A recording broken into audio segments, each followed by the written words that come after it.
LoveLore Library. But no matter what, Ryudo and I were mortal enemies. If they could stop their mortal enemy from creating the sixth demon's wrath, it would be the best. That was why Ryudo transferred the elite members of the Rulong security company over. Although there were only 100 people in the special forces named Dragon Teeth, they were all transferred from the original Dragon Group and then sent to the Middle East battlefield to undergo more than half a year of thorough militarized special training to build the team. With the best coach, the toughest environment, and the best equipment, the Dragon Fang was created by combining these elements. Although it was slightly inferior to Yongji's Conquering the World in terms of combat ability, it was not too far behind. It could already be regarded as a first-class special force. However, the arrival of the Dragon Fang and the confrontation with the Tomahawk would be tomorrow. In order to prepare for tomorrow's chaos, Ryudo needed a good rest today. In addition, he woke up early in the morning and took more than 10 hours of plane and car travel, so he was already very tired. Obviously, Ryudo was not the only one who felt tired. Dunya, who was traveling with him, also looked a little pale. She walked to the bed listlessly and laid down on it. But after lying on the bed, Dunya realized that Ryudo was lying on the same bed as her. So she turned her head and said in a muffled voice, "Hey, go back to your own room, this is my bed. Go back to my own." "Wait, I don't have a room here. Did that fellow Yi Xian only book one room?" Speaking of this, Ryudo realized that this luxurious presidential suite seemed to be only a double room, so he quickly went out to communicate with his subordinates outside and asked them to book another room for him. But a few minutes later, the subordinate hurried back and awkwardly said that the Four Seasons Hotel Moscow was full and there were no vacant rooms. If he wanted a room, he would have to change to another hotel. So troublesome. Forget it. I'll just squeeze with Dunya for one night.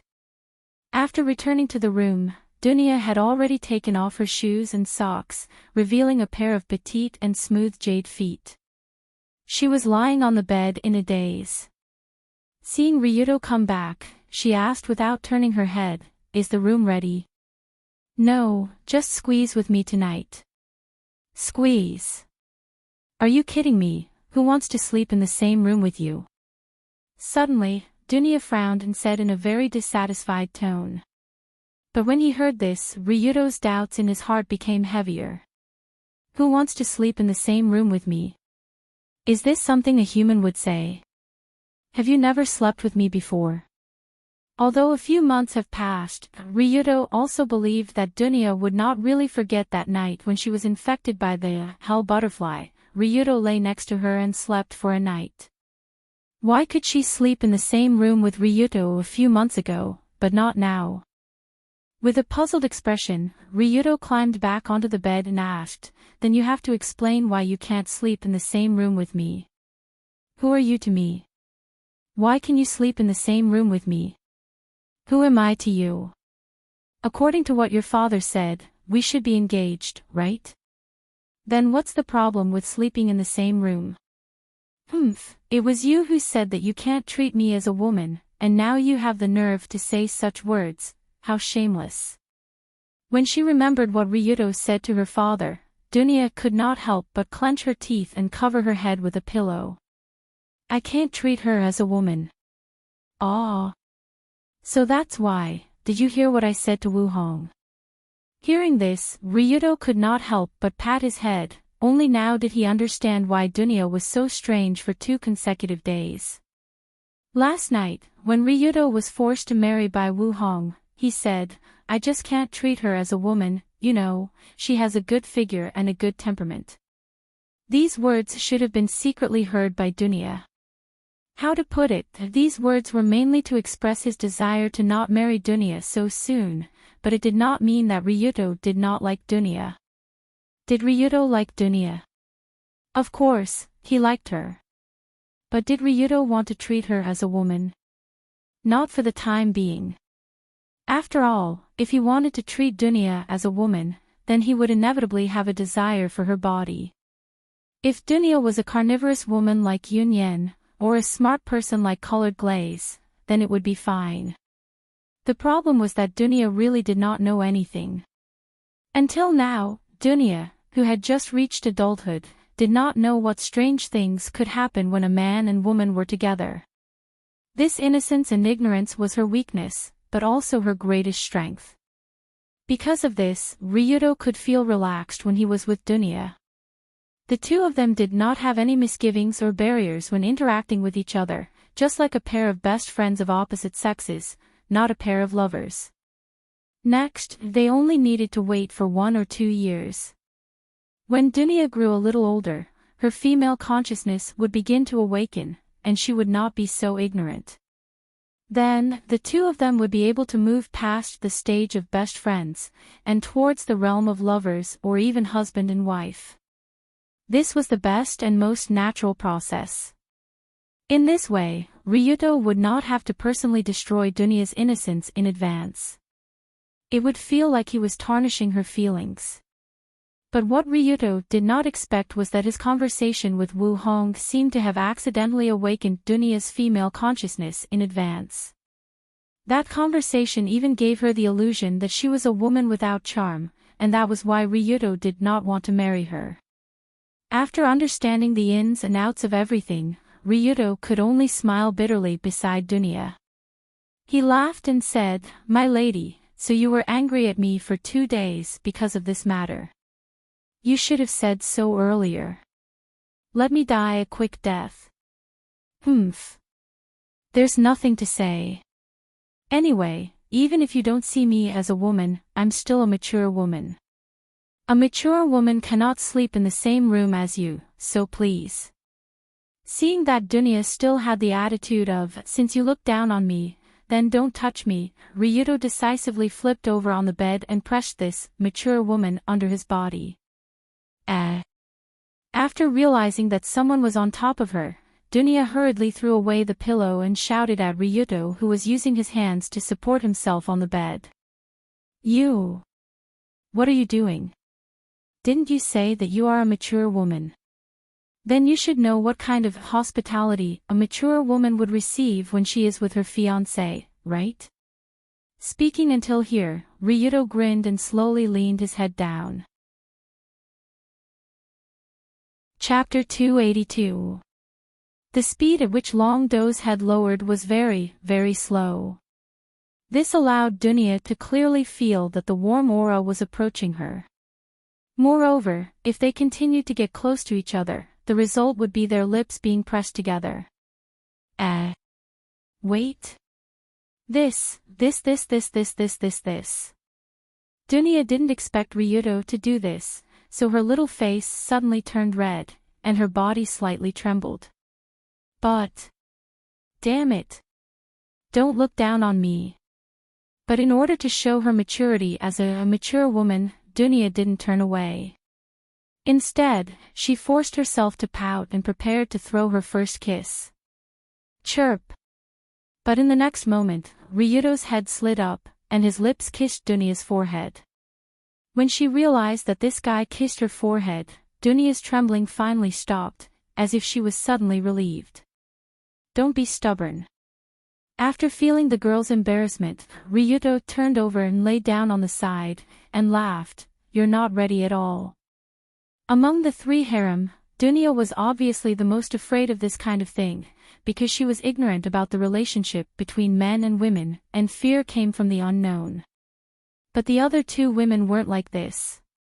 Colored Glaze took the initiative to force a kiss, and Yunyan took the initiative to seduce and ask for a kiss.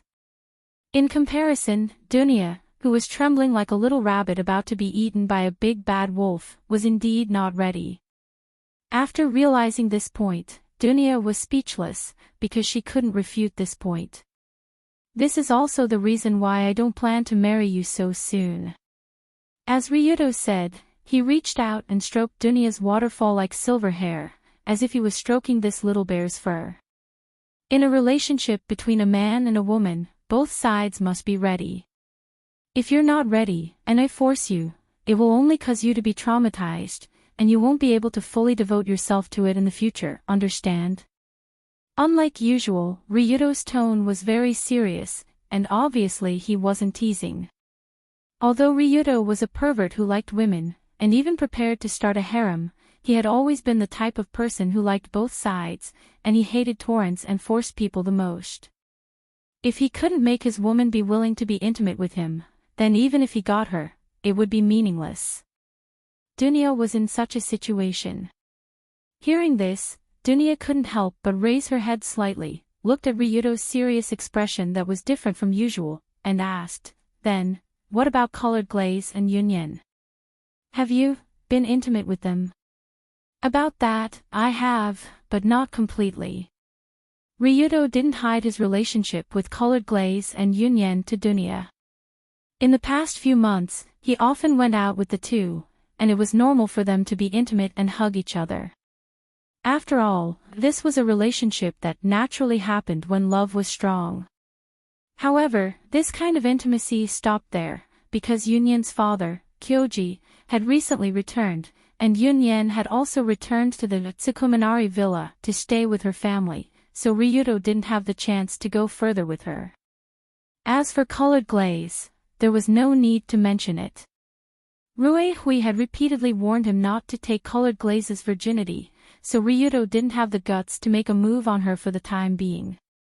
So from the current situation, Ryudo, Colored Glaze, and Yunyen had only reached B in ABC, and the final C hadn't arrived yet. After listening to this explanation, Dunya was first stunned, then a feeling of not wanting to admit defeat slowly rose in her heart. During this period, Dunya more or less developed a sense of competition for the two women, because she actually saw Ryudo being intimate with Yunyen and Colored Glaze. The scene where Ryudo and Yunyen were intimate was in school. At that time, it was still lunch break on the rooftop. Ryudo and Yunyen often ate there, and Dunya sometimes also went to join in the fun.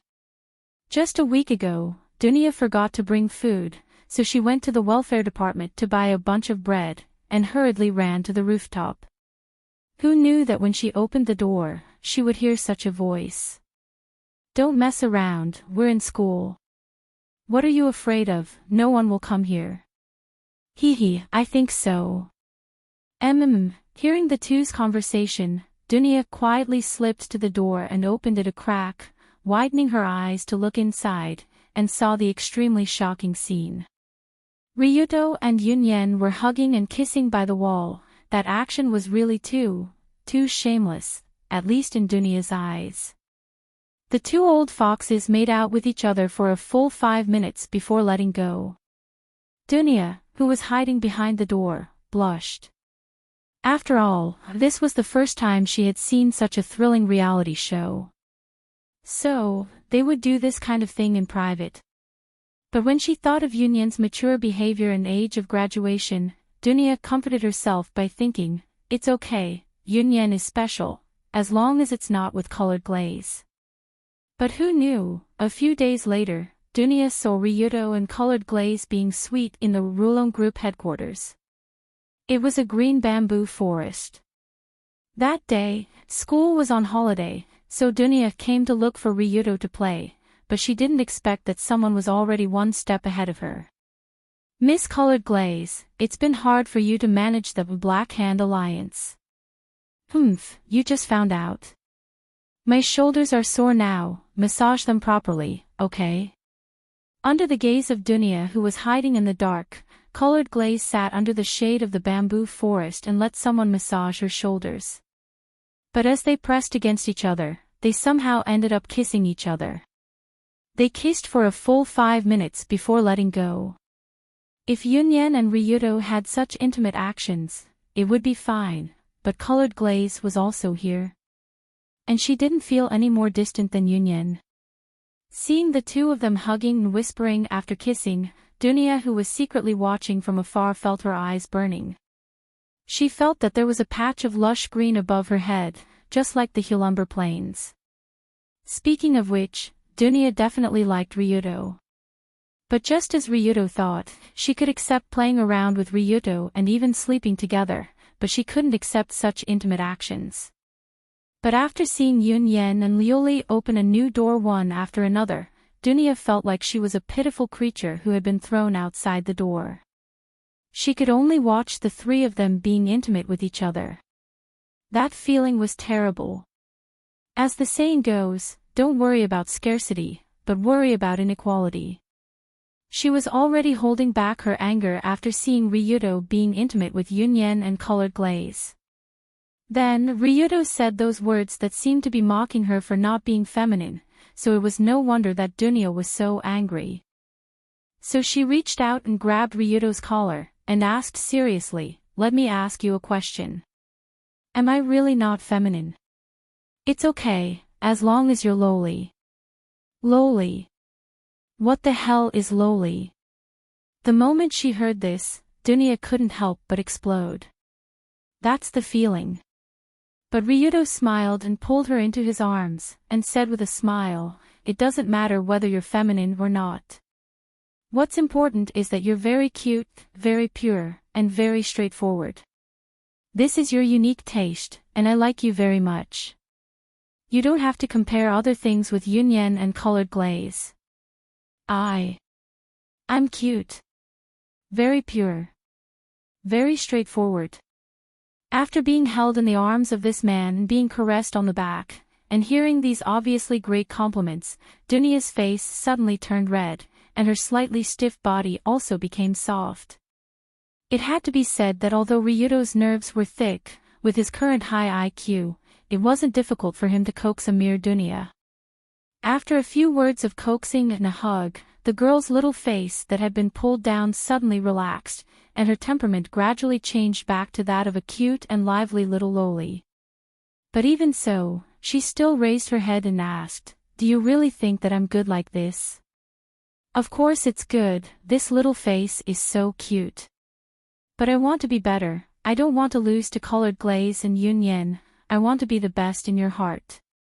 Perhaps it was because she was in her hometown, or perhaps it was because of the change in her mentality, Dunia unconsciously spoke her mind.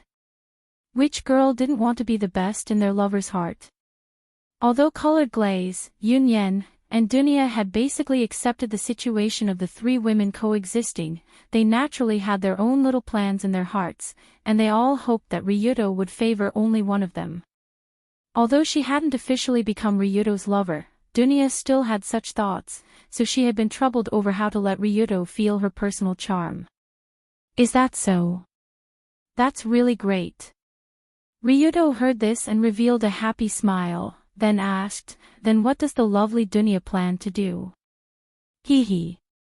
Ryudo was actually just casually asking, who knew that Dunia directly got up from the bed, put on her shoes and socks, and took out a small package from the suitcase. Let's go. After taking out the small package, Dunia pulled Ryudo up from the bed and walked straight to the door. Go. Where are we going?" "To a place where I can show my personal charm." "A place where you can show your personal charm?" "The zoo." "You're looking for death. Don't you know how to talk?" "What the hell is a zoo?" Puff. Suddenly, Dunia couldn't help but punch Ryudo's stomach, and he almost spat out the Russian-style cream bun he just ate. However, although he was beaten, Ryudo's mood was still very good, because the awkward Dunia from before was gone, and the cute, headless silver bear was back. In this way, although he didn't know where Dunia was taking him, Ryudo smiled and followed behind, wanting to see what kind of surprise this girl was going to bring him. The chairs were arranged in a semicircle around the stage, looking like a huge fish pond. Compared to the simple and elegant main color scheme, the huge stage curtain was extremely luxurious. The luxurious dark gold color and the theater's royal blue color were mixed together, presenting an impressive stage view. "Wait here for a while, I'll be right there."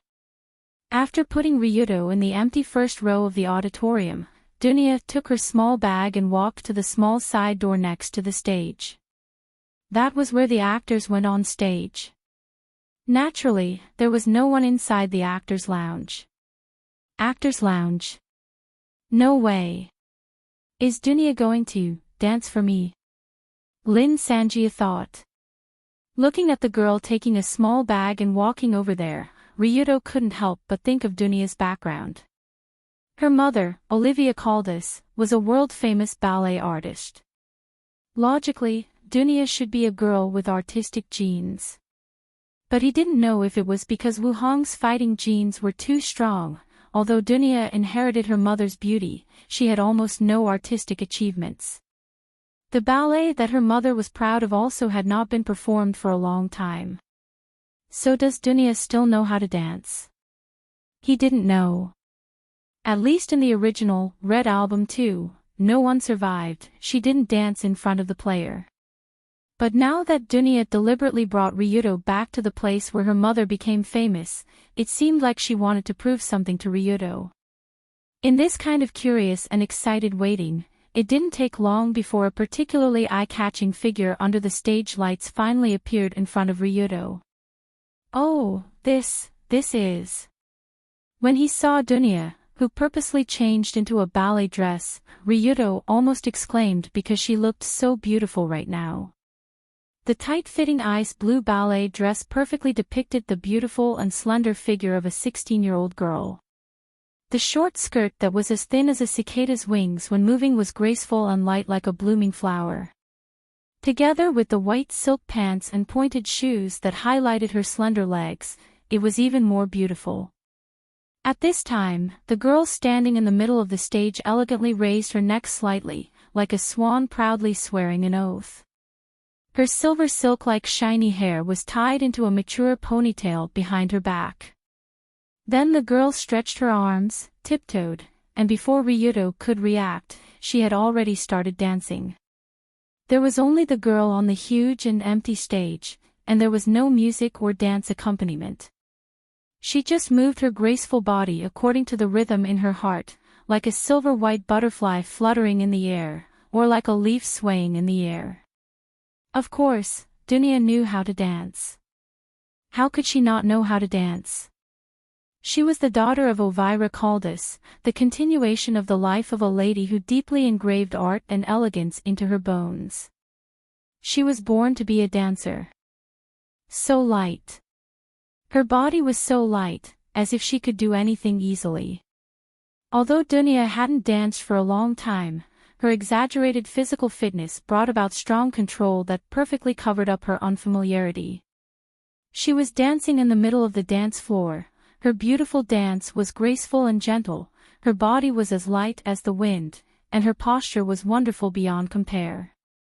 Her agile toes danced elegantly in the air, as if time and space were blurred, making the theater return to the time when the Princess of the North was still present. If there were old audiences who had seen Elvira's dance in the past, when they saw the situation on the stage, they would definitely be shocked to the point of tears. Not only did the girl have a graceful dance, but her dance skills were still moving even though she wasn't skilled. Her temperament was comparable to that of an angel, and it almost perfectly restored Elvira's posture. She lightly tapped her toes, and her slender feet drew an arc on the floor, as if there were layers of ripples in the water. Then, she raised her hands high above her head, slightly closed, and twirled her fingers, like a budding flower that was slowly blooming. Finally, the girl tapped her feet and stood upright, taking small steps, and suddenly jumped. Through a high jump of 720 degrees, she displayed the beauty of the flowing lines in the circle to her heart's content. After this high jump, the girl's speed became faster and faster, and her movements became more and more intense. It even gradually went beyond the category of dance, and evolved into martial arts. Every time her slender feet touched the ground, it would create a strong wind, as if it was going to sweep a ditch on the ground. When her slender waist and arms stretched back gracefully, it was as if the air on the stage was about to disperse. Even so, it still wasn't martial arts, because if these movements were called martial arts, it would be too elegant, and people would unknowingly be intoxicated by it. In this world, where would there be a martial arts that people couldn't take their eyes off, as if their hearts were spinning along with it. But in this world, where would there be such a dance that was full of power and speed, as if it could shatter the dance floor in the next moment? Movement and stillness, elegance and wildness, harmony and violence, these completely opposite essences, as Dunia's body continued to dance in the middle of the stage, and people could feel the strange beauty of countless contradictions colliding and merging together. This was a ballet, and it wasn't a ballet. This was a martial arts performance, and it wasn't a martial arts performance. This was a performance, and it wasn't a performance. This was a duel, and it wasn't a duel. What was this? Dunia herself didn't know. But this was her. This was the daughter of the princess of the Northern Kingdom, and the warrior of the Far East, showing her most beautiful, most authentic, and most charming self in front of the man she cared about the most. Too beautiful. When Dunia finished her dance and walked towards the audience, Ryudo was still immersed in her beautiful figure and elegant temperament. Especially compared to the careless and boorish Dunia, who was usually careless and rude. Right now, her body was exuding a strange beauty with a strong contrast. It was the perfect embodiment of a young girl's soul-stirring charm. How is it? Now, do I have the charm of a woman? After coming to Ryudo's side, Dunia shook her sweat-stained hair and asked in a confident tone. Yes. Too many. Seeing Dunia like this, for the first time, Ryudo had the urge to hug her tightly, kiss her, and completely dominate this little princess. And in the next second, he did just that. Chapter 284. Before Dunia could react, a large hand had already wrapped around her slender waist and pulled her body into his embrace. In the next second, the girl's body, which was wrapped in a tight dance dress, was pressed against Ryudo's body. Their cheeks were also very close. The stage's spotlight almost couldn't shine on the audience, so Ryudo and Dunia were in a slightly dim space. After pulling Dunia closer, Ryudo held her slender waist with one hand and placed the other hand on her beautiful back. A beautiful and charming back must be snow-white and well-proportioned. The back of Dunia's ballet dress was half hollowed out, through which one could feel the beautiful and smooth texture of her back. For the first time, Ryudo felt such a strong charm from the girl's body. After her unique outfit and the special dance just now, Dunia seemed to have sublimated, becoming the most fascinating combination of angel and demon under the spotlight. Especially at such a close distance, her beautiful and sweet face was flawless, pure to the point that it didn't contain any impurities. Her skin was as white as snow, and her plump and delicate little mouth was slightly open, emitting an alluring aura. This beautiful scene really made Ryudo's blood boil. He didn't care that they were still in the theater, but he couldn't help but lean down and kiss Dunia's soft and smooth cherry lips. With this kiss, Dunia's eyes suddenly widened, but there wasn't much surprise in her eyes. Instead, there was a strange mixture of excitement and accomplishment. Humph. Very good, just like that. You bastard, didn't you say I wasn't charming? How about now? You still took the initiative to kiss me. But this feeling is pretty good. Perhaps it was because of the experience on the stage where her mother performed. Dunia's mentality was completely different, and she was a lot calmer when facing Ryudo's kiss. Then she closed her eyes, pursed her lips, and focused her attention on where their bodies touched. For Dunia, this was the first time she had experienced such a wonderful feeling. She immediately felt her body heat up, and her mind buzzed. It was as if her body was gradually floating up into the clouds, weightless and weightless. After training with Yunyan and colored glaze for so long, Ryudo's experience in kissing was quite rich, and it was easy for him to get Dunia, who was a newbie, into the zone. As the two kissed, the girl couldn't help but start to respond, and her soft and delicate body also began to twist restlessly in his arms. After kissing for a while, Ryudo noticed that his hands had unknowingly become a little restless, so he quickly pushed Dunya's body away, and then said apologetically, "I'm sorry. It seems a little too much." For Dunya, who was not very proficient in kissing might be the limit of her endurance, and it might be a little too early for other things. However, what Ryuto didn't expect was that after being pushed away, Dunya leaned over again and chuckled in his ear, "Why do you think it's too much? Aren't we engaged? You should continue to treat me with hospitality, my dear." If Ryuto remembered correctly, these were the words he said on the bed in the luxurious suite of the Four Seasons Hotel in Moscow not long ago.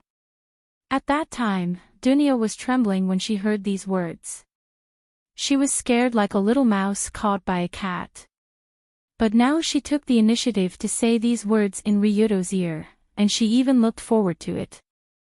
Ryuto naturally knew the deeper meaning contained in these words. This. Could it be?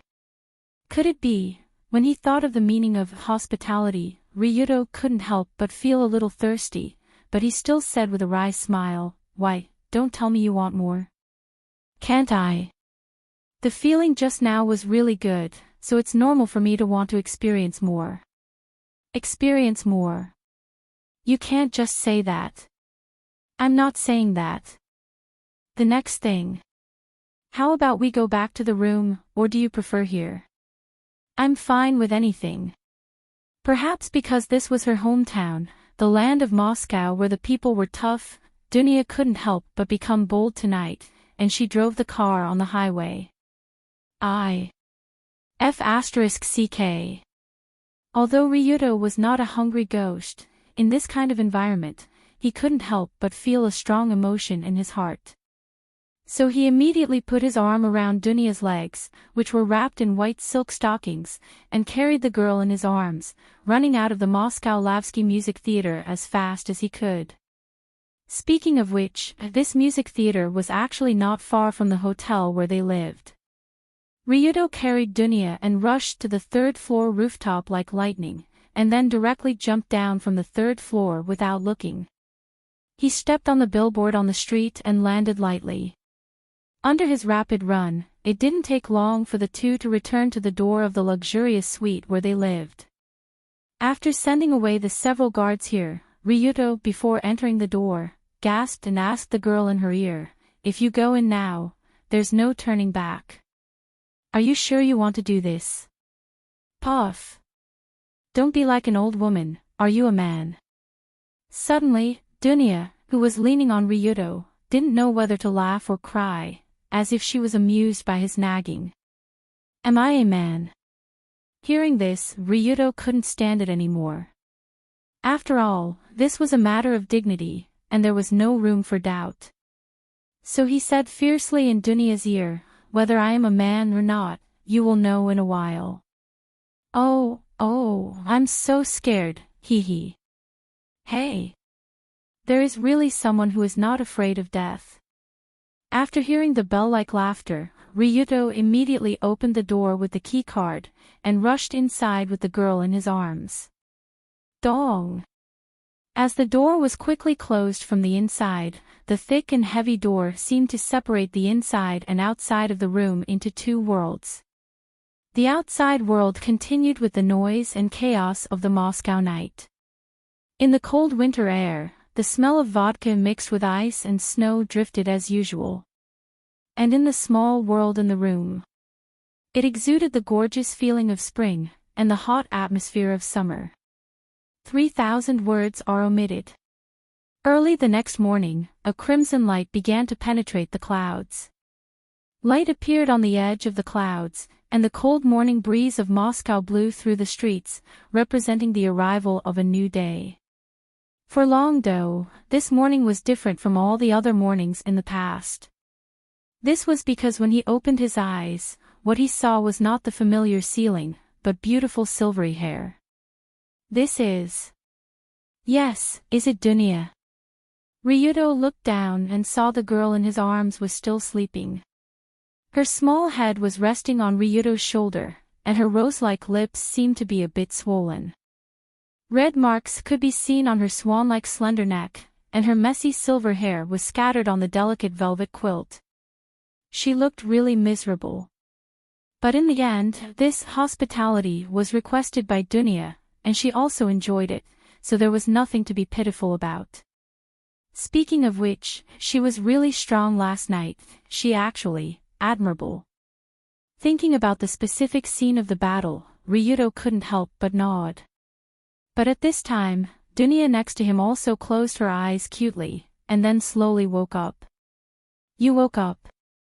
After discovering that his adorable little princess had woken up, Long-Do smiled and lowered his head to give her a light kiss on her forehead. This action was very doting. I don't know why, but when I see your face early in the morning, I feel like punching someone.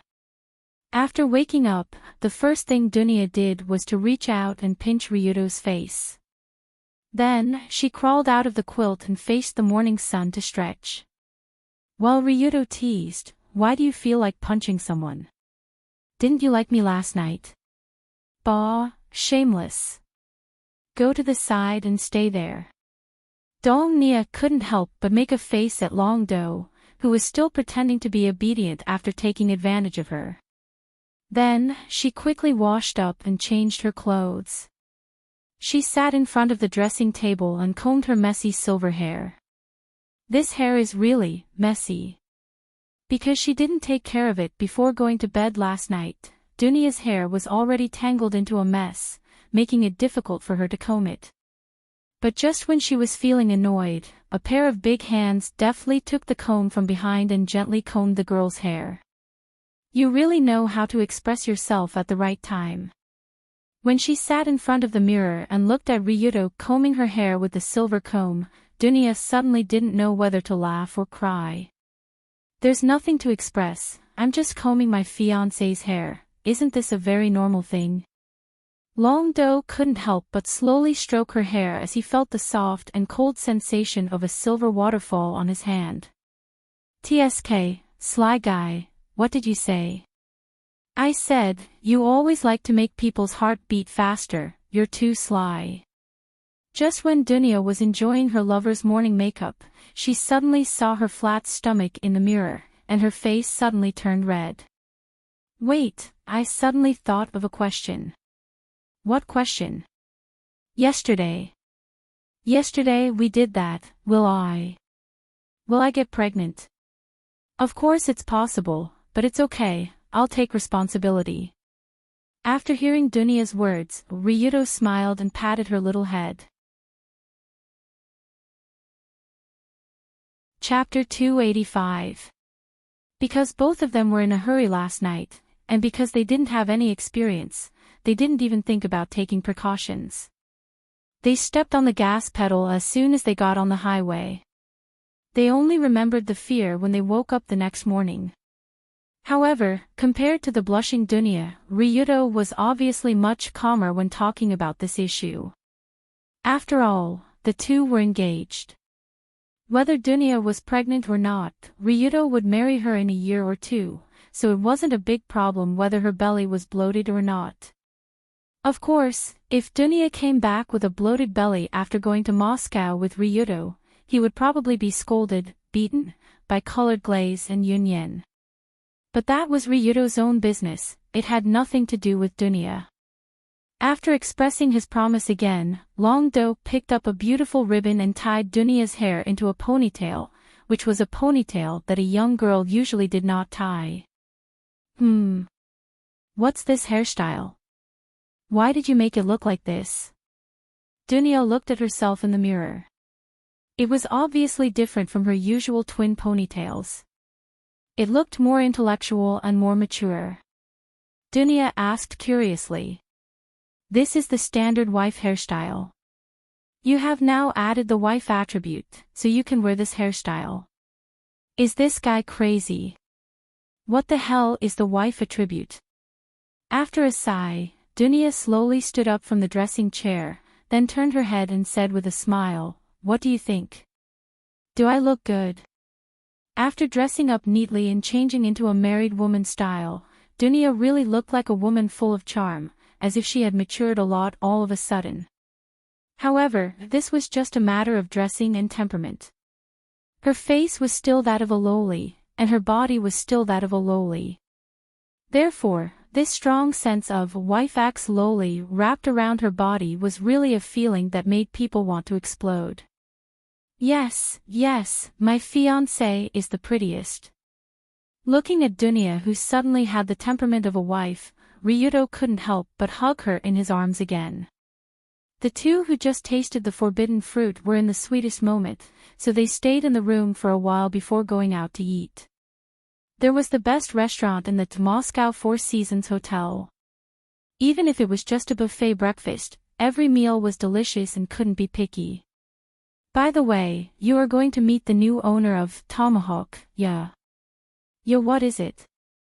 During the meal, Dunya stuffed a delicious fruit pancake with cream in her mouth and asked Ryuto, who was sitting across from her.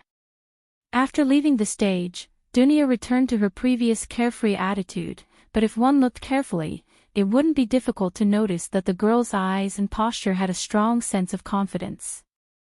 She was confident.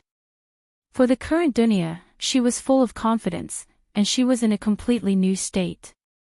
Not only was she mature because she stepped onto a new level, but she also felt a sense of accomplishment because she won against two of her main competitors. First place. After last night, Dunya took the gold medal of the Ryuto tournament and became Ryuto's first woman, or she thought she was the first woman. Kanzaki colored glaze, Suki Yunyen, from now on, you can only use things that I have used before. I really want to see what kind of reaction you will have after you find out. In this state, Dunya felt like she was awesome. Her attitude was so confident that it was surprising. It was as if she was a high and mighty queen of Versailles sitting on the throne. Yakov will have to discuss with him later. Long-Do nodded when he heard that. Although he had a good night last night, Ryuto didn't forget what he came to Moscow for. In a few hours, he had to go to the Tomahawk headquarters to talk with the new leader, Yakov, about the organization's exorbitant demand for the Big Dipper Alliance. Looking at Dunya, who was stuffing her fifth plate of pancakes into her mouth, Ryuto smiled. What, do you want to come? Nonsense. Let me be your bodyguard. I guarantee that no one will be able to hurt you. Hearing this, Dunya showed a joyful smile. Then she tightened her grip on the fork, and the thick steel fork was twisted into an indescribable strange shape. The hard steel was like plasticine in Dunya's hands. After all, this young lady had level 5 constitution and was one of the top monsters in the world. Her strength was even comparable to Ryuto when he was in the Tao realm. Because he knew how terrifying Dunya's strength was, Ryuto didn't stop her from going with him. However, before going to the Tomahawk headquarters, he had to give Dunya some equipment. Although Dunya's physical strength was almost at the limit of a human, she could still be injured by some firearms, such as submachine guns or bombs. Therefore, after the two finished their meal and returned to the room, Ryuto began to act like Doraemon. He took out a bunch of special equipment and handed it to Dunya to change into. The first thing Ryuto took out was a seemingly light rubber jumpsuit. However, when she held it in her hand, she could feel its weight. The jumpsuit looked a bit like a special jumpsuit, but instead of rubber, it was made with some kind of opaque gel. It looked a bit strange. The moment she saw the jumpsuit, Dunya was stunned. After a while, she asked strangely, You want me to wear this? Is this some kind of special interest? What are you thinking? After reaching out and patting Dunya's head, Ryuto smiled and hung the strange jumpsuit on the bedspread. Then, he reached out with his right hand and a special, Bauer heavy assault rifle appeared in his hand. This assault rifle was a big gift from Kaiyang to Ryuto. It was one of the most powerful assault rifles in the world. It used a large caliber 9mm armor-piercing tungsten core bullet, which could directly blast through walls. Its power was not on the same level as a normal rifle. Look carefully. In front of Dunya, Ryudo directly shot at the strange gel jumpsuit hanging on the bedspread. Bang! After the shot, the jumpsuit along with the bedspread was blown away by the huge impact. However, when Ryudo went over to pick it up, he found that the jumpsuit was almost undamaged. Only there was a small white dot on it. It was directly hit by a large caliber armor-piercing bullet, but it did not penetrate. This level of protection was completely unlike the bulletproof vests of this era. Of course, in reality, this thing was not a technology that should exist in this era. It was a special equipment that Ryudo bought from the market, Rogue Gel Bulletproof Vest. The price of this bulletproof vest was as high as 100 million yuan. It was one of the more expensive items among the Rogue equipment. However, there was an advantage to being expensive, which was that this thing was very useful. According to the product description, this liquid bulletproof vest was made of shear thickening gel. It contained special particles that could freely float. When the gel was disturbed by bullets, these special particles would collide and form a strong resistance against the disturbance. According to Ryudo's test, this gel bulletproof vest's resistance to bullets was about 5 times stronger than steel. Although it weighed 20 to 30 pounds, it would not hinder movement. It was just right for people like Dunya to wear. With Dunya's LV5 physical ability, a few dozen pounds of weight was nothing. However, after wearing this thing, she could almost ignore most firearms attacks. Unless someone directly shot at her unprotected face, they could not hurt her at all. However, with Dunya's current strength, it was easier said than done if someone wanted to hit her face with a gun. This young lady was not a target. Oh. So that's how it is, this is good. After listening to Ryudo's explanation, Dunya excitedly put on the liquid bulletproof vest. Watching a beauty undress and put on her clothes was originally a pleasure. Ryudo smiled as he watched Dunya put on the bulletproof vest. Then, he continued to take out a few other special items. This time, Ryudo gave Dunya a total of 3 items. In addition to the liquid bulletproof vest, there was a pair of special, Rogue pressurized gloves, and Rogue turbine shoes. The gloves could greatly increase the impact of an attack and protect the hand joints from damage. Ryudo tested it before. When wearing the gloves, he could knock over a car with one punch. On the other hand, the pair of turbine shoes that looked like ordinary sports shoes could greatly increase one's speed and jumping ability. When used at full strength, one could jump from the first floor to the 3rd floor. These 2 items were originally for Ryudo's own use. Anyway, he didn't like to use his fists recently. Instead, he was obsessed with the pleasure of using various firearms. So, he simply gave these items to Dunya as a reward for her efforts last night. At this time, Dunya, who wore the Rogue Gel Bulletproof Vest, Rogue Pressurized Gloves, and Rogue Turbine Shoes, her physical ability had far exceeded the scope of human beings. She could be described as an invincible Iron Man. What about you? Don't you need to equip anything? After putting on these special items, Dunya looked at Ryudo, who had a happy expression, and asked with a somewhat curious tone. After all, they might be fighting with Tomahawk in a while. If Ryudo, the protagonist, didn't prepare enough, wouldn't it be easy for something to happen? This was not what Dunya wanted. Actually, I have a lot of equipment. It's just that you can't see it. When he heard this sentence, Ryudo smiled slightly, then smiled and opened the personal page that only he could see. After a few months, now the data on Ryudo's personal page was comparable to a god. Chapter 286. About half a year has passed since the fight with Saito. In the past half a year, Ryudo had earned a lot of money from the Black Hand Alliance and the Rulong Security Company. Later on, Mrs. Rue Hui had returned 2 billion to him. He was really rich. According to Long Do's incomplete statistics, the total amount of money he had earned in the past 6 months was at least 5 billion yuan. Later on, because of the large amount of money that came into his account, he could no longer keep track of it. More than 5 billion, what kind of concept was that? That was a level where one could really casually buy things in the shop and add points to one's personal attribute points. At this time, on the interface that Dunya could not see, Ryudo's attributes had changed.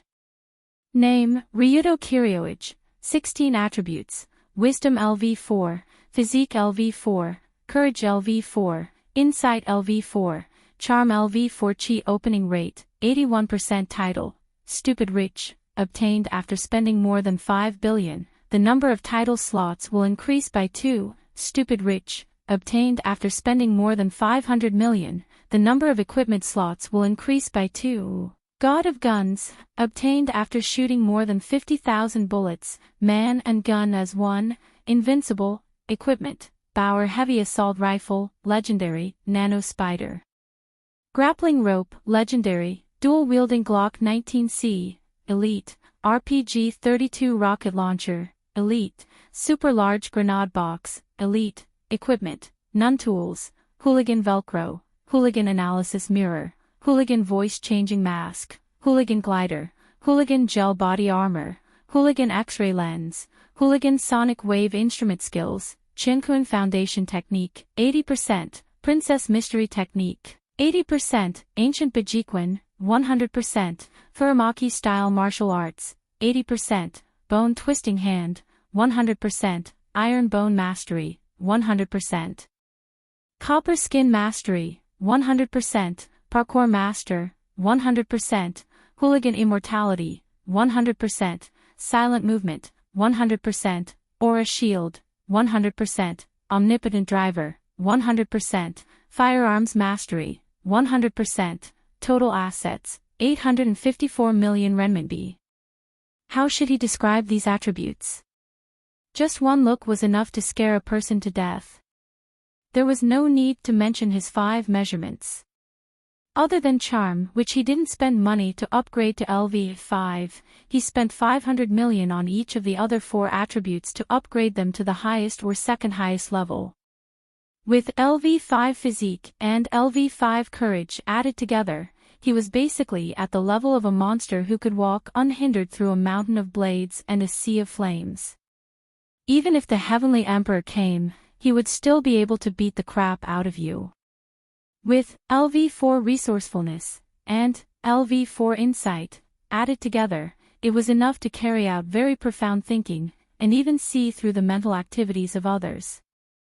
After that, his Qi opening rate also rose to a near-perfect level by repeatedly committing suicide to buy the Qiankun Foundation building technique and the Empress Mystic Art. However, because the last purchase of these 2 techniques was too expensive, 320 million each, he didn't buy them to the maximum for the time being. Other than these 2 books, there was also the Furamaki-style martial arts that didn't reach the maximum. Because the price of the blank skill book was also a bit expensive, he could only buy the 80% proficiency that was completely enough. Of course, other than that, most of the useful skills had already been bought to the maximum proficiency. Combined with Ryudo's LV5 Physique and 81% Qi opening rate, his unarmed combat strength had already reached a level that was close to invincible. It wasn't an exaggeration to say that if the current him went back to half a year ago to fight with someone who had entered the Dao, he wouldn't even need to use the hooligan does not die by bare hands to trick others. He could more or less kill them within 10 moves. The current Ryudo was this strong, at the level of a ceiling. However, compared to unarmed combat, the unlocking of the 2 titles, Stupid Guy Has a Lot of Money, and Gun God, was also a big key to increasing his combat strength. The former required more than $5 billion to obtain, but it was very useful. It could actually increase the number of titles in the title bar by 2 slots, which meant that he could equip 3 titles at the same time. The latter, on the other hand, was obtained by firing 50,000 bullets. It could upgrade the gun, a weapon that Ryudo didn't use very often, to the extreme, allowing him to wield it like an extension of his arm and the state of one with the gun. The Gun God title, combined with the Gun Master at full proficiency and super high insight, Ryudo could even accurately shoot a fly from 100 meters away. Moreover, the speed at which he drew his gun was also the fastest in the world. He really could be called the gun god of this generation. Other than that, Ryudo's item bar also added a few useful special items. The Hooligan's Gel Bulletproof Vest, needless to say, it had the same effect as Dunya's, which could greatly increase one's defense. After wearing it, Ryudo's full proficiency of Bronze Skin Mastery, Iron Bone Mastery, and LV5 Physique, he could almost ignore the power of a rocket launcher. A full automatic rifle strafing was no different from scratching an itch. The remaining Hooligan's X-ray lens and Hooligan's sonograph were also very useful items. The former could see through a certain range, such as what was in someone's cabinet, while the latter could detect the number of creatures in the surroundings through sound waves. In other words, any tricks in front of Ryudo were almost meaningless. He was like a robot with a radar on, knowing how many enemies were nearby, and also knowing what the hands under the table were doing. As for the Bauer Heavy Assault Rifle, Spider Grappling Rope, Dual-Wielding Glock 19C, and Super Large Grenade Box, they were all the best equipment that Kai Yang had found.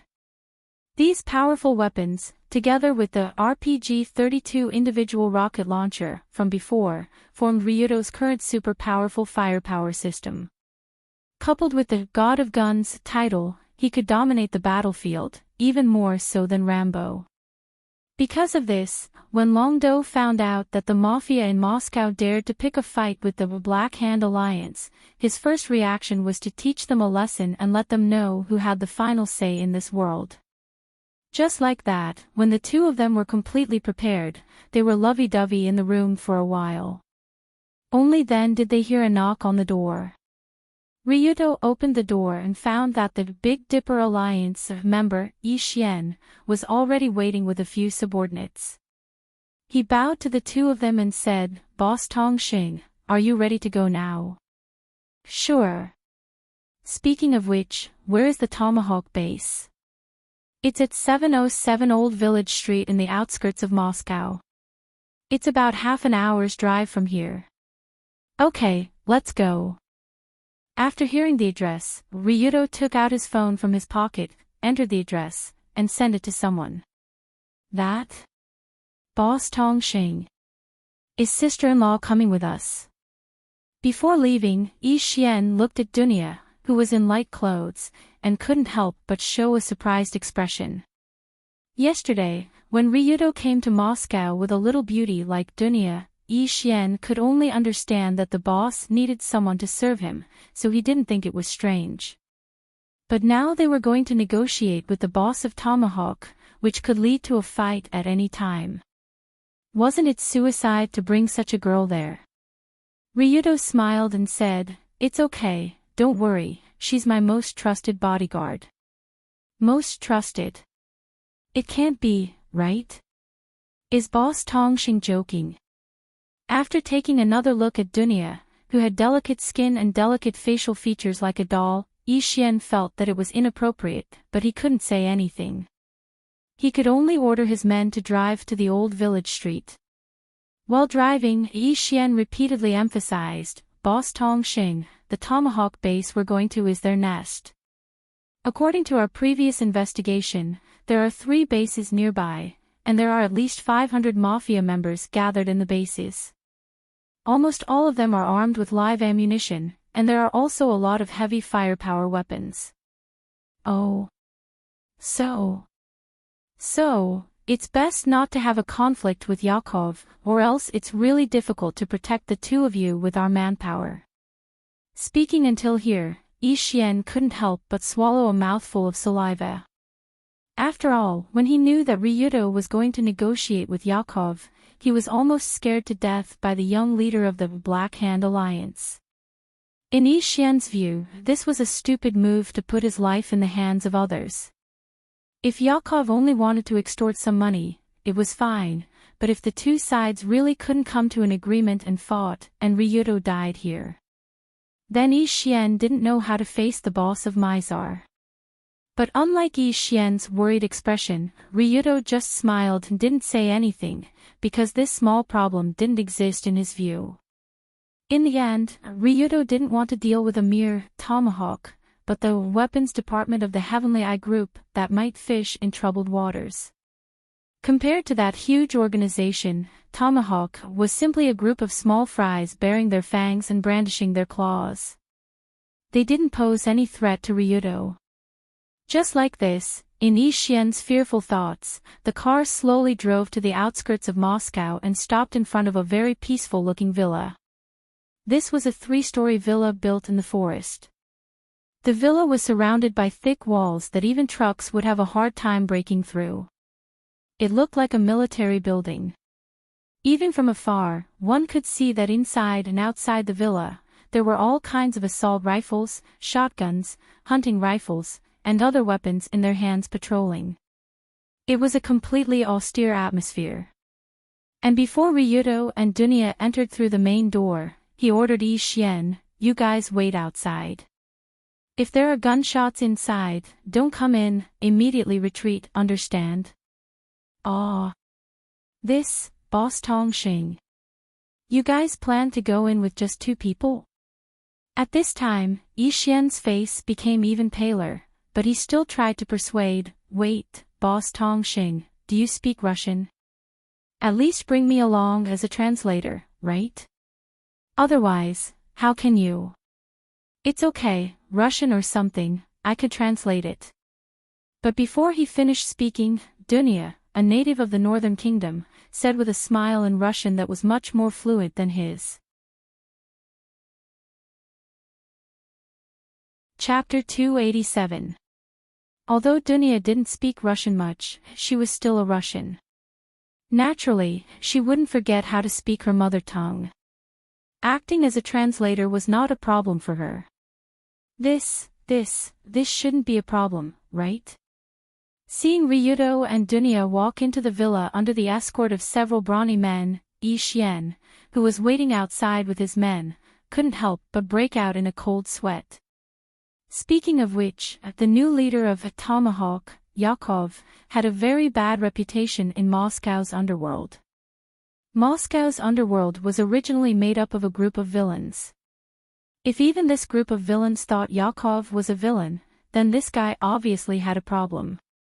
Perhaps because it was already noon, when Ryudo and Dunya arrived at the villa's 3rd-floor hall, they saw the new leader, Yakov, who was sitting alone at a large dining table, wolfing down food. Yakov looked like a typical European. His nose was narrow and raised, his lips were thin, and his facial features were defined. His beard and hair were as lush as a lion's. Right now, this Tomahawk leader was wearing a green combat uniform and heavy leather boots. He was holding a sharp military knife in his hand and cutting the raw meat on the table. That's right, raw meat. Although there was no way to distinguish what kind of meat it was indeed a large piece of raw meat on the table. And this man didn't hesitate to cut off pieces of meat, stuffed the meat mixed with blood into his mouth, and chewed hard. Although Europe also had the habit of eating undercooked meat, but there weren't many people like Yakov who directly used a military knife to cut and eat a large piece of raw meat. This gave people a feeling of drinking blood. He didn't look like a normal person. And in this spacious hall, other than Yakov himself, there were at least 7 to 8 brawny men sitting and standing on the sofa, chairs, and by the stove. These guys were either wiping the sharp blades in their hands, maintaining various types of firearms, or lifting huge dumbbells for exercise. After seeing Ryudo and Dunya come in, these brawny men looked at them with malicious eyes, except for the cloaked man standing behind Yakov. Although it was indoors, the man was still wearing a heavy cloak.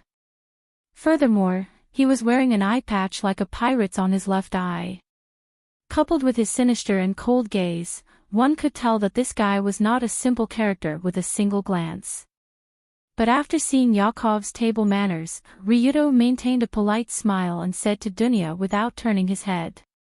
Yo, this guy is trying to intimidate us, but he looks funny. Humph. Dunya, after hearing this, she walked 2 steps forward and said to the man sitting behind the table in Russian. Yakov, this is the leader of the Black Hand Alliance, Ryudo Kiryo. You should know he's coming, right? After hearing Dunya's words, Yakov slowly put down the military knife in his hand and revealed a wild and bloody wolf-like smile. Indeed. He sneered. But I didn't expect the legendary leader of the Black Hand Alliance to be a brat. What a disappointment. Dunya also replied tit for tat. I also didn't expect the new leader of Tomahawk to be such a rude bastard. Have you thrown away the etiquette of northern hospitality into the trash can? Whoosh.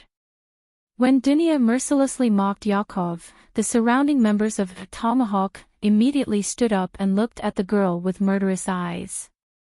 But Yakov himself didn't have any reaction. He even laughed. Ha ha ha. As expected of Saito Takahiro's daughter, you have the same spirit as your father, although his Russian isn't as good as yours. Oh. Hearing her father's name, Dunya raised her eyebrows and said. You've seen my father. That was more than a decade ago. At that time, I had some conflicts with your father, so I wanted to kill him. In the end, he defeated my strongest fighter. Suddenly, Yakov smiled and said to the cloaked man behind him. Let this little princess see what her father did back then. The cloaked man nodded and walked to the table. He opened his cloak in front of Dunya and Ryudo. The cloak slid off, exposing a crippled right hand that was embedded with a sharp blade at the elbow. The right hand had been cut off from the elbow, and a knife had been inserted into the top of the head. It looked very eerie and terrifying. Obviously, this was a memorial left by Saito Takahiro, the strongest fighter of Tomahawk, when he was in Moscow more than a decade ago. Your father is really powerful. Seeing that Dunya was completely indifferent, Yakov continued with a smile. At that time, I ordered him to take your father's life. As a result, his right hand was broken by a punch, and his left eye was shattered by a palm strike. He went from a normal person to a half-cripple. Humph, but after hearing Yakov's words, Dunya sneered and said, that's a pity. After all, my father is too benevolent. If it were me, I wouldn't be able to deal with it so easily. Oh. What would happen if it were you? I'm curious. Hearing this, Yakov's eyes sharpened and nodded to the cloaked man. Next, the cloaked man moved. The cloak in his left hand flew to Dunya, blocking the girl's view, and at the same time, his figure rushed forward like lightning. The sharp blade in his right hand was aimed at the left carotid artery of the girl's neck. When an expert makes a move, it's easy to tell. Although the cloaked man was almost crippled by Takahiro more than a decade ago, after a certain body transformation, his strength was better than before. Especially the sword in place of his arm, it was even more powerful. Such a sinister move to flick the cloak and stab the neck, coupled with the special design of the knife with 2 blood grooves, if one were to be scraped near the carotid artery, there would only be one outcome. A large amount of blood would gush out, and one would instantly become a bloody person and die. But at the moment when the cloaked man moved, Ryudo, who was not far away, did not move, and even had a relaxed expression on his face, as if he didn't care whether Dunya would be hurt or not. Indeed, in fact, he didn't need to care. Because in the next second when the sharp blade quickly pierced the cloak, a slender fist bearing a glove had landed on the man's face. Too fast, Dunya's speed was simply too fast. Although the man's speed was extremely fast, but compared to Dunya's super speed, it paled in comparison. Before the cloak could cover the girl, she had already leapt up, and in mid-air, a fist punched the cloaked man's left cheek. Generally speaking, what would happen after being hit by someone's fist? Swelling. Bleeding. Fracture. Fainting. None of those. After being struck by Dunya's fist, the result would be 10 times more horrifying than what one would expect. Because under Yakov's suddenly horrified gaze, the cloaked man's neck flew out like a baseball, and coincidentally landed on the dining table in front of him. What? What is this? Originally, the dining table was already badly mutilated due to some unknown animal's meat. Now, a complete face, with an excited expression, suddenly landed on top of it, and the face was facing Yakov. This scene was extremely bizarre. With a punch, the man's head was sent flying, but his face was not injured. Very obviously, Dunya's punch not only contained extreme strength, but also contained an extremely exquisite technique. If not, the cloaked man's head wouldn't have been sent flying, but rather his head would have exploded like a watermelon. But this was obviously the result Dunya wanted. When the cloaked man's head landed in front of Yakov, the expression on the face of the new head of Tomahawk couldn't be more marvelous. At the same time, the surrounding 7 murderous-looking men who seemed ready to attack at any time were stunned in place. Obviously, Dunya's terrifying punch had made their scalps numb. I told you. After casually making such a terrifying move, Dunya sneered. My father's weakness is that he is too benevolent, otherwise he wouldn't have let such trash live until today.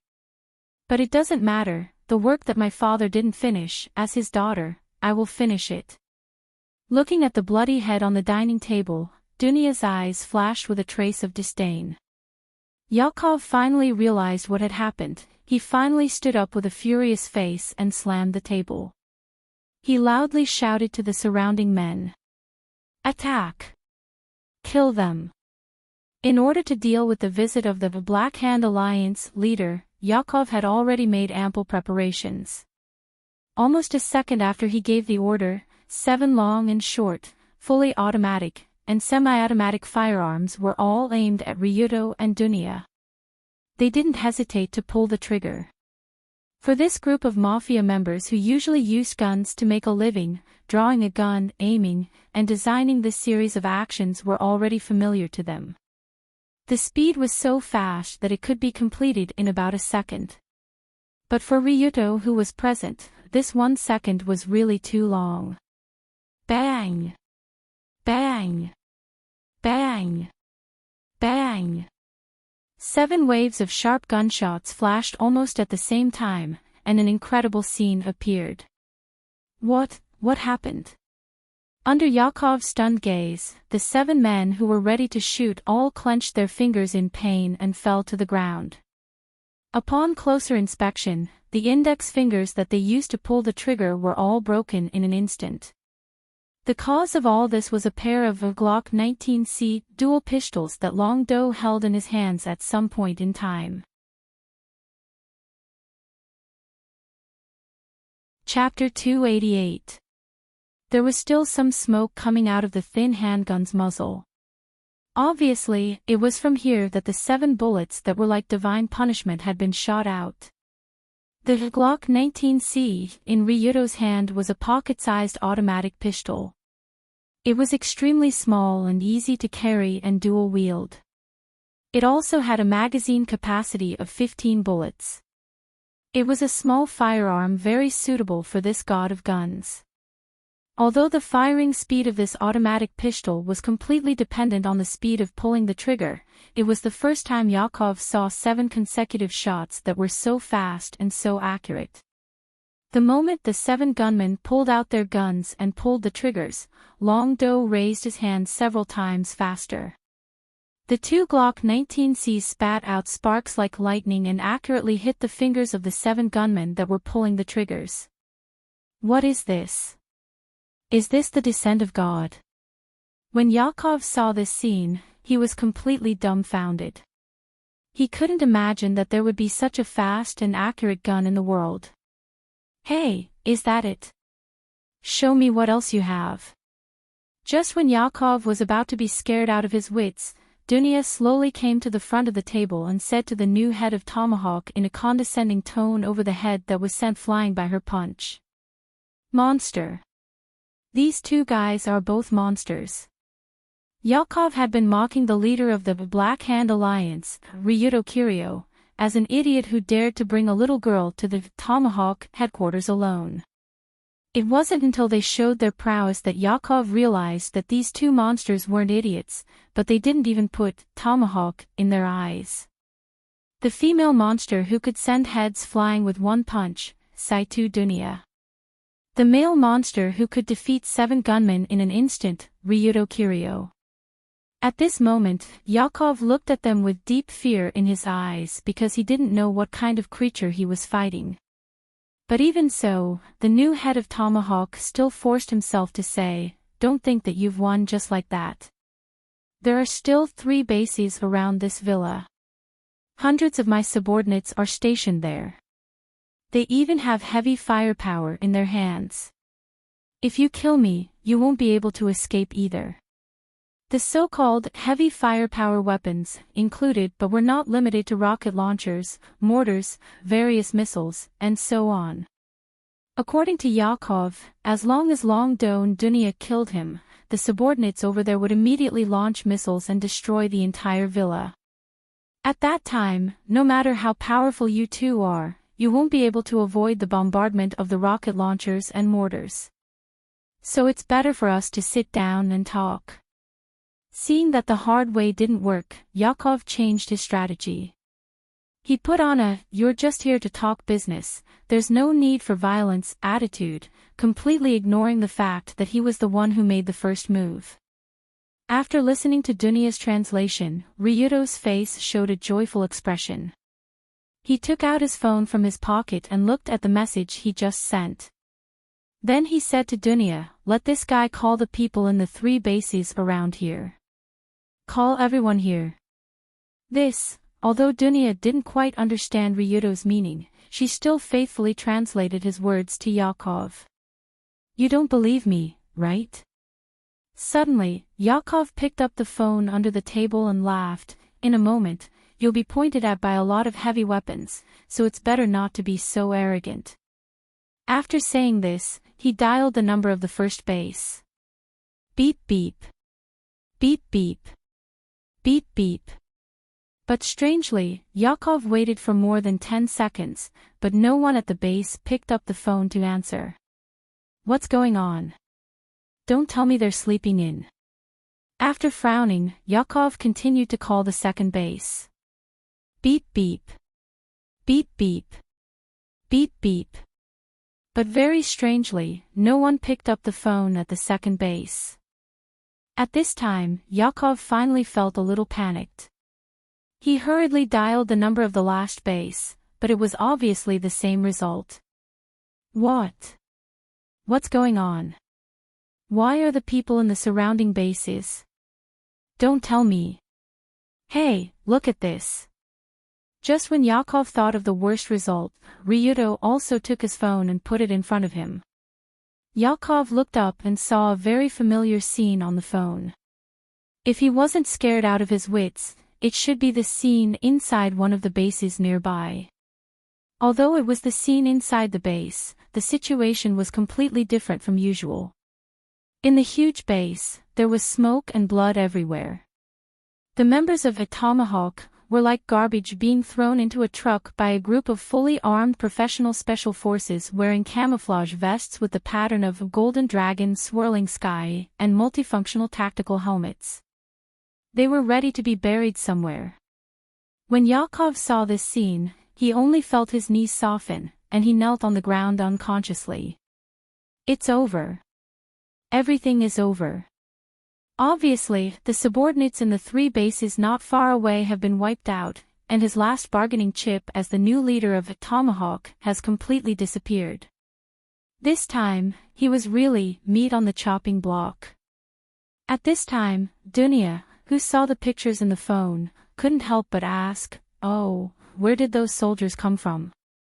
They're so fast." This is the most elite Dragon Fang tactical team of our Rulong Security Company. Every one of them is an elite. It's easy to suppress the mafia. In fact, as early as yesterday, Ryuto had already ordered Gao Yuan to transfer the Dragon Fang tactical team to Moscow. Not long ago, he also sent the address of the Tomahawk headquarters to the team captain there and ordered them to suppress all the enemies in the 3 bases nearby. With the strength of the elite mercenaries who had been fighting on the battlefield in the Middle East not long ago, it was easy for them to do this, especially when the enemy was caught off guard. This made the battle quickly become a one-sided massacre. After turning off the phone, Ryuto grabbed Yakov's hair and pulled him up from the ground. He said to him with a smile, "Now you should know what the situation is, right? Who is in charge here?" When he heard Dunya's translation, Yakov replied with a pale face. "The previous transaction plan of tripling the price is cancelled.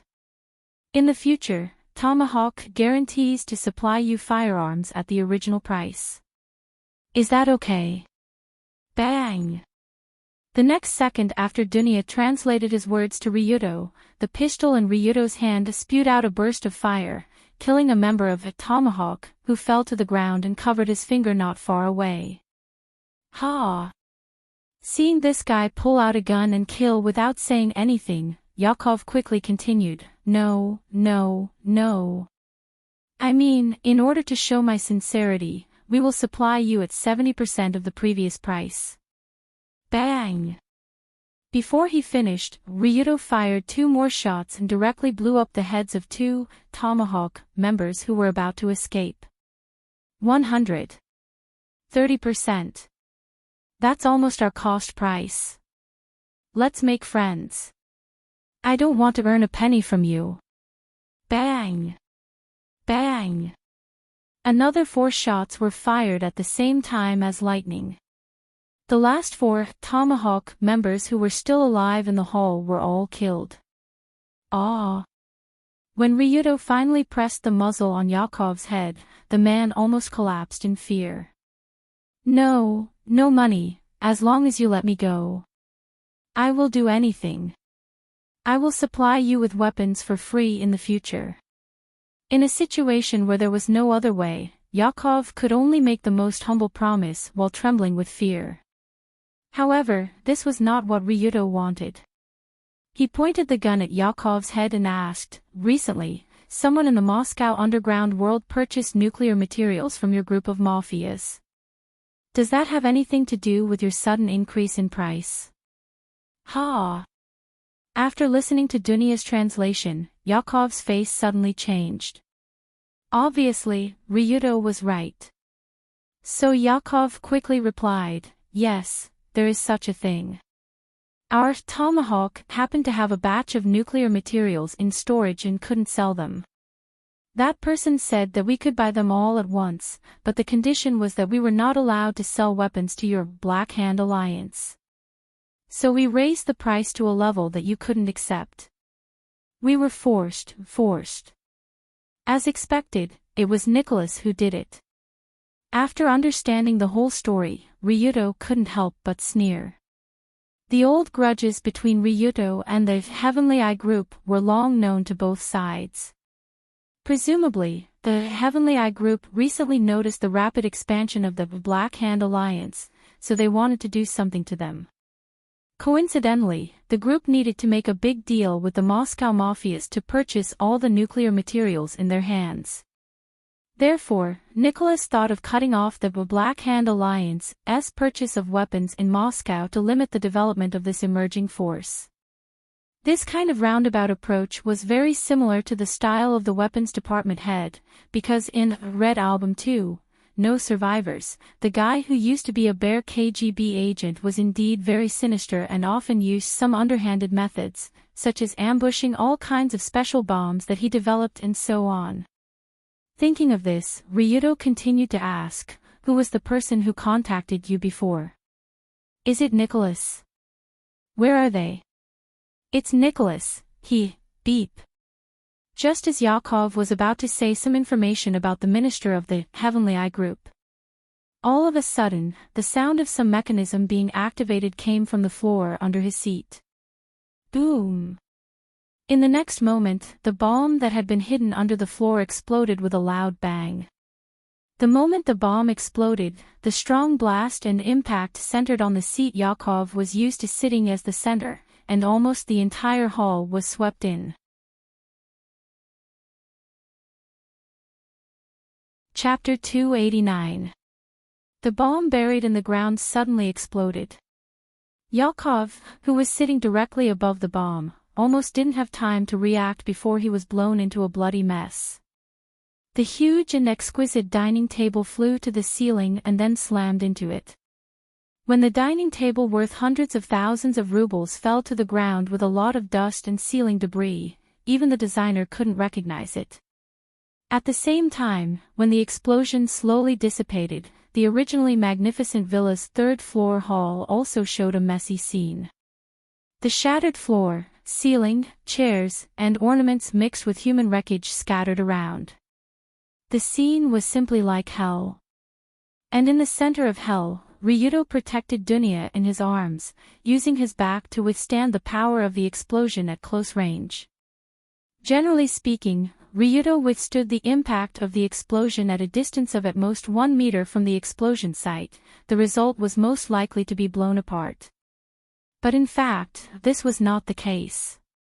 At the moment of the explosion, he quickly turned around and lowered his head to hug Dunya, using his back to withstand the explosion, but the result was only his clothes were blown apart. The rogue gel bulletproof vest, inside, was still intact, and he was completely fine. It was simply the strength of a rogue's body.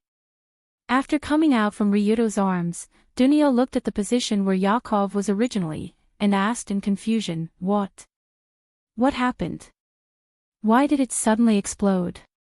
"It was a listening bomb, we were tricked, that bastard Nikolai." Suddenly, Ryudo stood up and patted the dust on his body, and said with a dignified face. Obviously, even if Yakov had cerebral palsy, it was impossible for him to bury a bomb under his butt, so the bomb was definitely not buried by him. And very coincidentally, the bomb buried under the floor happened to explode when Yakov was about to say the information about the buyer. There was only one reason for this situation, and that was that this hall was monitored by someone. And when they heard that the guy was about to reveal some important information, they activated the bomb and killed him. Perhaps they wanted to kill Ryudo as well. There weren't many people who could plant a bomb in Tomahawk's nest right in front of him. Coincidentally, there was one in Moscow, and that was the head of the weapons department of the Heavenly Eye Group, Nikolai. According to Ryudo's knowledge, Nikolai was a true master of arms. As a member of the KGB, he was highly proficient in all kinds of light and heavy firepower weapons. He was especially fond of all kinds of bombs, so he was jokingly called the explosive genius by the players in the game. Nicholas had been to Tomahawk's base before, and he had enough strength and reason to bury the bomb, so there was no need to suspect anyone else. But now, Ryudo had planned to find some information about Nikolai from Yakov's mouth and infer where the nuclear materials had gone. It would be best if he could stop them from leaving Moscow. But now that the bomb went off, the new head of Tomahawk was turned into a pile of debris. There was no way he could get anything out of him. Sigh. I can only ask the other mafias. So troublesome. Thinking of this, Ryudo couldn't help but sigh. Then he planned to go outside and follow Yi Xian to find the other mafias in Moscow that sold nuclear materials. But at this moment, Dunya cautiously said, Do you want to change your clothes before going out? Change my clothes. It's a bit dirty, but it doesn't matter. It's not a matter of whether it's dirty or not, it's... But... After hearing Dunya's words, Long Do turned his head to look at his perky and powerful buttocks, only to discover that his pitch-black buttocks were wantonly blooming in the cold wind. With Ryudo's strength, he could indeed do it without looking back at the explosion. But the problem was that he could do it, but his clothes couldn't. Therefore, after blocking the explosion with his back, the clothes on his back, from the collar to his thighs, were all gone. The tight-fitting Rogue's gel bulletproof vest had also turned black, but one could still vaguely see his swaying buttocks. "Nikolai, I'm not done with you." After quickly running to the second floor and changing into a set of clothes, Ryudo looked at Dunya, who was staring at his buttocks with a smile, and his resentment toward the Minister of Arms became even stronger. But no matter how much resentment he still had to do what he had to do. Soon after, Ryudo, led by Yi Xian, who was so shocked that his eyes almost popped out of his head, went to find the other mafias in Moscow one by one. Unfortunately, it was too late. When Ryudo found them and used some similar methods to have a friendly negotiation with them to make them willing to tell the truth, he found out that Nikolai had already left with his men. In addition, in the other mafia bases, they also found listening bombs similar to the one in Tomahawk's base. When the mafias found out that a bomb was installed in their base, they were furious, but they couldn't do anything to the bastard Nikolai.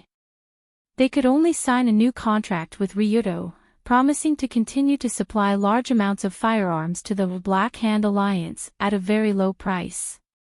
This new contract, in addition to the large amount of light and heavy firepower weapons that the Dragon Fang team dug out from the Tomahawk warehouse, was more than enough for Ryudo to arm the Rulong Security Company to the teeth.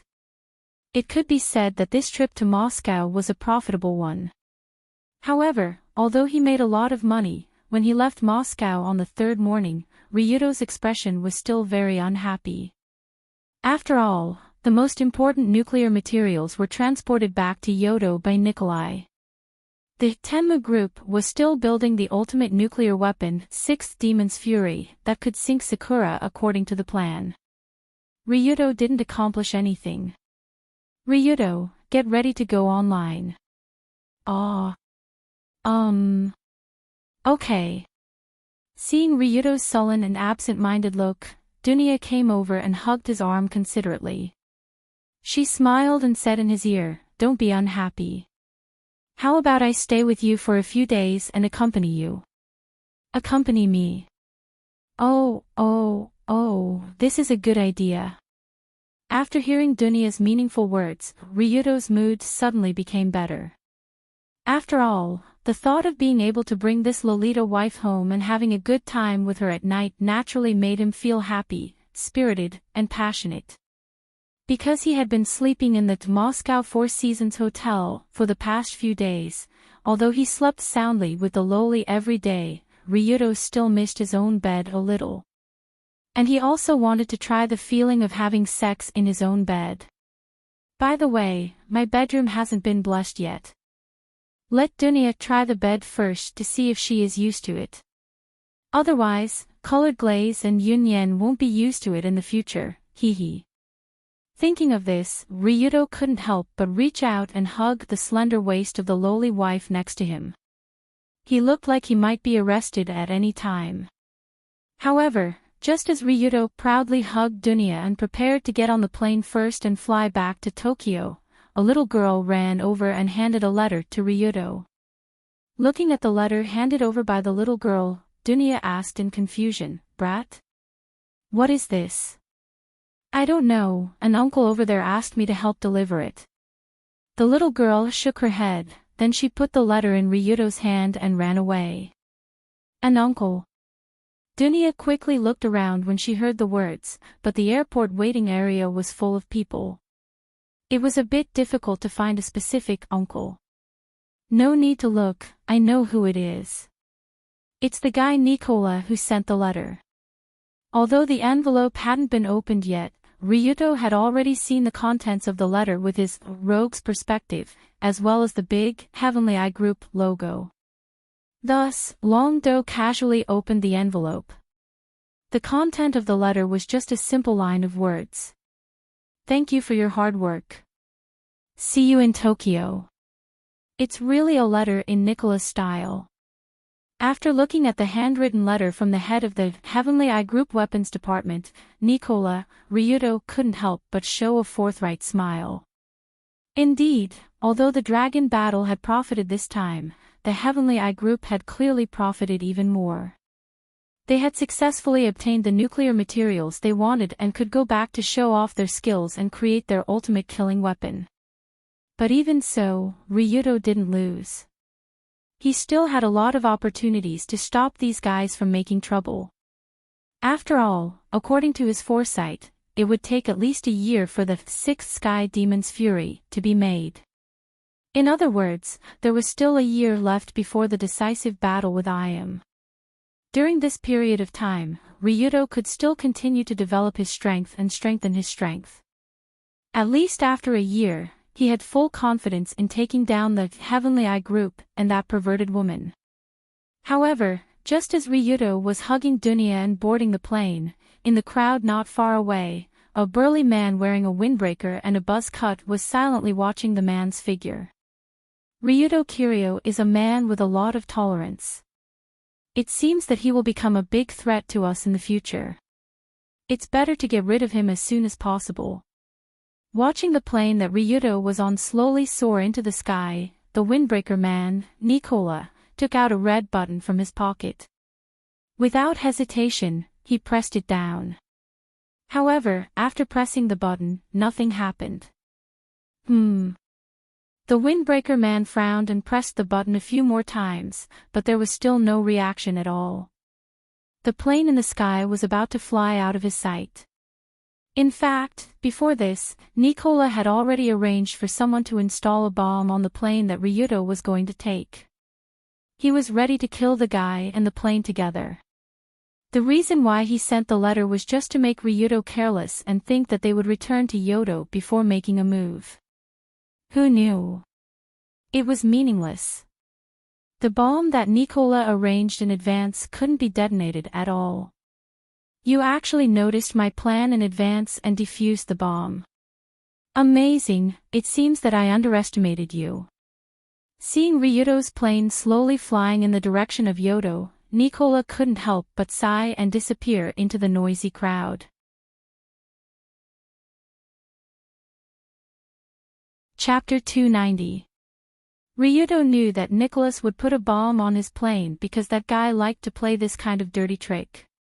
So after he defused the bomb in advance, the plane successfully flew back to Yodo and landed on the runway of Yodo Haneda Airport. Because this trip was quite tiring for Ryudo and Dunya, the two returned to the Rulon Group headquarters and directly fell asleep in Ryudo's room. They didn't do anything messy at night. Just when they got up in the morning of the next day, Dunya, who was wearing a nightgown, patted Ryudo's quilt and shouted to him, "Get up, we have to go to school." "Go to school." Ryudo heard the words and got out of the quilt in a daze. He lay on Dunya's smooth thighs and looked at her beautiful face from the bottom and smiled. "Why, when did you become a good student? Do you like to go to school so much?" In fact, from Ryudo's current situation, it was meaningless for him to go to school. Usually, he just regarded the school as a game place to communicate with the three women. So if Dunya didn't say that she wanted to go to school early in the morning, Ryudo planned to stay with her in the quilt for a while and do something fun to move his body. But for some reason, Dunya seemed to insist on dragging Ryudo to school, so the two got out of the quilt and washed their clothes. After tidying up and eating breakfast, they got in the car and drove to school. Hee. Early in the morning, Dunya seemed to be in a good mood. Even when she was sitting in the car and rushing to school, this lowly wife kept making strange laughter. No one knew what she was laughing about. However, when the two of them arrived at the parking lot outside the school, got out of the car, and walked toward the school gate, Long Do finally realized what the kid was up to. "Yo hey!" Accompanied by a soft chuckle, the young girl reached out and hugged Ryudo's shoulder, walking on the road with the sweet posture of a young girl in love. With such an intimate hug and the sweet smile on Dunya's face, anyone who wasn't blind would be able to tell that the two of them were lovers. Coincidentally, this was the entrance of Dooley First High School, and it was the peak period of school, so the surrounding streets were packed with people. Therefore, this scene caused many people's jaws to drop. Am I seeing things? Is that Ryuto Kiryu and Saito Dunya?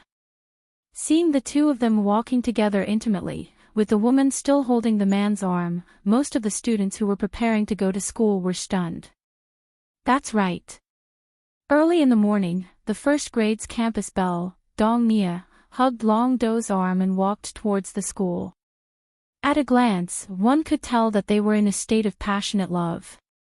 It was simply enviable. But the problem wasn't here. The problem wasn't the relationship between Ryuto and Dunya.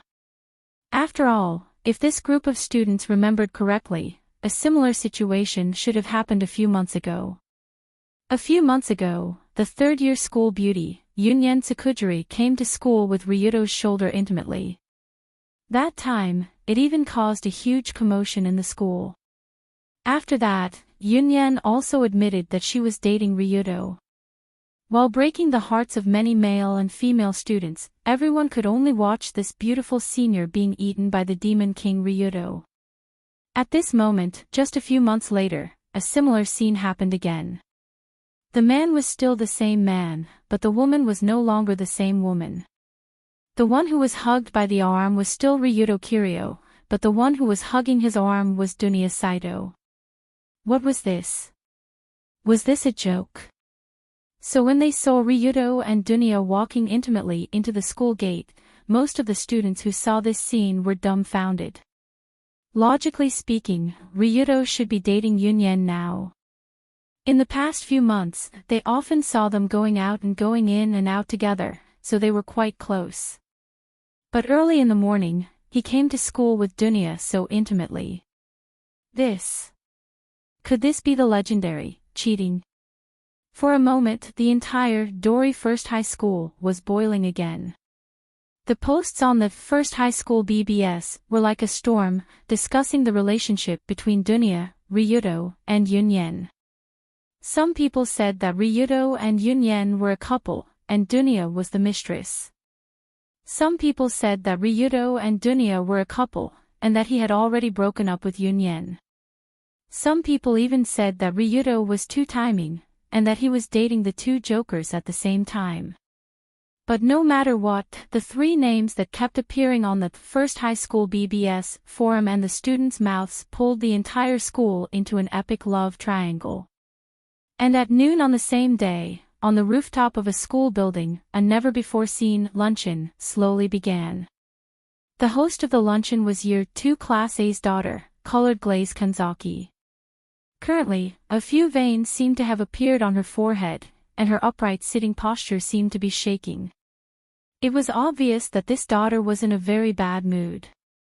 Of course, apart from the host, Colored Glaze, there were two other people participating in this luncheon.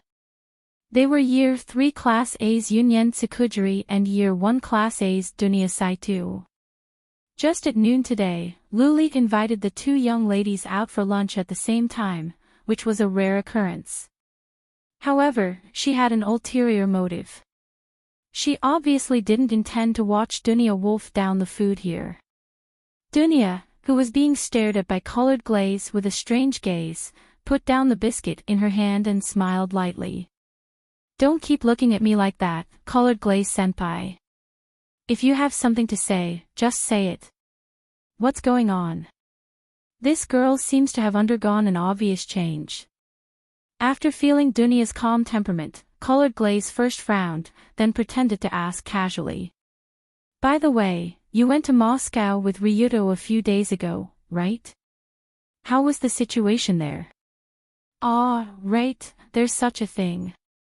What did you do in Moscow with Ryuto? I'm very curious. Hearing Colored Glaze's words, Yunyen suddenly remembered this matter, so she opened her eyes wide and looked at Dunya. After Dunya's coming-of-age ceremony, she and Ryuto directly flew to Moscow for a 4-day and 4-night tour. It was impossible to say that Colored Glaze and Yunyen didn't care about this situation. After all, the two of them had never traveled alone with Ryuto before. And outside of the tour, Dunya did not hesitate to do that intimate action in front of the entire school early in the morning, which made people wonder if she had undergone a strange change in mentality during the tour. However, when faced with the two eyes that clearly contained different complicated emotions, Dunya remained calm. Dunya, on the other hand, remained calm and collected. She even leisurely picked up a glass of vodka from the tablecloth. She put the glass to her rosy lips, took a small sip, then smiled. "We just went to Tomahawk to talk about business. Colored Glaze Senpai, didn't you receive the news?" Now that Colored Glaze was the #1 strategist of the Black Hand Alliance, in theory, all the big and small information would go through her eyes. Naturally, she wouldn't miss the things that happened between Ryuto and Dunya in Moscow. "I do have some information, but other than that, I want to know how the two of you spent those few days in the same suite." Seeing that Dunya was still playing dumb in front of her, Colored Glaze finally asked in a displeased tone. Indeed, Colored Glaze knew too much, including the fact that Dunya and Ryuto stayed in the suite of the Four Seasons Hotel in Moscow for 3 days. But after all, there were no surveillance cameras in the suite, so Colored Glaze couldn't figure out what happened between the two of them in the past few days. From Colored Glaze's point of view, Ryuto wouldn't go so far as to lay his hands on Dunya, who had the body of a child. That guy shouldn't be that thirsty. But it was necessary to clarify this matter, especially since Dunya had obviously changed. Otherwise, Colored Glaze and Yun Yen would always have a thorn in their hearts. But when faced with this somewhat personal question, Dunya casually replied. "Are you sure you want me to answer? This answer might not be what you want to hear." "Not what I want to hear." "No way, right?" After hearing her words, Colored Glaze and Yun Yen looked at each other and saw the disbelief in each other's eyes. "Dunya, don't keep us in suspense, just say it." At this time, Yun Yen took the lead and continued to ask, her tone becoming slightly anxious. Originally, Yun Yen didn't think too much about Dunya and Ryuto going on a trip, but now that they came back, the feeling that they gave off was getting more and more strange, which made it easy for people's imaginations to run wild. After all, this was Dunya, the usually coarse, rude, and violent silver bear that would explode at the slightest provocation. If it was the previous Dunya, facing Colored Glaze and Yun Yen, she definitely wouldn't be so arrogant, as if she was the victor, but now she could. And if one looked closely, it wasn't difficult to notice that the girl's appearance and temperament seemed to be completely different from before. At this time, Yun Yen glanced at Dunya's waterfall-like silver-white hair that was tied into a simple ponytail and then draped over her shoulders. This kind of mature and steady hairstyle usually appeared on married wives. Even the more mature Yun Yen had a hard time with this kind of unique hairstyle. But now, Dunya was somehow able to pull it off. Mature, married wife, Dunya.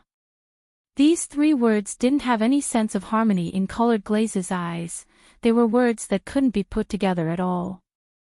But in reality, even Colored Glaze had to admit that today, Dunya's temperament actually matched this kind of mature hairstyle very well. It was the most ridiculous thing in the world.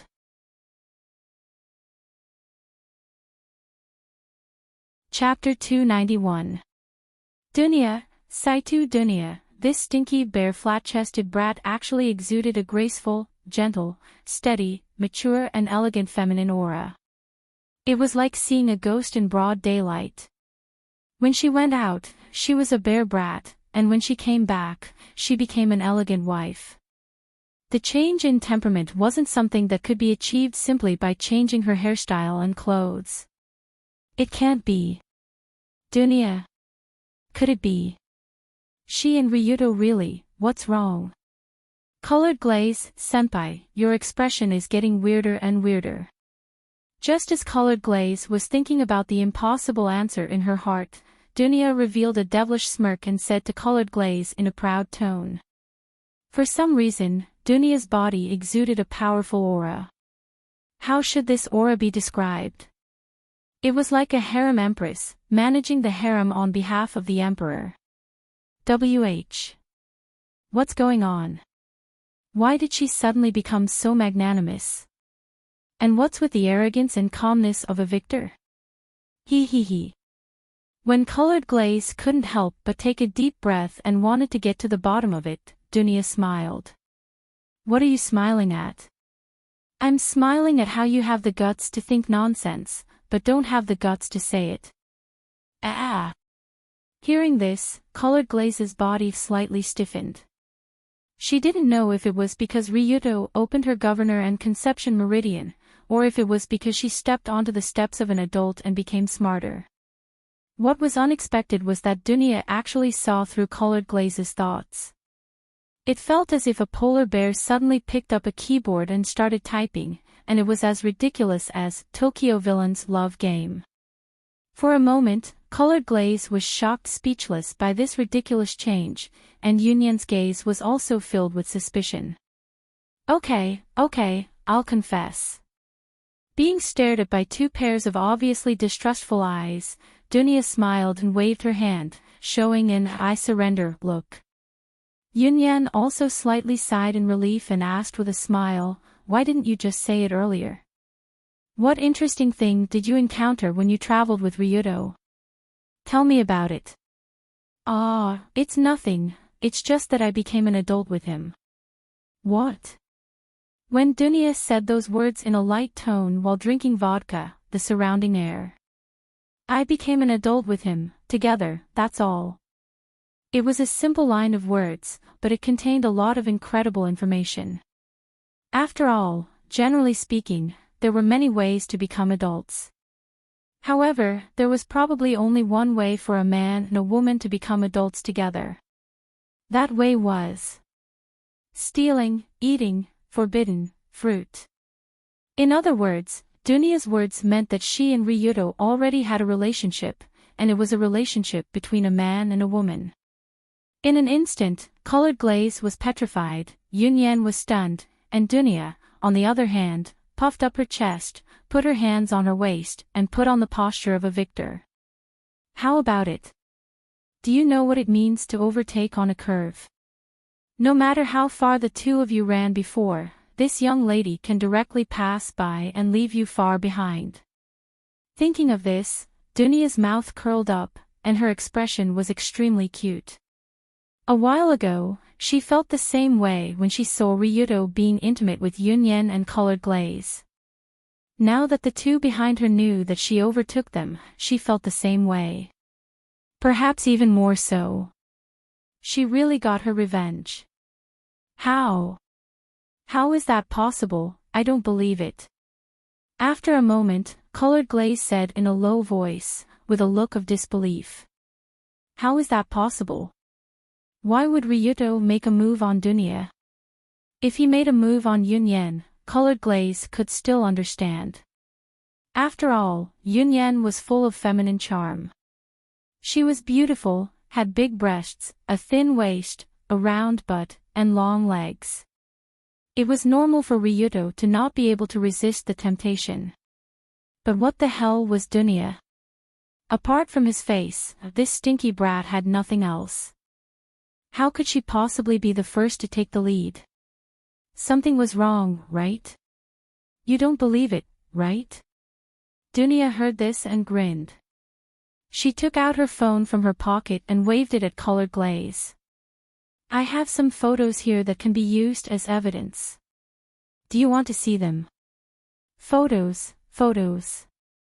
Could it be those photos? In an instant, Colored Glaze and Yunyan looked at the phone in Dunia's hand. Especially the former, her eyes were about to spit fire. Yunyan, on the other hand, was much more open-minded.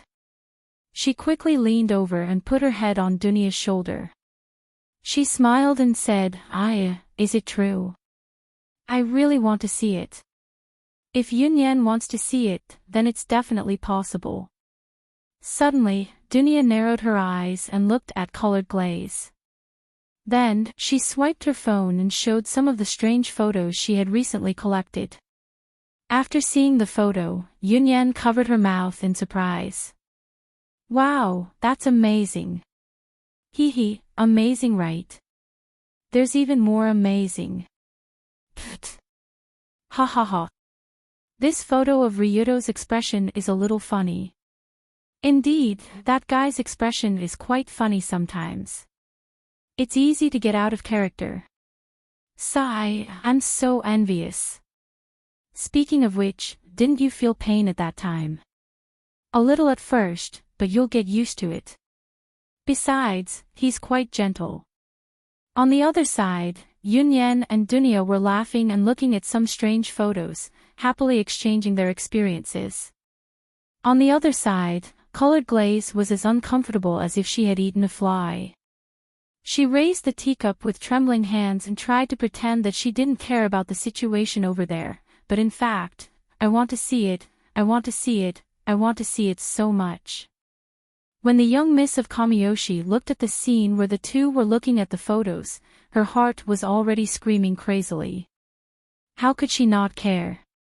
After all, she had never done those things with Ryuto before. Not only did Dunya take the lead, she even took photos as a souvenir. It was simply too. It was too enviable. She cared so much about what was in those photos. However, although Colored Glaze really wanted to see the contents of those photos, she couldn't beg Dunya. After all, the two of them had always been on bad terms. Therefore, Colored Glaze, who was originally kneeling on the tablecloth, quietly moved her petite butt slightly towards Dunya's direction. After moving a little, seeing that Dunya didn't respond, Colored Glaze began to move again, using her butt as a belt, and her waist as a belt to move her legs. Not long after, her body was getting closer and closer to Dunya's position, and the corner of her eyes could gradually see the light on the phone over there. I'm about to see it. Look, but at this moment, Dunya suddenly turned off the phone and smiled. Hey, I've seen enough.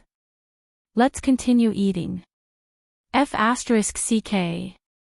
In an instant, Colored Glaze almost fell to the side. She hurriedly held onto the tablecloth with her hand, supported her slender waist, and looked at Dunya with resentment. Colored Glaze, senpai, why are you looking at me like that? Don't tell me you want to see it too. After noticing the resentful gaze, Dunya pretended to widen her eyes in surprise, and said to Colored Glaze with a puzzled tone. However, the triumphant look on her face couldn't be concealed. That's right, Dunya was indeed the winner. After all, as an adult, there was a qualitative difference between her and Colored Glaze and Yunyan. This wasn't something that could be made up by the difference in intelligence. Just like that, this rare three-person lunch ended with Dunya's victory. Lioli, on the other hand, angrily ran to Long Do's house after school and vented her anger on this bastard. She didn't leave until very late at night.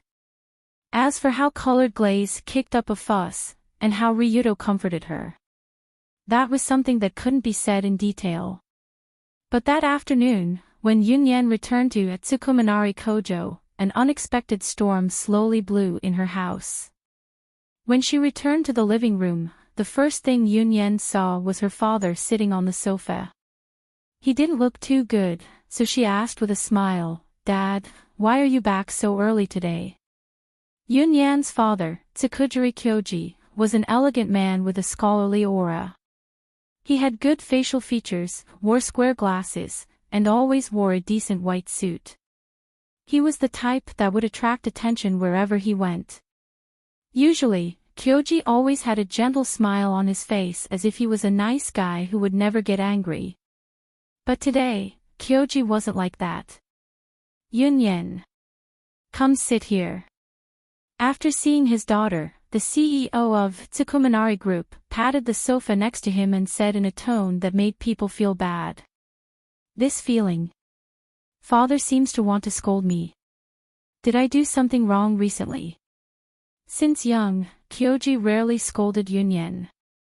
After all, Yunyan, the daughter of the Tsukuminari Group, had always been very obedient. There was nothing to scold her about.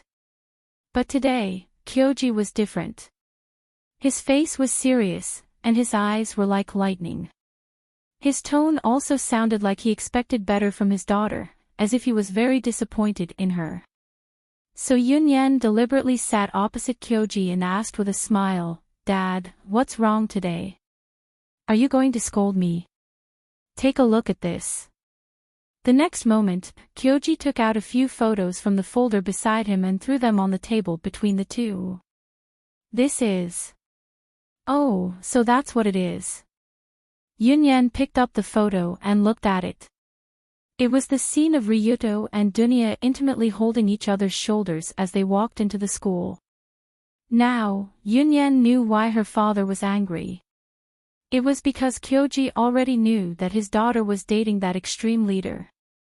But now, his daughter's boyfriend was being intimate with another woman in public. As a father-in-law, it would be strange if he wasn't angry.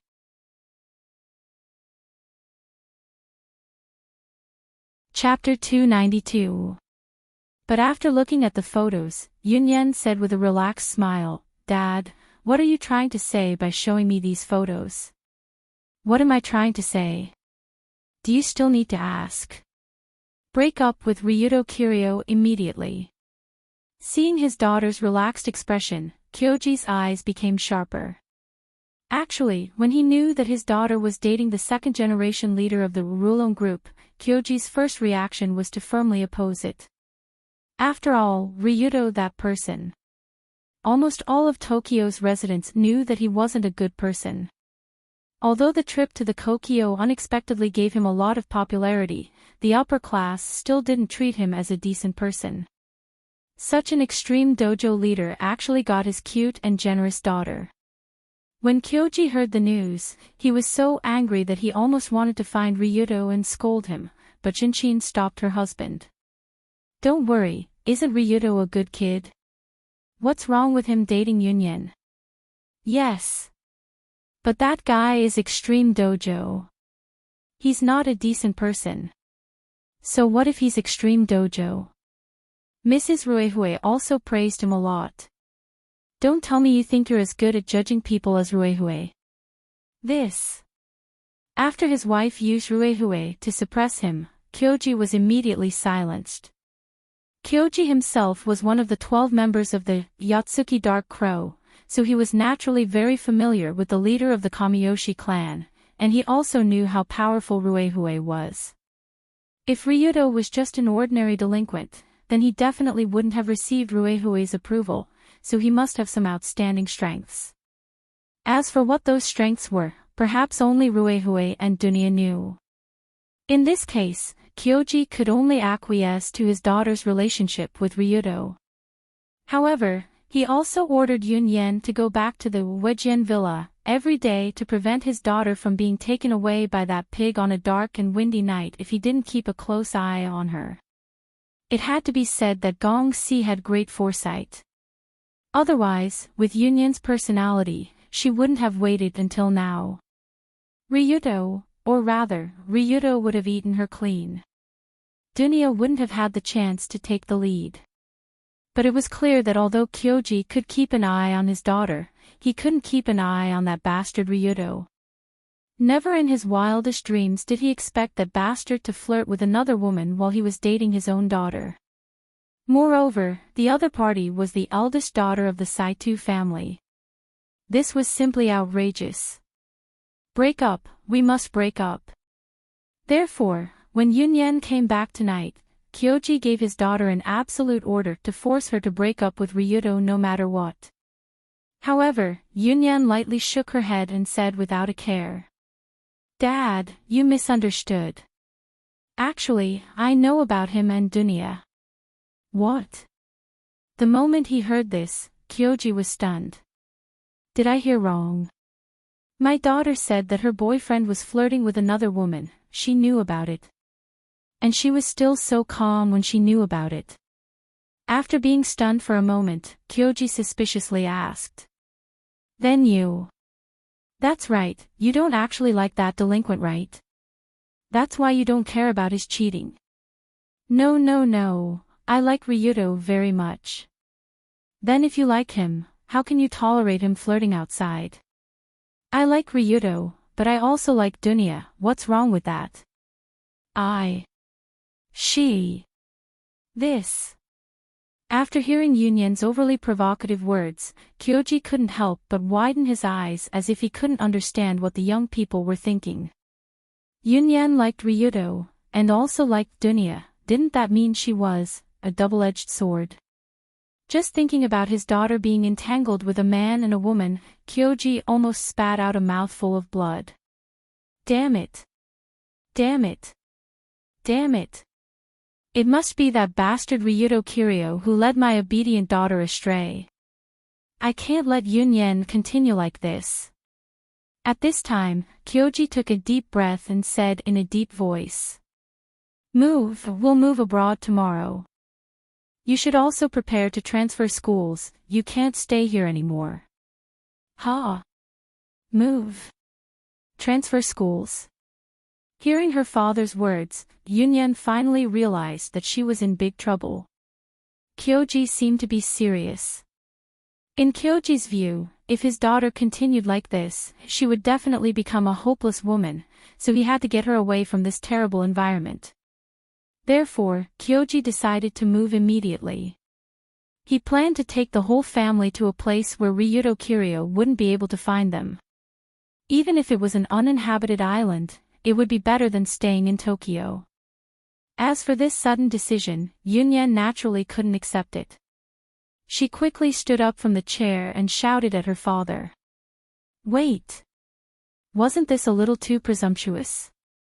I don't want to move, and I don't want to transfer schools. Shut up. If you weren't entangled with that hoodlum, I wouldn't be this angry. Ryuto isn't a hoodlum. He's my boyfriend. Please watch your words when you speak. Although Kyoji was obviously very angry, Yunyan wasn't to be outdone. Don't forget, Yunyan was originally the type with big guts. She dared to go out with Ryudo to watch a death match in the underground arena in the middle of the night. She even dared to sneak into someone's bed.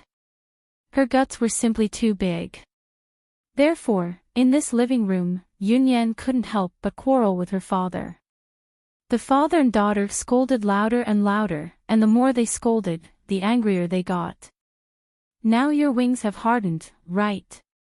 You dare to speak loudly to me. You can say whatever you want about me, but you can't scold Ryudo. He's innocent. He's innocent. That little bastard hugs women left and right, and he's innocent. Drag him out and hang him as a street lamp. You. If you say that again, I'm going to get angry. I'm going to get angry. Tomorrow we'll transfer schools and move. I won't allow you to see that stinky hoodlum again. Oh. Transfer schools, right? Move, right? Wait and see. After hearing her father's resolute words, Yunyan couldn't help but clench her teeth. Then, without looking back, she ran out of the living room and ran towards her bedroom. Bang! While running back to her bedroom, Yunyan immediately locked the door from the inside. Then, she picked up her phone and called Ryudo. Beep beep beep beep. Not long after, the phone was connected. Ryudo's familiar voice came from the other side. Yunyan. Calling at this time, do you want to? Without waiting for Ryudo to finish, Yunyan said in a serious tone, Father wants me to transfer schools tomorrow. Come pick me up immediately. I want to run away from home. Aw. Run away from home. No way, right? After hearing Yunyan's words, Ryudo was stunned. Because why does this plot sound a bit familiar? In the original Yunyan's timeline of Red Album 2, No Survivors, Miss Tsuchiki chose to run away from home because her family didn't allow her to be a full-time novelist and forced her to work at her own company. She took the main character and ran away overnight. And in this world, although the current Yunyan had yet to graduate, she seemed to have fallen out with her family because of the matter between her and him. In the end, she still made the same choice. It could only be said that as expected of the young mistress of the Pry family, she had to do the same in every world. But since Yunyan already said so, Ryudo immediately hung up the phone and called Narukai to drive to Tsuchiki Kojo. But when Ryudo arrived at the entrance of Tsuchiki Kojo, a few bodyguards quickly surrounded Ryudo and raised their hands. "Sorry, we won't be receiving any guests tonight. Please go back." Not receiving guests tonight. Are they afraid that Yunyan will take the opportunity to run away? Seems like Kyoji didn't completely understand his daughter. After hearing the bodyguard's words, Ryudo revealed a slight smile and then suddenly disappeared from the spot. Almost in the blink of an eye, the bodyguards surrounding Longdo fell to the ground at the same time and lost consciousness one after another. They didn't even understand how they were put down. After all, to the current Ryudo, normal bodyguards were like non-existent. Even if there were 100 or 80 of them, they couldn't stop him. At this time, Kyoji, who was at home, received a message from the butler and knew that bastard Ryudo was about to break into the house. "Ryudo Kiryu. That guy dares to come." Kyoji took a deep breath and shouted to the butler, "Let him go. Don't let that bastard step into the house." "Yes, I'll go mobilize. Sorry, I'm already in." Just as the butler was about to mobilize more people to stop the Rulon group leader, a frivolous voice came from outside the living room. What? What? Under the stunned gaze of Kyoji and the butler, the young figure, Ryudo Kiryu, slowly appeared from the darkness and walked into the house with an indifferent expression. How is it possible? There are at least 30 to 40 bodyguards outside.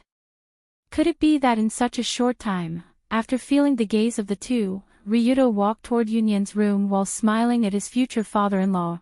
"Don't look at me like that, I'll leave right away, I won't stay for too long." You're trespassing. Ahem. Originally, Kyoji wanted to yell at him, "You're trespassing," but then he realized that this guy was the leader of the extreme Dao. It would be strange if he cared about such a small thing. Damn it. This bastard.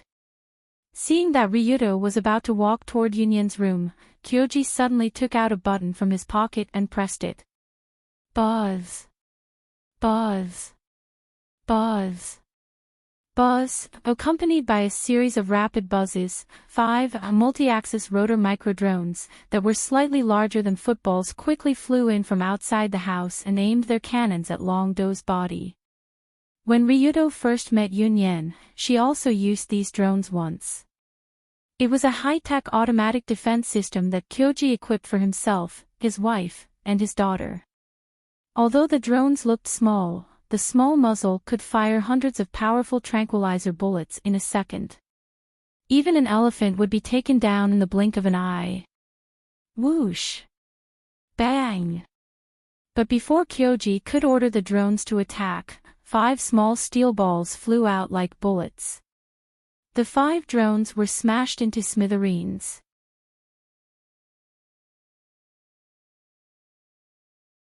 Chapter 293. Is this guy human? Although Gong Si didn't practice martial arts, his eyesight was quite good. At that moment, he vaguely saw Longdo swinging his right hand without looking back.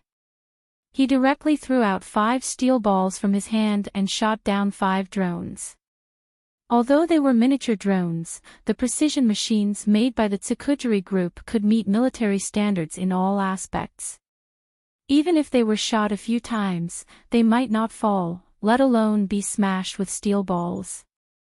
In other words, the steel balls Ryudo threw out were more powerful than bullets. Isn't this nonsense? How can a human do this? If you have this ability, why don't you go fight monsters and save the world? However, just as Gong Si's face turned pale from the shock, Ryudo leisurely walked down the hallway and came to Yunyan's room. Knock knock. He elegantly knocked on the door and smiled. Yunyan. I'm here, open the door. Before he finished, the door opened and Yunyan's figure suddenly pounced on Ryudo. You're fast, let's go. After hugging her boyfriend, Yunyan rewarded him with a kiss on the cheek, then excitedly hugged Ryudo and walked out. Suddenly, Gongxi, who chased after them, saw his daughter hugging another man affectionately. He was so angry that he almost had a heart attack. "Don't leave. Little bastard. If you take her away, I'll..." Shu Longdo didn't wait for Gongxi to finish, and he made a shushing gesture. "Those who threatened me before didn't have a good ending. You're my future father-in-law, I don't want you to end up like that. Otherwise, Yunyan will be sad." Ryudo's tone sounded very calm. It was far from a threat, but the threat was self-evident. The moment he heard these words, Kyoji felt a chill run down his spine, and a chill ran down his spine. It was hard to imagine that the CEO of a large conglomerate was scared to the point that his body trembled and he couldn't move. When Ryudo left with Yunyan, the butler who was standing on the side walked over with cold sweat and said to his master, "Kosher-sama. I'm sorry." "Sorry, what's the point of being sorry? What do I pay you for?" "To watch the show." After seeing the butler who was said to be a spy, Gongxi couldn't help but yell at him in a harsh tone. Since Ryudo entered the room, the butler had been standing there motionless. People who didn't know him would think he was a block of wood. Tongxing Ryukyu had come knocking on their door to take the young miss away, yet the butler, who was supposed to be her bodyguard, didn't do anything to stop him. Even if he couldn't stop him in the end, he still had to put up a front.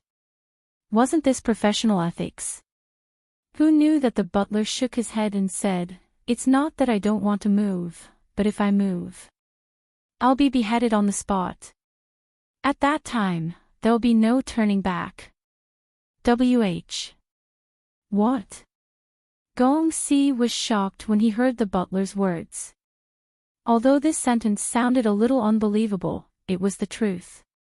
In fact, the moment Longdo entered the room, the butler was already prepared to attack. He was ready to draw his gun from his waist. However, before he could pull out his gun, an aura akin to that of a death god locked him in place. "Don't move, if you pull out your gun, I'll kill you." Although Ryudo didn't say a word, his aura had already imprinted this sentence in the butler's mind. "We'll die, if I pull out my gun, I'll die here." Under this strong threat of death, the butler could only watch with cold sweat as Ryudo took the young lady away. Looking at the direction Ryudo left, the butler sighed and said, "Kosher-sama, that guy is a complete monster. There aren't many forces in this world that can stop him. It's better not to completely fall out with him." "What do you mean? You want me to watch my daughter be taken away by that bastard? What else? Does Kosher-sama want to pay with your life? Using your life in exchange for Miss Yunyan's disgust and hatred towards him? It's not worth it." This. After hearing the butler's words, Gongxi didn't know how to react. Of course, in reality, Ryudo couldn't kill Gongxi. After all, he was his father-in-law. Even if he fell out with him, he would at most teach him a lesson. But the problem was that Gongxi and the butler didn't know this. They only felt that Ryudo was a monster. Too scary. Is this the leader of the Rulon Group and the Black Hand Alliance? Is this really a 16 or 17-year-old young man? Thinking of this, the president of the Tsukujiri Group couldn't help but take a deep breath.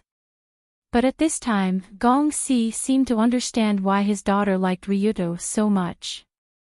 After all, from the girl's point of view, the action of the leader rushing in to take away his girlfriend was very manly. It was much better than the boy toy in this era. But what should he do now? Yunyan ran away with that guy.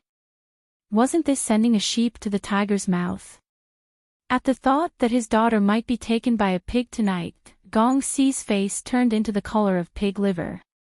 But even so, other than hurriedly contacting his acquaintances to call the police and think of a way to stop Longdo, he could only stay at home and silently pray that that bastard Longdo would not make a move on Yunyan so quickly. From a certain point of view, Gong Xi's prayer was complete nonsense. Because what he didn't know was that his daughter wasn't a cabbage being taken by a pig, she was the one taking the initiative to take someone. He, ha ha ha ha. At the same time, in the back seat of the car with the Rulong Group's coat of arms, Yunyan was laughing happily.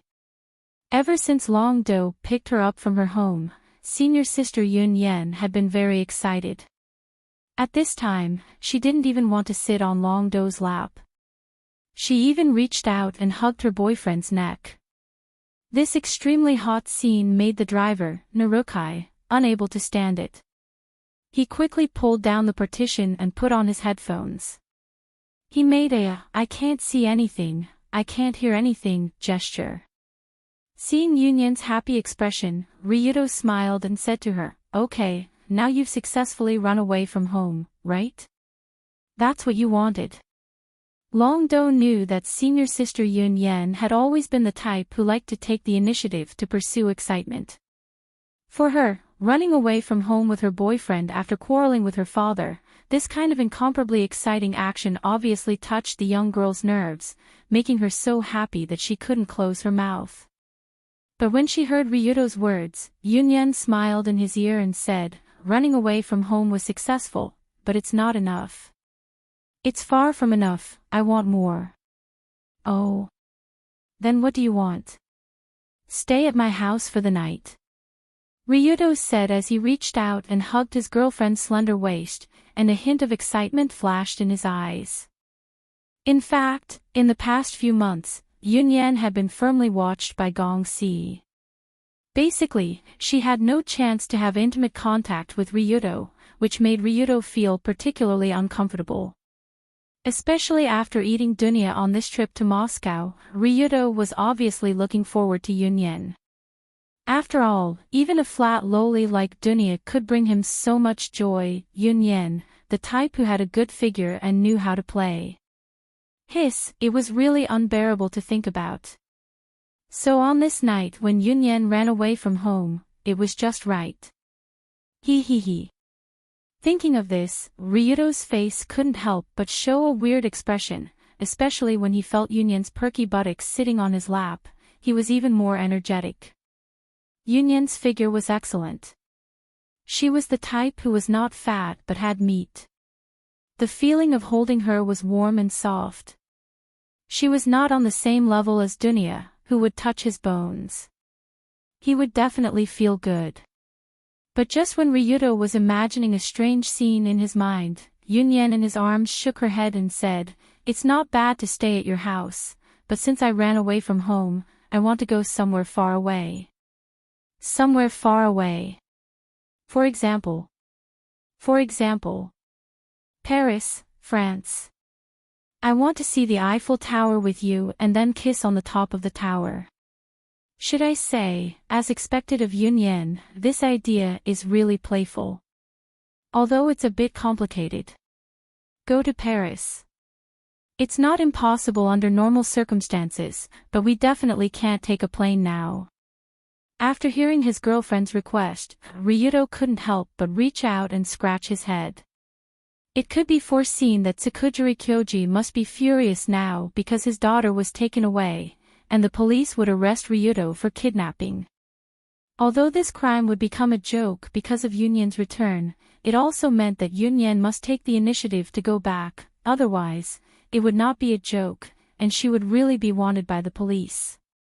In other words, before Yunyan went back, the two of them definitely couldn't take a civil plane to Paris, and this black car alone couldn't drive to Paris. But even so, even if there were such difficulties, Ryudo wanted to fulfill his girlfriend's wish as much as possible. So Ryudo nodded to Yunyan and smiled, "Wait a minute, let me make a call to confirm. If I remember correctly, Kai Yang seems to have something that can help. Let's ask him." Thinking of this, Ryudo dialed Kai Yang's mobile phone and asked if that thing was still in his hands. That thing. No problem. Anyway, it's just there. You can come and drive it away. For Ryudo's request, Kai-young didn't hesitate for a moment and directly told him that thing was now in the warehouse in the area. In this way, Ryudo quickly asked Narukai to drive in the direction Kai-young said. It didn't take long for him to take Yunyan to a large warehouse near the remote seaside of Tokyo Bay. Parked in the center of the warehouse was a private jet that didn't look very big. It could seat 2 or 3 people at most. When she saw the plane, Yunyan suddenly covered her mouth with excitement because she didn't think that there was a self-driving tour to Paris. It was so exciting that this young lady was so excited that she couldn't even straighten her back.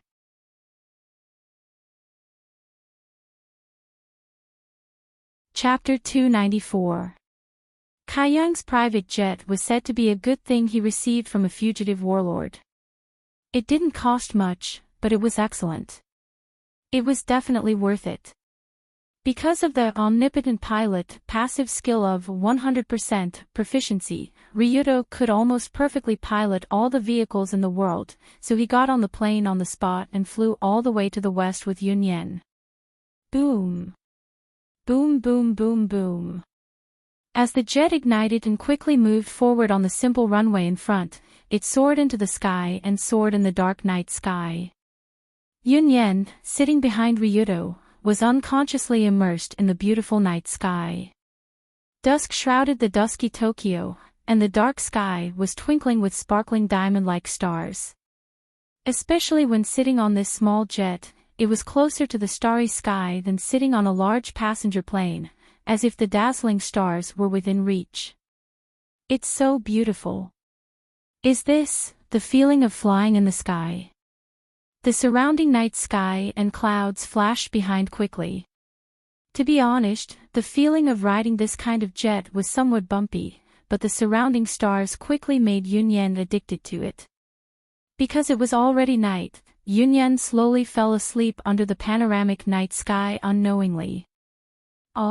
It's really a perfect trip away from home. Before finally falling asleep, Yunyan couldn't help but think so, and then she fell into a sweet dream. From Tokyo to Paris, even if it was a straight line, it was a long distance of more than 9,000 kilometers, and it had to pass through many countries. Fortunately, the jet provided by Kai-young had all the necessary documents to fly in various countries, and he immediately used his own connections to ensure that Longdo would not be intercepted on the way to Paris. So after nearly 10 hours of flight and landing to refuel, when the next morning came, the plane was already parked in a manor on the outskirts of Paris. This manor was said to be the property of a Chinese Chamber of Commerce in Paris. Kai-young, who had a lot of people, greeted the boss there and got permission to land, allowing Ryudo to temporarily park the plane there. Sway, sway. At this time, Yunyan was still sleeping, but she suddenly felt that her body seemed to be floating, and then her surroundings began to shake slightly. What's going on? After an unknown amount of time, Yunyan opened her eyes in a daze. Immediately after, an incomparably gorgeous scene appeared before the young girl's eyes.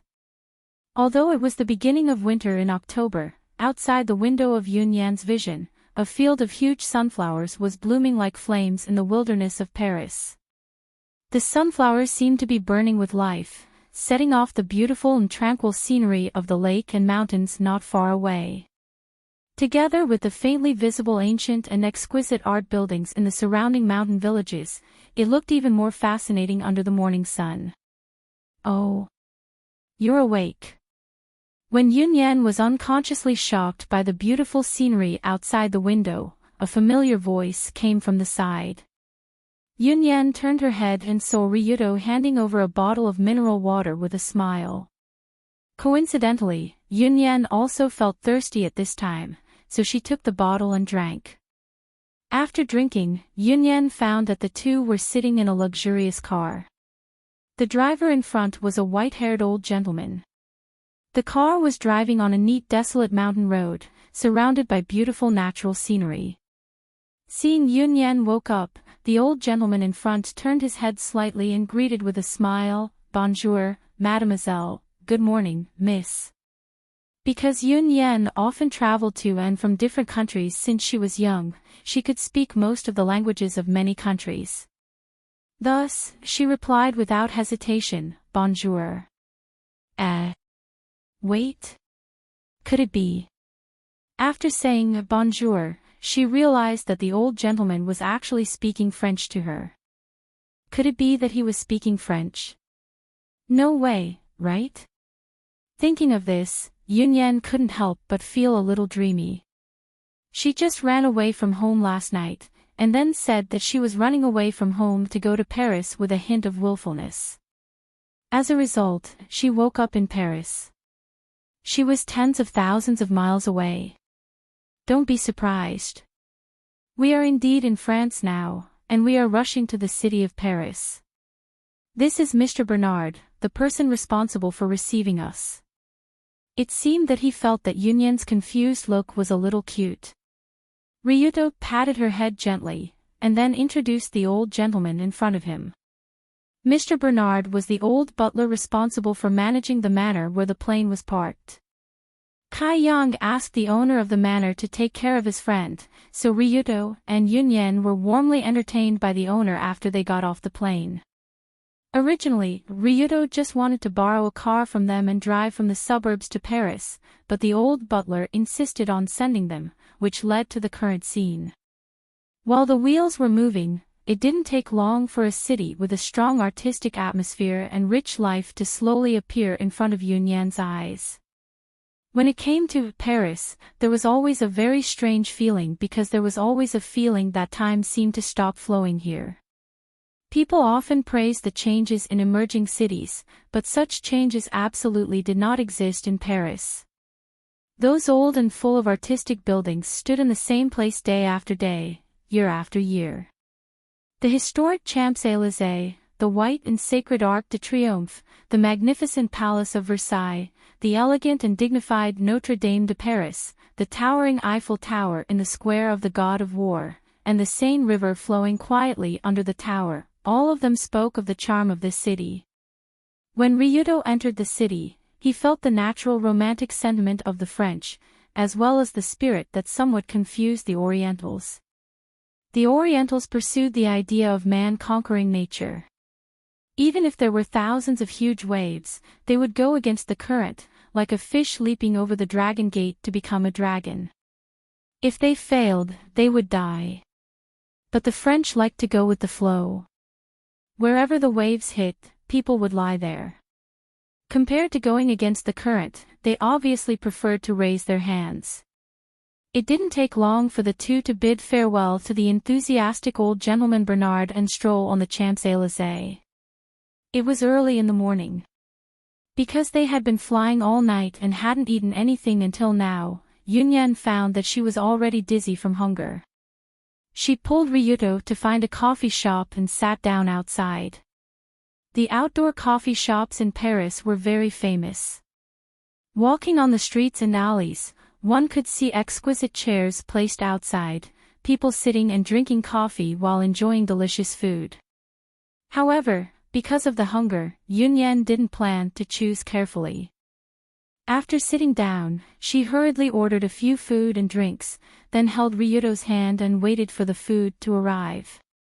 Perhaps it was because the two were in the city of romance. Yunyan seemed to be cuter than usual after coming here, especially her little eyes looking into the shop, eager to see when her breakfast would be served. Ryuto couldn't stop looking at her. He wanted to hug her, pat her head, and pat her back. Fortunately, it didn't take long for the well-dressed waiter to serve the signature delicacies of the coffee shop. An apple pie with sea salt ice cream, an omelette egg, a raspberry Napoleon cake, a seafood sandwich, and a pot of hot chocolate. The omelette egg was wrapped with cheese, various vegetables, and ham. It was very refreshing to eat together with the salad that was served together. The combination of ice and fire of the apple pie and ice cream brought a strong stimulation when it entered the mouth, which was very much in line with Yunyan's preferences. I'm alive again. After sweeping almost all the things on the table, Yunyan stretched slightly, revealing her perfect body under the romantic and roguish sunshine of Paris. Seeing this scene, Ryuto felt energized and quickly asked, "Are we going to the Eiffel Tower now?" Because Yunyan previously said that she wanted to kiss on the Eiffel Tower, Ryuto was especially looking forward to this trip to the Eiffel Tower. When he thought about being intimate with senior sister Yunyan on a tower that was hundreds of meters high and overlooking the whole of Paris, his young and rogue little heart couldn't take it anymore. Unexpectedly, Yunyan shook her head and smiled. "It's better to go at night.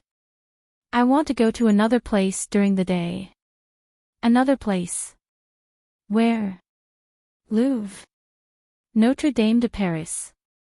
No, those places are not interesting, and I was tired of going there when I was 5. This damned rich lady. After hearing Yunyan's Versailles words, Ryuto smiled bitterly. "Then aren't you used to coming to Paris? Where else do you want to go?" "Well, I won't be tired of going to that place no matter how many times I go, and that place is also the starting point of my dream." When she said the words, "starting point of my dream," Yunyan's face couldn't help but show a trace of longing. Dream? If Ryuto remembered correctly, Yunyan's dream should be to be a novelist, right? The starting point of a novelist's dream, what kind of place would that be? This special information, even in the original, Red Album 2, No Survivors, was not announced. The players knew that Yunyan wanted to be a novelist, but they didn't know when and how she started to have this idea. After all, Yunyan was the young lady of a high-tech company, and she had a strong personal charm. How could this dream be related to novels? With the thought of wanting to know more about Yunyan, Ryuto followed Yunyan to the huge building on the west bank of the Seine River. French National Library.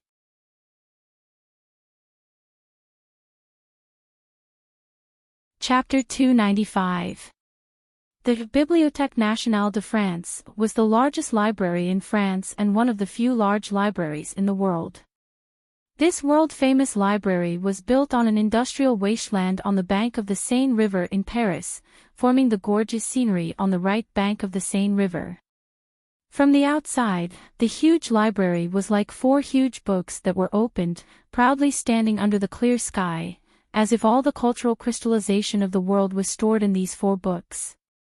For most visitors or readers, their reading activities at the Bibliothèque Nationale de France began by reading these 4 huge books before entering the library.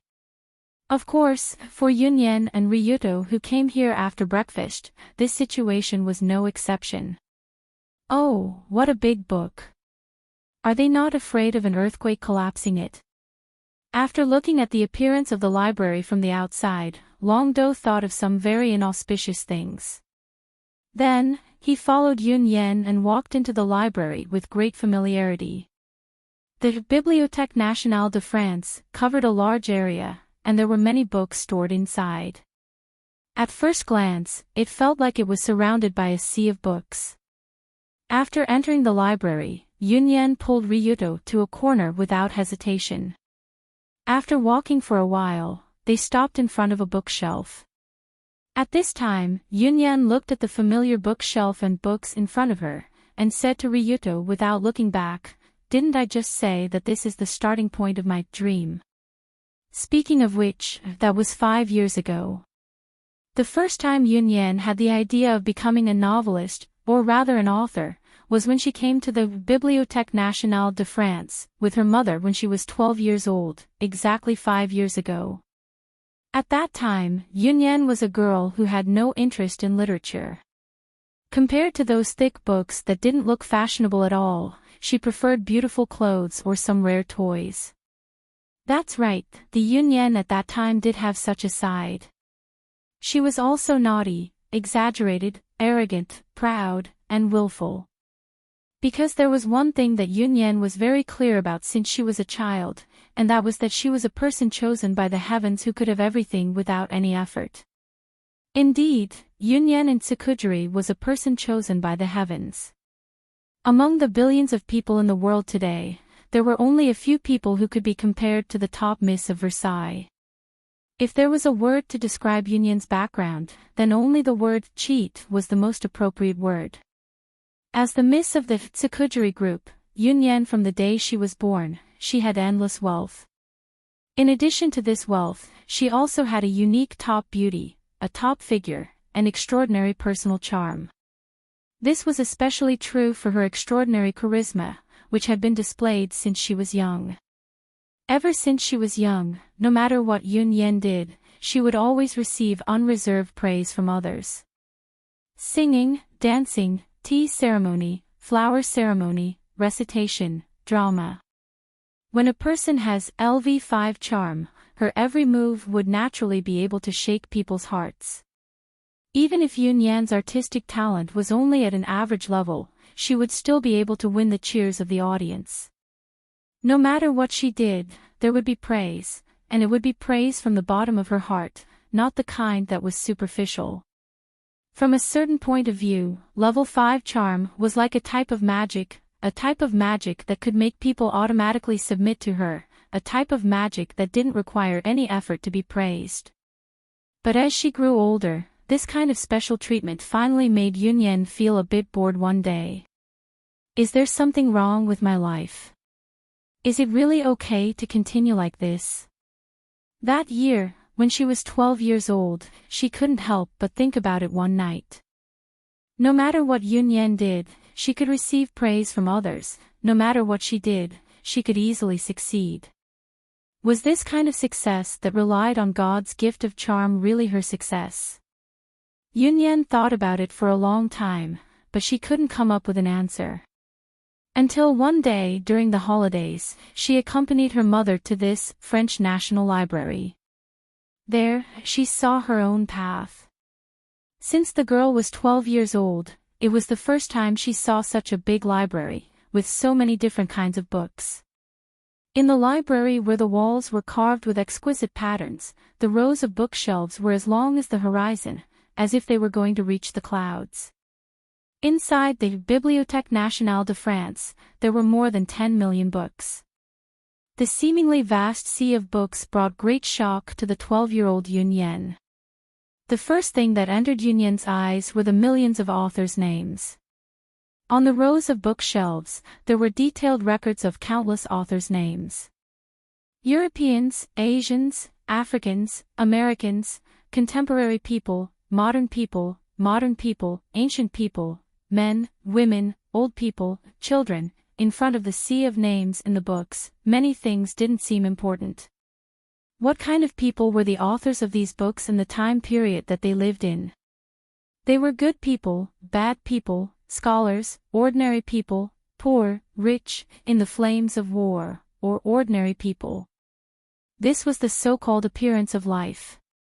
But it didn't matter, no matter what they were like when they were alive. In the end, this group of people used the words that were passed down and obtained eternal life.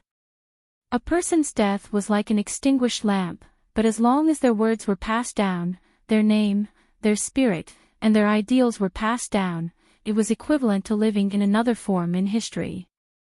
When the 12-year-old Yunyan looked at the rows of names on the bookshelves, she suddenly understood this principle. She couldn't help but shed tears of excitement. Yes, this is the path that I want to walk.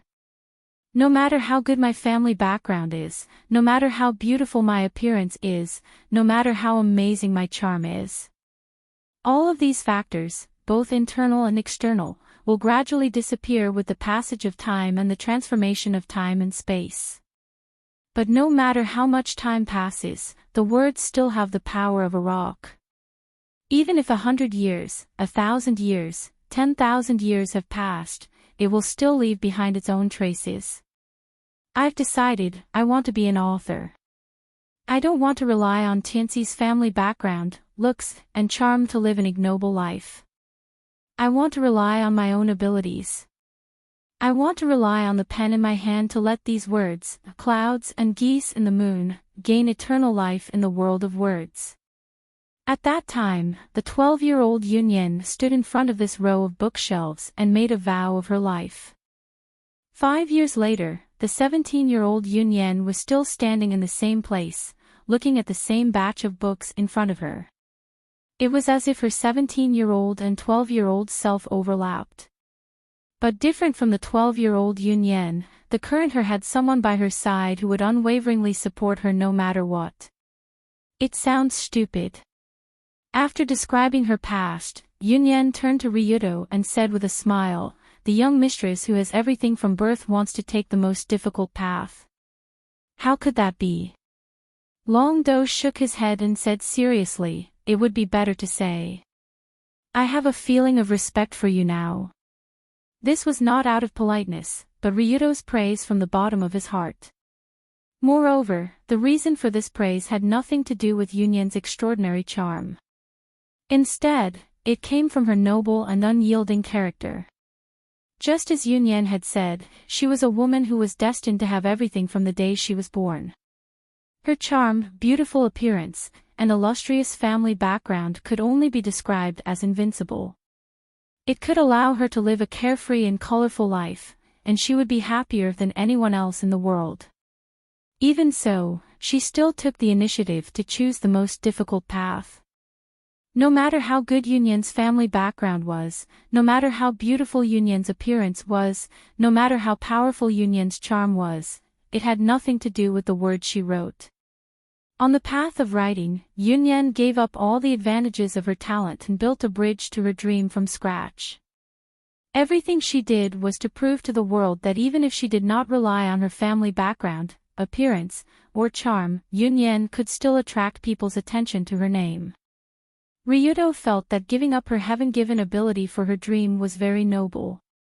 In Long Do's eyes, she had been working hard to realize her dream for the past few years, and her determination was extremely firm. Even at this moment, senior sister Yunyan stood in front of the bookshelf and was surrounded by the vast and boundless books in front of her. There was a unique sense of beauty that Long Do had never seen before. It was a sense of beauty that seemed to be emitting the light of faith. "Hey! Hee, is that so?" After being praised by Ryudo, Yunyan felt a little embarrassed. But she quietly picked up her phone and stuffed it into Ryudo's arms. She said with a smile, "Since you're already in the library, why don't you take the opportunity to see if my novel has improved?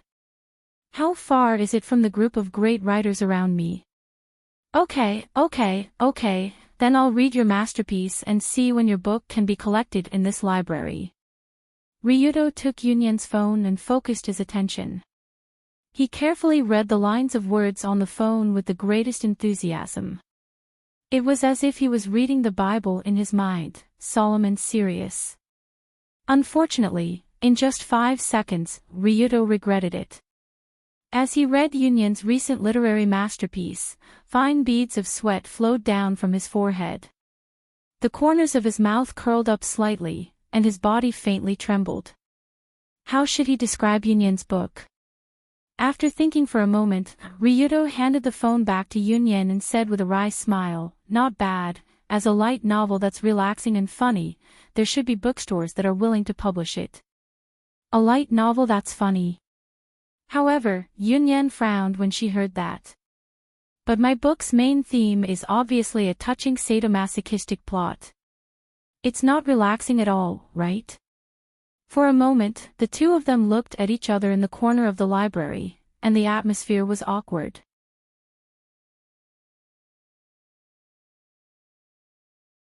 Chapter 296. However, although something awkward happened at the end of this supposedly heartwarming trip to the Bibliothèque Nationale de France, Ryudo and Yunyan still had a lot of fun during the day. After the two left the library, they went to the Seine River to enjoy the scenery of Paris on a boat. In the afternoon, they went to the famous shopping street to buy a lot of clothes and gifts. Finally, when the sun was about to set, they had a sumptuous dinner at the Le Petit Troquet beside the Eiffel Tower. After dinner, the sky gradually became dark. Logically speaking, it was almost time to go to the Eiffel Tower. According to Yunyan's knowledge, the Eiffel Tower was open from 9:30 in the morning to 10:30 in the evening. If they went too late, they couldn't go up the tower and could only sightsee below. That would be too boring. However, Ryudo rejected the proposal to go directly to the Eiffel Tower after dinner. Instead, he mysteriously said to Yunyan, "Don't worry, it's boring to go too early. Let's go later." "Should I go there later? How late would it be? Don't tell me we'll wait until the elevator and stairs are closed before we go. Then how do we go up the tower?" At this time, Yunyan also couldn't guess Ryudo's thoughts. However, out of trust for her boyfriend, she continued to follow Ryudo on the streets of Paris. Just like this, the two watched a movie, went shopping, and sat in a dessert shop. Not long after, it was already close to 11 o'clock at night. Ah! The entrance of the Eiffel Tower is really closed. Now we can't go up. When Yunyan and Ryudo finally arrived at the bottom of the Eiffel Tower, the former looked at the closed elevator and stairs at the bottom of the tower. She couldn't help but show a helpless expression. The Eiffel Tower was a 300-meter tall steel tower. It was divided into 3 floors. The elevators located at the 4 pillars could reach the first, second, and third floors. If one took the stairs, they could only reach the first and second floors. But now, it was already past 10:30. Not to mention the elevator, even the stairs were gone. Yunyan could only stand on the ground and stare blankly at the huge shadow that was particularly conspicuous in the night sky. But at this moment, Ryudo smiled and said, "Don't be in such a hurry. At this time, the tourists and staff have basically all left. If we go up now, won't we be able to spend some quality time together? You have to be able to go up first." Yunyan pouted when she heard that. She pointed to the staircase and said, "Don't tell me you're planning to pry it open. I'll call the police." "Pry? I never said I was going to take the stairs or the elevator. Wasn't the outside of the Iron Tower empty? Why don't we just climb up?" "Climb? Climb up from the outside?" The moment she heard this sentence, Yunyan was petrified. In fact, because the Eiffel Tower was a special steel structure, it was not sealed with concrete. With the naked eye, one could see that there were climbing points everywhere inside and outside the tower. It was not like no one had ever climbed the tower from the outside. According to the Paris police, every year, a group of extreme climbing enthusiasts from all over the world would gather here and try to secretly climb the 324-meter-tall antenna tower with their bare hands. Some of these climbing enthusiasts succeeded, some failed. Some were arrested by the police, and some fell to their deaths. They were simply using their own lives to demonstrate the true meaning of courting death. However, unlike them, Long Do wasn't climbing from the outside alone this time. Instead, he had to bring along senior sister Yunyan. Is it really okay? Yunyan watched as Long Do reached a corner of the Iron Tower and prepared to climb up. She felt goosebumps all over her body as Long Do wrapped his arm around her slender waist and her entire body was practically hanging on his body. Yunyan watched as Long Do approached the corner of the Iron Tower and prepared to climb up. She felt her hair stand on end. 324 meters, this was a 324-meter tall building, and he was climbing without any protection. The most ridiculous part was that he had to bring someone up with him and climb with one hand. This was definitely the craziest tower climbing plan in history. But Ryudo heard this and gently kissed Yunyan's forehead, and smiled, "Don't worry, this height and shape is no different from flat ground to me. You just have to enjoy the scenery." But... ha! Before senior sister Yunyan could finish her sentence, Long Do suddenly leaped forward and stepped on a steel bar on the outer layer of the tower. Then, he lightly jumped 5 to 6 meters into the air. Then he reached out the hand that was not holding Yunyan and hooked onto the steel bar on the outside. His body flipped up again, and the two were already standing on a steel bar more than 10 meters high. Then, the tower parkour that senior sister Yunyan had never imagined even in her wildest dreams began. Why did they use the word parkour instead of climbing to describe Ryu Kung Fu's movements? That was because he wasn't climbing at all. He was just running up the tower's outer perimeter. The huge Eiffel Tower was made up of crisscrossing steel bars that were connected to each other. With such a structure, it was destined that there would be places for people to rest their feet at certain intervals. Thus, Ryudo's body was seen running up the slanted tower in the dark night. With a person in his arms, he jumped up as if he was walking on flat ground. Every jump was able to cross a height of several meters. So climbing up the Eiffel Tower from the outside is actually such a simple thing. Before Yun-Yen could regain her senses, she felt as if she was riding on the clouds as she continued to ascend. It did not take long for her to arrive at the highest point of the antenna tower. Standing at the top of the 324-meter-tall tower, looking down from this angle, she could completely overlook half of the night view of Paris. Of course, this was under the premise that she was not afraid of heights. Otherwise, just the flat steel bar structure without any protection around it was enough to scare a timid person to the point of fainting on the spot. Fortunately, Yun-Yen was a woman who had nothing to do with the word timid. Wow! It's so beautiful. Thus, after being carried to the top of the tower by Ryudo, she immediately looked at the night view of more than 300 meters high. The night in Paris was still flashing with neon lights and feasting. There were cars and people everywhere below, and a few planes flew over from time to time. But at the top of the Eiffel Tower, at the top of the 324-meter-tall antenna tower, was a private space that belonged only to Yun-Yen and Ryudo. After admiring the beautiful scenery for a while, Yun-Yen could not help but turn her head to look at Ryudo. At the same time, she reached out and wrapped her arms around his neck. She smiled and said, "That's great. It's the best gift for leaving home." "Oh. Is it?" Ryudo also smiled and said, "If that's the case, then what about it? What kind of gift are you going to give me in return?" "Well, then I'll give myself back to you as a gift. You have to accept it gently." Suddenly, Yun-Yen also slowly closed her gentle eyes, took the initiative to move forward, and pressed her cherry lips on Ryudo's mouth. In the early winter, the wind at 300 meters high was still somewhat cold, but the atmosphere at the top of the tower was particularly hot, as if even the frost was about to be melted by the passion of the two.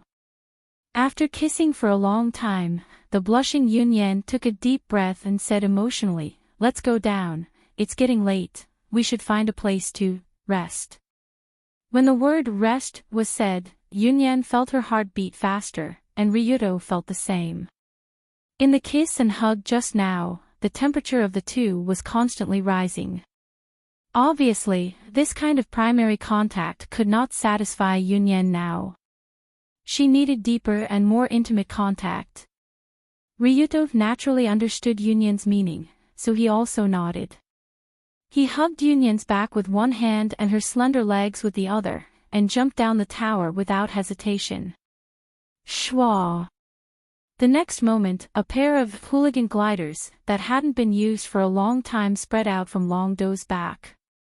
The two of them glided downwards under the night wind, glided, until they landed on a street in an unknown corner of Paris. After ignoring the surrounding passers-by who were obviously frightened, Ryudo and Yun-Yen looked at each other and smiled. They began to look for a special building on both sides of the street, a hotel. Hotel, it was indeed a hotel. After all, it was almost midnight now, and it was time to find a place to rest. This was a very normal thing. As for whether they would do anything before resting, cough cough, that was hard to say. Perhaps the two of them would chat for a while, play poker, or something like that. After searching for a while, they finally found a decent hotel in the corner of the street. But before entering the hotel, Yunyan pointed at the shop next to her and said embarrassedly, why don't we buy something first? Buy something? What do you want to buy? It's that round thing. As Yunyan said, she gestured with her hand, but it could probably be understood what she wanted to buy. Unlike Dunya, who had no experience in this area and had no common sense, Yunyan knew what basic protective measures should be taken before that. Otherwise, if they accidentally hit the target the first time, they wouldn't be able to enjoy it for a long time. Thus, the two of them sneaked towards the store like thieves, preparing to buy some small props that young people would love to see. But just as Ryuto opened the door of the shop first, a beautiful woman with delicate facial features, tall and slender figure, who gave off a cold feeling, just happened to turn her head and look over there. Ha! Wait! It's her. The moment he saw the beautiful woman, Ryuto's eyes suddenly widened. At the same time, Ryuto's old acquaintance who appeared here for some reason, the Metropolitan Police Department, Search Section 1, Chief, Tokushima Rinka also showed a surprised expression.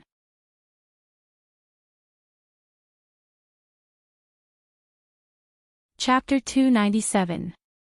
Ryuto couldn't be more familiar with Tokushima Rihana, the chief of the Metropolitan Police Department's Search Department, who was also known as the Ghost of Search.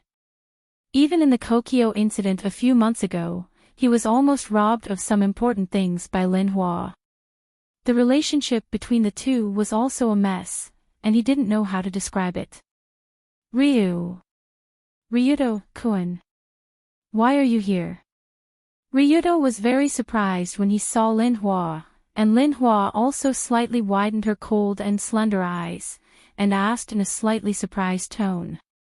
Because she was not at work at this time, but on vacation, Lin Hua did not wear her usual police uniform or professional attire, but changed into a romantic dress that was very suitable for the city of Paris. The long dress that reached her ankles wrapped around her curvaceous figure. At the same time, it exposed her perfectly round shoulders, charming collarbone, and slender arms. Coupled with a pair of wine-colored high heels on her feet, she appeared even more seductive. What a beautiful and mature woman. Such a figure, dress, and her natural cold expression simply made people who were interested in her feel that they couldn't stop. They couldn't wait to kneel under her dress and be stepped on by the wine-colored high heels. But when he heard Lin Hua's question, Ryuto replied awkwardly, that, I'm actually, Sister Lin Hua. It's actually you, long time no see. Why are you here?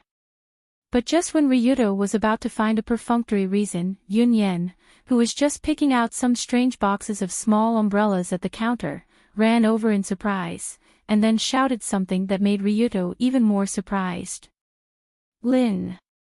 Sister Lin Hua. You know Chief Taishima. And the Taishima family and our Tsukujiri family are distant relatives. Sister Lin Hua is my cousin, of course we know each other. At this time, Yunyan walked over and put her hand on Lin Hua's shoulder, and said to Ryuto with a smile. The Tokushima clan and the Tsukumi clan. So that's how it was. They had this kind of relationship.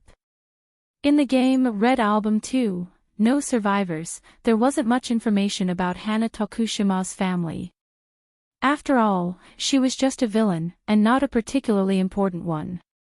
Therefore, there wasn't any detailed personal information. But judging from the current situation, Lin Hua's family background didn't seem to be simple. She was actually a distant relative of the Tsukujiri family, and she was actually a cousin of Yunyan. This information was not in the game. After all, Yunyan's personal storyline was the only one of the three main storylines that did not involve too much fighting with the Heavenly Eye group.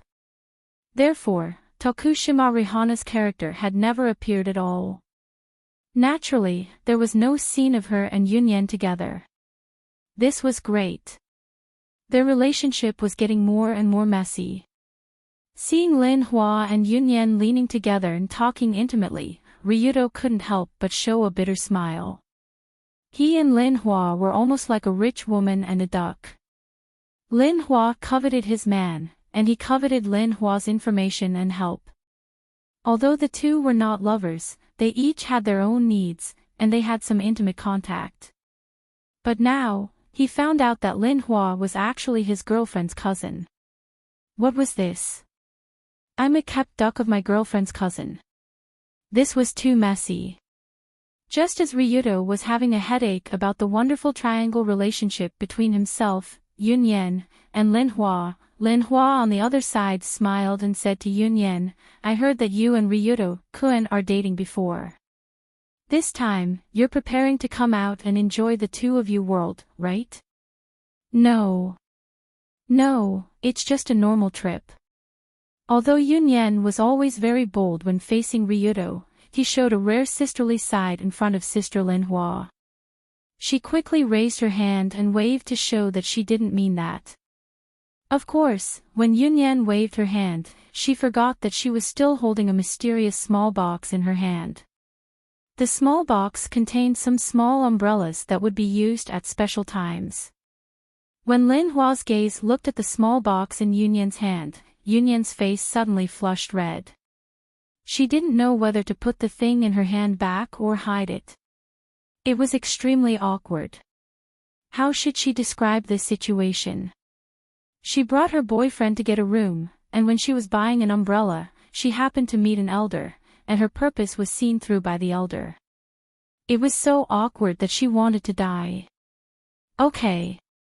When she saw Yun Yen's awkward look, Lin Hua said lightly, love between a man and a woman is human nature, and it's also a step that everyone has to go through. There's nothing to be shy about. This. Yes. When Yun Yen heard this, she took a deep breath, and her face slowly returned to normal. When the two sisters were talking, Ryudo looked at them curiously.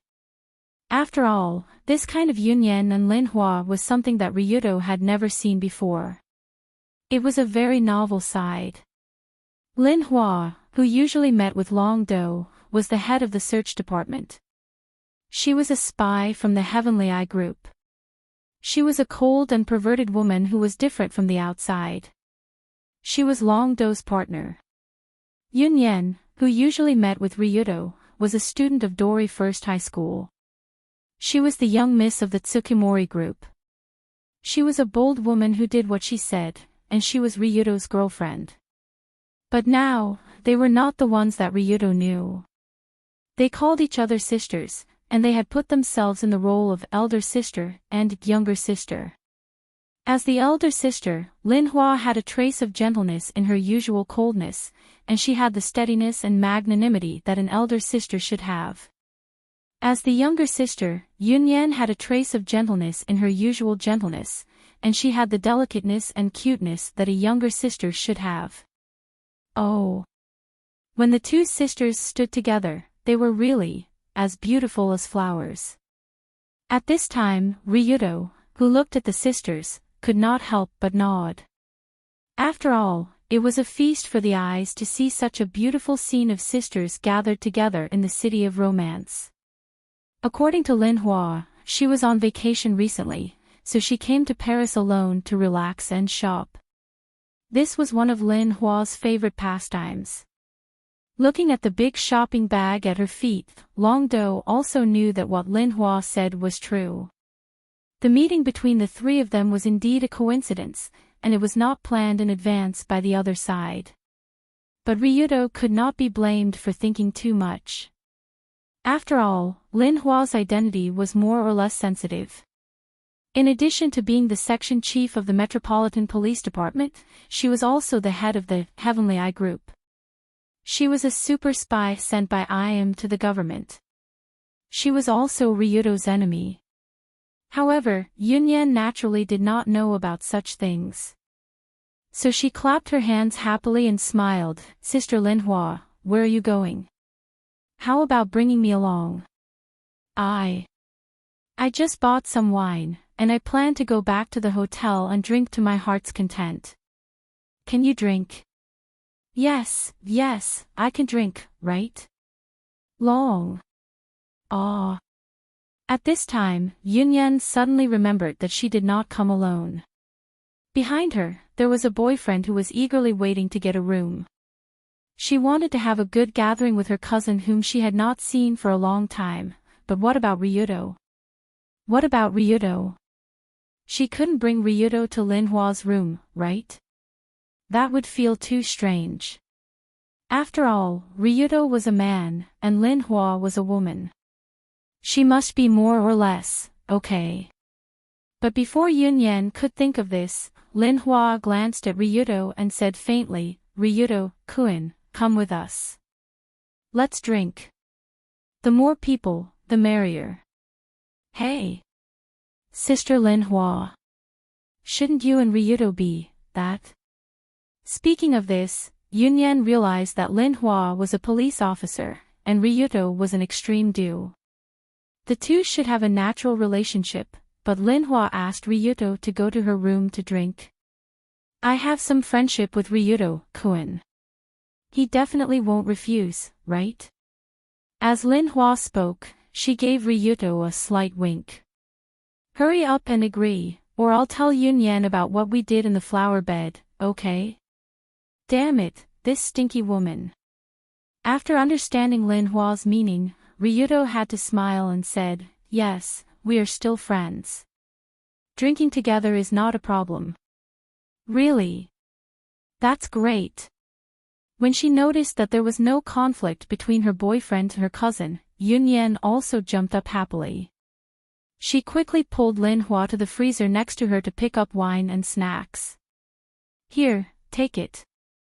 Lin Hua handed the paper bag at her feet to Ryudo and whispered in his ear, don't drop the things inside, otherwise, I will use yours as a replacement. Using me as a replacement? No way, right? Could it be? The moment he heard this sentence, Ryudo only felt a tremor, and he seemed to understand what was in the heavy paper bag in his hand. Are you crazy? Ordinary women come to Paris to shop for clothes and shoes. You came to Paris to shop for this thing. And you want me to help you carry it? Carrying the heavy paper bag with countless strange things in it, Ryudo only felt that it was not right to take it or throw it away. His expression became extremely strange. Lin Hua, on the other hand, was picking out the wine, snacks, poker, dice and other entertainment equipment for the evening with Yunyan.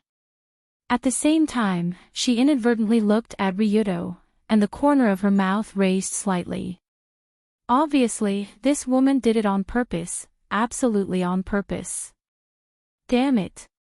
Is she trying to ruin my romantic trip to Paris with Yunyan? Beast.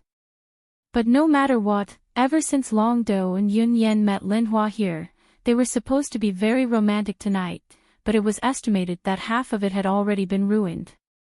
Not long after, when Ryudo carried 2 big bags and followed behind the sisters, and walked toward the hotel not far away with a face full of displeasure, he felt a chill on his back, as if he had an ominous premonition. Originally, if Lin Hua did not appear, Ryudo should be happily rolling in the sheets with Yunyan now. In the end, there was nothing left, and he had to accompany this crazy woman to drink. What a joke. Beep. However, just as the 3 of them arrived outside Lin Hua's room, the owner opened the door with the room card, and the 3 of them walked into the dim room.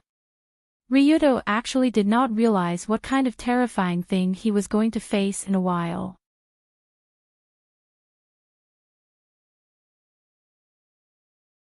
Chapter 298.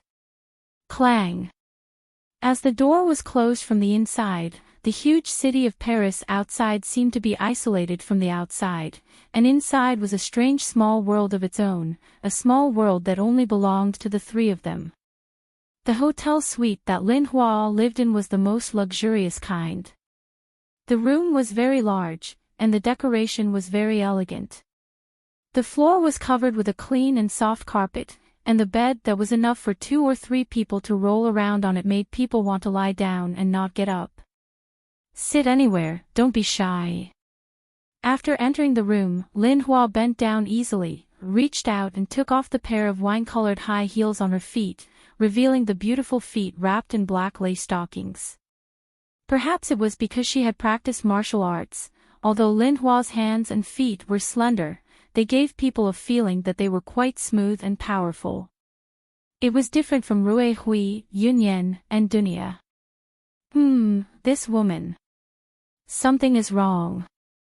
Looking at Lin Hua twisting her waist and stepping on the carpet with her stockinged feet, Ryudo could not help but sigh. He also took off his shoes at the door with Yunyan and walked in together. It was obvious that Lin Hua had been living here for a few days. There were some daily necessities scattered around the room, and the unique cold fragrance of her body floated everywhere. Lin Hua's body fragrance was also different from that of other women. It was the kind that smelled cool and refreshing, like the fragrance of mint. However, if one sniffed carefully, it was not difficult to smell a strange fishy smell in the room. How should one describe this fishy smell? Forget it, there was no need to describe it. It was better not to delve into it. Judging from the messy bag in Ryudo's hands, it was not difficult for him to imagine what Lin Hua had done in the room for the past few days. But obviously, Yunyan was completely unaware of her cousin's special hobby. After entering the room, she threw herself on Lin Hua's bed, crossed her feet in white stockings, and said with a smile, "I haven't slept in Sister Lin Hua's bed for a long time. Hee, I really miss it." "Really? You seemed to come to my house often when you were young and always slept with me. I don't know why, but Sister Lin Hua's bed always has a strange smell. It smells quite good, and I especially like this smell." Sniff. Yunyan immediately pounced on his bed and sniffed curiously. God, please don't let Yunyan know what that smell is.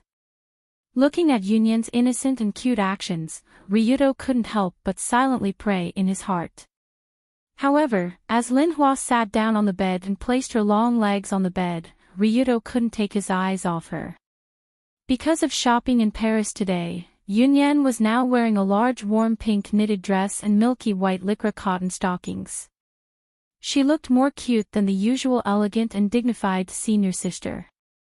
Compared to Yunyan, Lin Hua was dressed in a more mature and ladylike manner. Her slim-fit velvet dress accentuated her graceful figure, and the black lace stockings that peeked out from the side of the dress emphasized the charm of her slender legs. Two sisters, one bed, one black stockings, one mature, one cute. The different styles brought about the same powerful temptation to men. Coupled with the extremely suggestive background of the big bed, Ryudo looked at the two pairs of beautiful legs in front of him and didn't know what to do. Seeing Ryudo standing there in a daze, Lin Hua raised her eyebrows slightly and said lightly, "Don't just stand there, do what you should do." "Huh?" Ryudo swallowed a mouthful of saliva when he heard the words, and asked in a trembling voice, "That, I should, go and bring all the drinks and snacks to the bed. I have to have a few drinks with my lovely sister." Chirp. As Lin Hua said, she reached out and hugged Yunyan's shoulder and pulled her into her arms. She even kissed the tender and smooth face without hesitation, leaving a faint lipstick mark. Generally speaking, Yunyan and Lin Hua were both women, and they were cousins, so it was normal for them to do some intimate actions. But after kissing Yunyan's little face, Lin Hua deliberately looked at Ryudo with a provocative look, and even stuck out her tongue to lick her lips. It was like a Tauren looking at the victim after getting what she wanted. This. Why do I feel like something is wrong? Is she playing with me? No, is she flirting with me? Although Yunyan did not think much about such a move, Ryudo vaguely noticed Lin Hua's meaning, because this woman was obviously flirting with him. That's right, although Lin Hua was kissing Yunyan at this time, the person she was actually flirting with was Ryudo. Look, your lovely girlfriend is in my arms, and I'm kissing her face, are you happy? It doesn't matter if you're happy or not, I'm happy anyway, puff puff puff. Indirect flirting, this was indirect flirting. Using Yunyan's body to flirt with Ryudo's soul. He could not help but say to Lin Hua, you really know how to play. The most exaggerated thing was that when Ryudo turned around to take out the drinks and food from the bag on the table, Lin Hua on the bed continued to increase the intensity of her flirting. You were so small before, and now you've grown so tall, time really flies. Is it, that? Sister Lin Hua. Your hand. I'm just checking your body's condition, I've studied medicine, do you remember? This is a little. I'm not used to it. For the time being, there seems to be no problem with your upper body, next is to check other places. Slurp. When Lin Hua hugged Yunyan in her arms, and righteously checked her body, she looked at Ryudo from time to time, and her expression became even more arrogant. The drinks are here. Both of you, please enjoy. Seeing his girlfriend being touched by this crazy woman, Ryudo hurriedly threw the food and drinks on the bed, which happened to pile up in the middle of Yunyan and Lin Hua, separating them. Phew. Phew, phew. At this time, Yunyan also breathed a sigh of relief, and her cheeks were slightly flushed. How to put it, Yunyan did not hate her cousin's playful sexual contact, but after all, Ryudo was still in the room, and this situation was somewhat strange. But Lin Hua smiled slightly, picked up a bottle of beer, opened it, and handed it to Yunyan, and said with a smile, to celebrate our fate of meeting in a foreign country, cheers. Before Yunyan raised the cup, Lin Hua had already raised her slender neck, and poured 500 milliliters of beer down her throat. Obviously, Lin Hua was a drunkard, and her alcohol tolerance was quite good. Yunyan took the can of beer, looked at her empty can, and steeled her heart, and poured the liquid inside into her stomach. This beer is. But when Ryudo also started to drink the beer, he frowned slightly, because the alcohol content of this thing was obviously higher than the beer he usually drank. Generally, the alcohol content of ordinary beer was between 3 to 5 degrees, but the beer that Lin Hua chose at this time was at least 8 degrees, and belonged to the category of strong beer. Whoosh! So when Yunyan suddenly drank a bottle of beer, she felt a little dizzy, and she obviously felt the power of this thing. Yunyan, who knew that she would definitely get drunk after drinking a few bottles of this kind of beer, frowned and quickly said, Sister Lin Hua, this beer. Speaking of which, it's boring for us to just drink, why don't we play Fight the Landlord? The loser has to unconditionally obey the winner's request, how about it? Before the two people sitting on the bed could reply, Lin Hua took out the poker cards and placed them between the three of them, and shuffled the cards with a skillful hand. Is there a mistake? This guy really likes to make his own decisions. But forget it, it's just Fight the Landlord, everyone has a chance to win. Because this world of Red Album 2, No One Lives, was produced by a domestic company, there were naturally some games that did not belong to this country, but this was not a big deal. Furthermore, Long Do was not boasting. Just by looking at his golden hair that stood up like a crab's, one could tell that he was a rare card expert. Come on, Toshima Lin Hua, even if my life is like a candle in the wind, I will use all means to win, duel. Swish.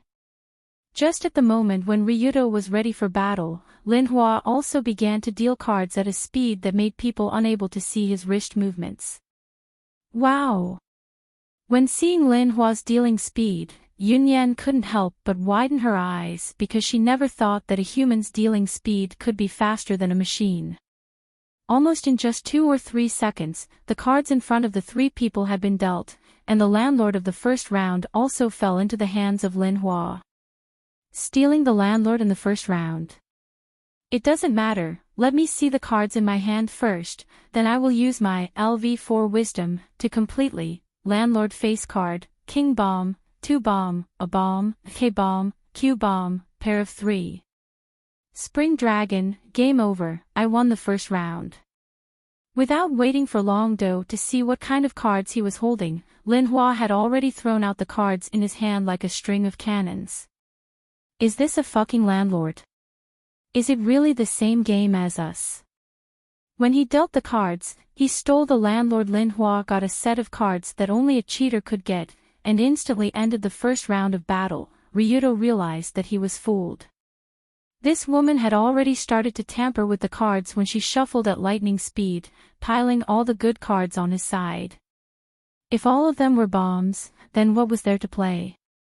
Tashima. Lin Hua, you. Speaking of which, I won the first round, right? Then I'll make a request. Suddenly, Lin Hua grinned slightly, and then in front of Yun Yan, she put her long legs wrapped in black lace stockings in front of Ryudo. After shopping for a day today, my legs are a little sore.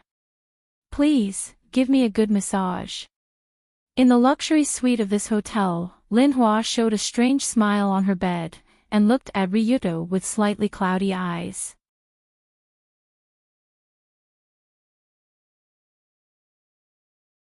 Chapter 299. This. What should I do?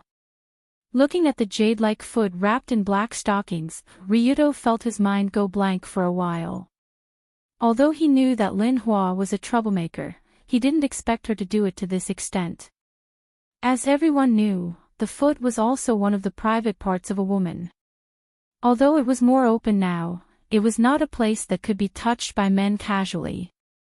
Especially at this time, Lin Hua was still wearing seductive black stockings. Her jade-like foot exuded a slightly cold body fragrance, attracting all of Ryudo's attention like a black hole. In fact, Ryudo didn't mind massaging Lin Hua's legs very much. After all, his relationship with Lin Hua was a bit complicated. If he could build a good relationship with her by doing this, it wouldn't be too much of a loss. Of course, Ryudo definitely thought so. He definitely didn't mind massaging Lin Hua for the sake of benefits.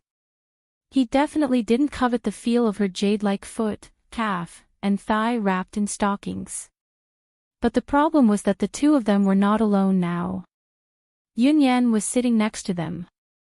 So when Lin Hua stretched out her leg, Yun Yan, who was sitting next to her, couldn't help but open her mouth slightly, showing a surprised expression. After all, she didn't think that her cousin, who looked very cold, would make such a request. This was too strange, right? As for you, Yun Yan, just drink another bottle, hurry up. But at this moment, Lin Hua turned her gaze to Yun Yan next to her, picked up another bottle of beer, opened it, and handed it over. In the last landlord game, Lin Hua won as the landlord, so she could make a request to the two farmers who lost. Among them, the request for Ryudo was a massage, and the request for Yun Yan was to drink. What should I do? At this time, Ryudo and Yun Yan looked at the stockings and beer in front of them and looked up at each other almost at the same time. That, Yun Yan. Is this really okay? It seemed that there was no other way. Sister Lin Hua was the kind of person who would not change her mind once she had made up her mind. After some eye contact, Yun Yan nodded helplessly. She accepted her fate and poured the second can of beer into her mouth. Pause. Oh, he really drank it. Looking at Yun Yan drinking beer with great difficulty, Ryudo also turned his head and looked at the pair of jade legs in front of him. He then looked at Lin Hua's smug expression, and he suddenly became angry. It's fine if you force my girlfriend to drink, but you also want me to massage your feet in front of her. Fine. I'll do it, but don't regret it. Thinking of this, Ryudo smirked and reached out to grab the right foot that was reaching towards him. There was a silky and soft feeling in his hand. This was a feeling that could only be felt when touching the highest grade of stockings. If he thought that this stocking foot belonged to the Metropolitan Police Department, Search Section 1, Section Chief, and it belonged to this beautiful woman who looked quite cold on the surface, but was actually extremely passionate on the inside, then this action was even more tempting. But even so, Ryudo did not immerse himself in this strange temptation. From the beginning, the reason why Lin Hua made this request must be to see Ryudo's embarrassed and shy face. After all, now in front of Yunyan, in front of his girlfriend, it was indeed a bit awkward for Ryudo to massage the feet of other women. Just like this, show your true side in front of Yunyan, Ryudo Kiryu, let Yunyan see what a man you are. When Ryudo held her jade feet, Lin Hua, who looked at his expression, couldn't help but feel a little proud. Why did Lin Hua do these strange things tonight? The reason was actually very simple, it was because of jealousy. In fact, when she learned that Ryudo was dating Yunyan, she was already very jealous. From Lin Hua's point of view, Ryudo was her favorite toy, and Yunyan was her favorite sister. Therefore, the situation now became that her favorite sister wanted to take away her favorite toy, or her favorite toy wanted to take away her favorite sister. Lin Hua didn't know whether to resent Yunyan or Ryudo. On one hand, she was jealous of Yunyan, who could be with Ryudo openly. On the other hand, she was jealous of Ryudo, who actually tricked her cute sister. Tauren, this was probably the so-called Tauren, and it was an extremely complicated triangular Tauren. With such a vengeful mentality, Lin Hua did what she did tonight. She wanted to let Yunyan see that Ryudo was a stinky man who would blush in front of her feet, and then find a way to promote the two guys to break up. In this way, Lin Hua wouldn't lose her toy and her sister. However, it was obvious that Lin Hua's temporary plan would not succeed. Because at the same time that he held her stocking foot, Ryudo raised the thumb of his other hand slightly and suddenly pressed on a certain acupuncture point on the beautiful curve of the foot. Ha! When Ryudo's finger pressed on the acupuncture point on the sole of her foot, and a strange force quickly traveled up the finger, Lin Hua suddenly widened her eyes. At the same time, her whole body quickly rose back. Her slender waist was almost bent into the shape of a bow because of the excessive force. Although it perfectly reflected the waist curve of a mature woman, this was not what Lin Hua wanted to do. So exciting. What's going on? I feel like my whole body is being electrocuted. And that strange force that seems to be wandering around my body just now. Is it hidden force? After coming to her senses, Lin Hua quickly lowered her head to look at Ryudo. And when she saw the handsome face with an obvious smile on his face, Lin Hua realized that she seemed to have miscalculated. As a martial arts master, Lin Hua had already completed the release of Qi under the guidance of a famous teacher, and even relied on her outstanding talent to cultivate to the realm of hidden force at a young age. Therefore, she could feel how exquisite Ryudo's finger just now was, and how unbearable the hidden force was. That wonderful energy quickly rose from the soles of Lin Hua's feet. Like an invisible snake, it coiled around Lin Hua's body from the bottom to the top. Moreover, it moved around all the parts of her body that could not withstand the torment. For Lin Hua, this feeling was like being subjected to a strange electric shock. As the electric current swept through, it almost made her whole body go limp and numb, and this was the result of just one finger. Previously, I heard that he single-handedly killed the devil child Saitu, but now it seems that I still underestimated him. Feeling the strong numbness in her body, and looking at the right foot in Ryudo's hand, Lin Hua suddenly realized that she seemed to have become a piece of meat on the chopping board, and she was a piece of stupid meat that threw herself on the chopping board, allowing Ryudo to do whatever he wanted with her. Seeing that this woman seemed to understand the situation, Ryudo smiled slightly, and his thumb pierced out again, and a stronger wave of hidden force quickly wandered through her body like a poisonous snake. It was different from the hidden force that swept through her like an electric current last time, which made her feel limp and numb. This time, Ryudo obviously increased his strength, so much so that it made Lin Hua's body feel obvious pain. Pain. Pain. Pain. Limp and numb. Limp and numb. Limp and numb. The obvious pain mixed with the obvious limp and numbness, like a bolt of lightning, went straight to Lin Hua's brain, almost shaking her to the point that her eyes became unfocused and her whole body went limp. If an ordinary person felt pain, they would not feel happy, but Lin Hua was different. She was born with this strange problem: the more painful it was, the happier she would be. After recovering from this wave of shock, she finally pulled herself together and said, Ryuto-kun, it's enough, let's stop here. Oh.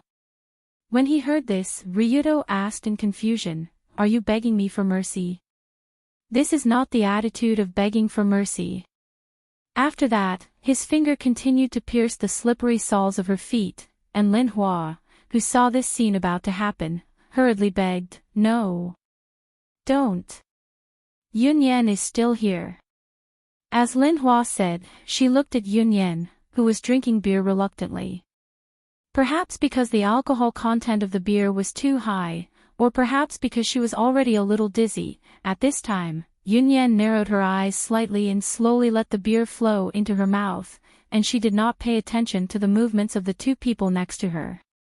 But if she let Ryuto continue to stimulate her like this, Lin Hua was worried that she would make some indecent sounds and do something indecent in front of her sister, which was not what she wanted to see. In that case, it would become the execution scene of Tokushima Lin Hua, not Ryuto Kiryo's execution scene. However, although Lin Hua said so, would Ryuto let her go so easily? Of course, that was impossible. At this time, Ryuto picked up a small pillow from the side and threw it on Lin Hua, and sneered, if you can't hold on, bite it, otherwise, you will die in front of your sister. Hey! Wait! Whoa whoa whoa whoa. Without waiting for Lin Hua to finish speaking, Long Do once again stabbed the soles of her feet. The strong, hidden force penetrated directly into every corner of her body, bringing stimulation and intense pain at the same time. Gurgle gurgle gurgle. After 2 or 3 minutes, Yunyan, who was next to her, reluctantly drank a large can of beer, and then opened her slightly blurred eyes and looked to the side. But at this time, Yunyan found that Sister Lin Hua, who was supposed to sit on the bed together, had already disappeared without a trace. Looking to the other side, she found that Lin Hua had been thrown on the sofa in the corner of the room, and she seemed to be twitching under the quilt. Looking at Ryuto, who was preparing to cover her with the quilt, Yunyan asked in confusion, Ryuto, how did Sister Lin Hua fall asleep? And why is she sleeping on the sofa? Well, maybe because she thinks that we should leave the bed to do something more meaningful. More meaningful? In the next second, Ryuto, who had long been unable to hold back, pushed Yunyan onto Lin Hua's bed and covered the two with the quilt. In the room late at night, there was a faint smell of alcohol and a strange smell. But just like the romantic and passionate atmosphere in Paris, today, Ryuto also entertained Yunyan with the greatest enthusiasm until she fell asleep contentedly. 3,000 words omitted.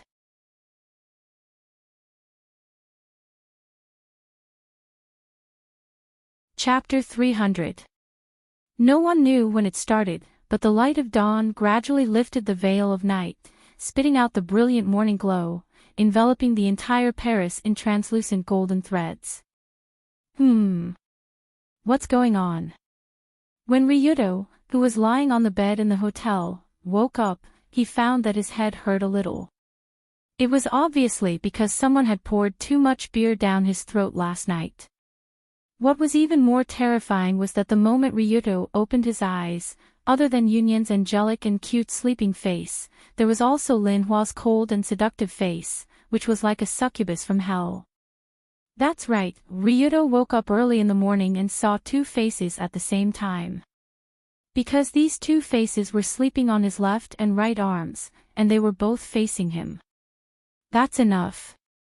After feeling the terrifying atmosphere on the bed that was so messy that it was as if there was a huge battle, Ryuto first curled his lips, then pulled his right arm out from under Lin Hua's head, and then flicked her forehead hard. Mm. Lin Hua, who was flicked on the forehead, slowly opened her bloodshot eyes, and then looked at Ryuto with a blurry gaze, and then instinctively pounced forward, and put her delicate red lips on his. Chirp. Mm. Poochie poochie. Sizzle sizzle sizzle. After making a series of strange sounds, Lin Hua let go of Ryuto, licked her lips and smiled. Not bad, you can actually deal with me and Yunyan at the same time. Young man, you have a bright future. Cut the crap, get out of bed and put on your clothes. When Yunyan wakes up, we'll know how to write the word death.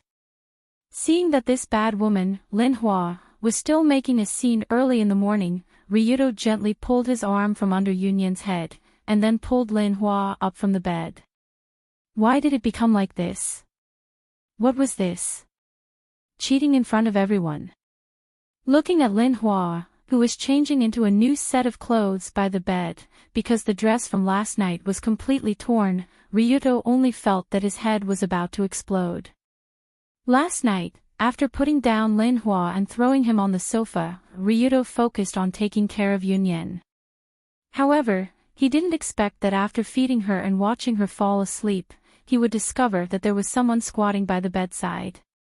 Hey, did you have fun with my little sister just now? At that time, looking at Ryuto with his mouth wide open, Lin Hua, who was squatting by the bed, showed him a devilish smile. Ryuto never thought that this woman would be able to get up so quickly. He originally thought that after being taught a good lesson by his hidden force, she would faint until the next morning to recover. But the problem was that Lin Hua herself also knew internal force. She was also a martial arts expert. Therefore, after quietly using qi to unblock all the acupoints and meridians in his body, Lin Hua quickly woke up, and then such a scene appeared. You, Shu, don't wake up Yunyan, let's drink, okay? Without waiting for Ryuto to get up from the bed, Lin Hua picked up a bottle of beer and poured it into her mouth. Then, she kissed Ryuto's mouth. Pause, pause. Slurp, slurp, slurp. Just like that, Ryuto was forced to drink a large amount of beer, and the beer seemed to be drugged with some strange medicine, which quickly made his body hot. Kojima Lin Hua. You. What's wrong with you? After being forced to drink the strange medicine, what happened next was self-evident. In short, when Ryuto woke up in the morning, a pair of sisters were lying on his left and right.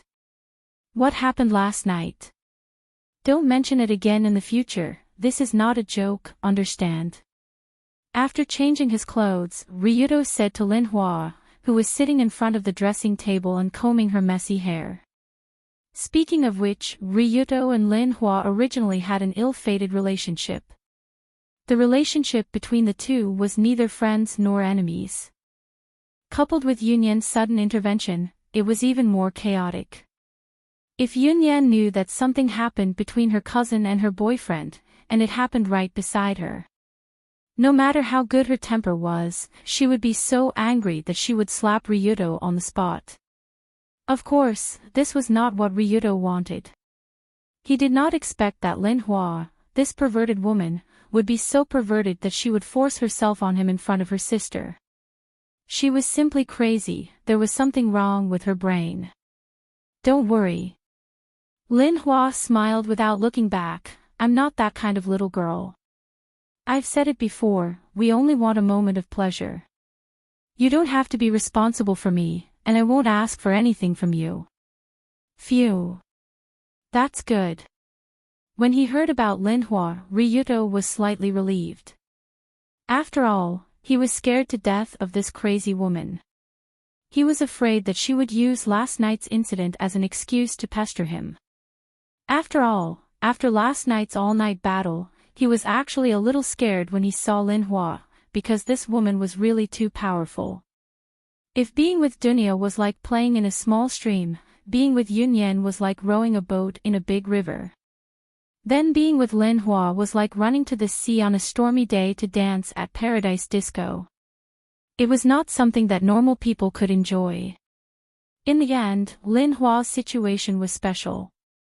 Her desire was much stronger than the average person.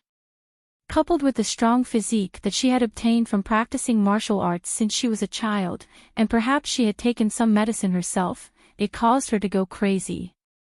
If it weren't for Ryudo's LV5 physique and the Empress Mystic technique that could greatly increase his yang qi, he would have died on the bed last night. It was too terrifying. Therefore, even if he did get a lot of pleasure with Lin Hua last night, Ryudo did not want to try that kind of crazy wave dancing again. It would be more relaxing to find Dunya to play in the stream.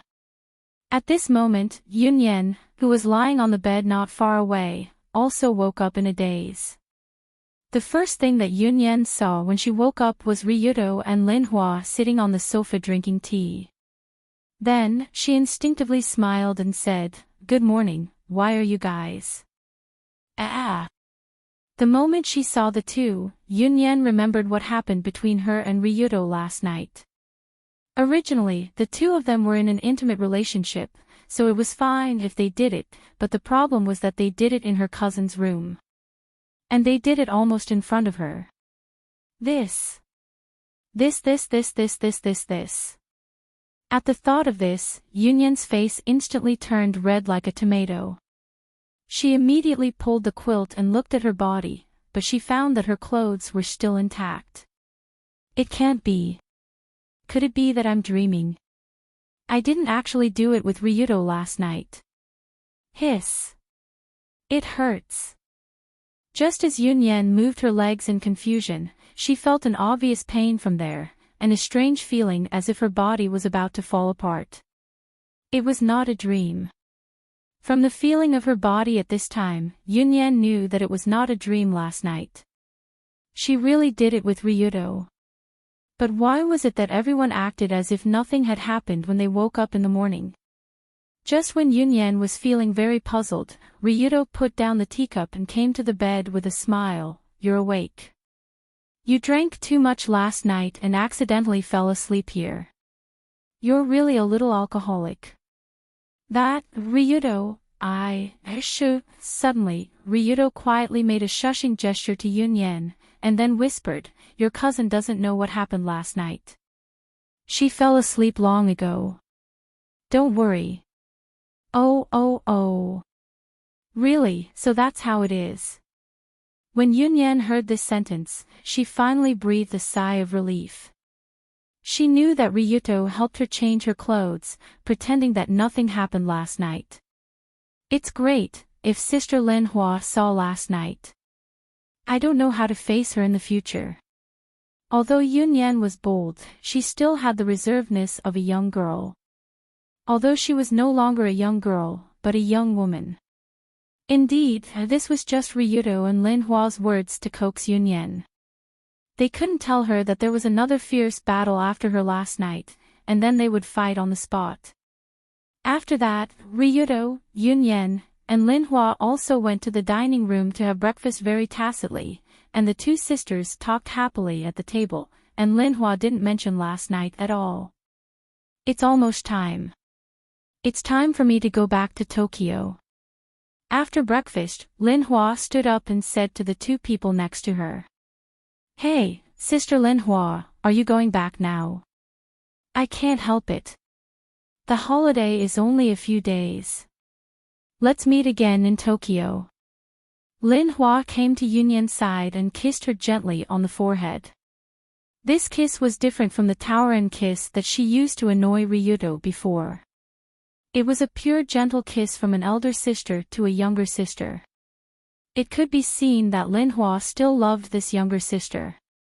However, just when Lin Hua passed by Ryudo, she said in a voice that only the two of them could hear, "By the way, Ryudo-kun, you have to be careful recently. Yatsuki has made a move. They are preparing to deal with you." What? Ryudo frowned when he heard the words, and he quickly turned around, but Lin Hua had already waved her hand while walking toward a taxi on the side of the road. "Yatsuki, is she talking about that, Yatsuki?" Ryudo was naturally familiar with the organization that Lin Hua mentioned. Yotsuki was the most ancient organization that secretly controlled the entire country. It was composed of the highest level, Golden Heron, the middle level, Dark Crow, and the lower level, Doom Feather. It almost gathered most of the power of the entire upper-class society. In essence, Ryudo and Yotsuki had a grudge. After all, the Kokyo incident that made the royal family lose face was caused by Ryudo, and this guy finally made the Empress and Tianya disappear. People with discerning eyes knew that the Empress had already been reincarnated. The royal family was the face of this country, and it was also the face of Yotsuki. Or it could be said that they raised a dog. Even if you want to beat a dog, you have to consider the owner's face. After beating the dog of Yotsuki, it would be strange if the group of nobles would let Ryudo go. But because of the relationship between Dark Crow and Dark Crow, Ryudo had not been harassed by Yotsuki in the past 6 months. But now Lin Hua mentioned this organization again, and she said that there would be a move from them. Would they come to deal with Ryudo? A group of despicable guys, let's see who will die in the end. After looking up at the clear sky of Paris, Ryudo's eyes narrowed slightly, and a murderous intent flashed in his eyes.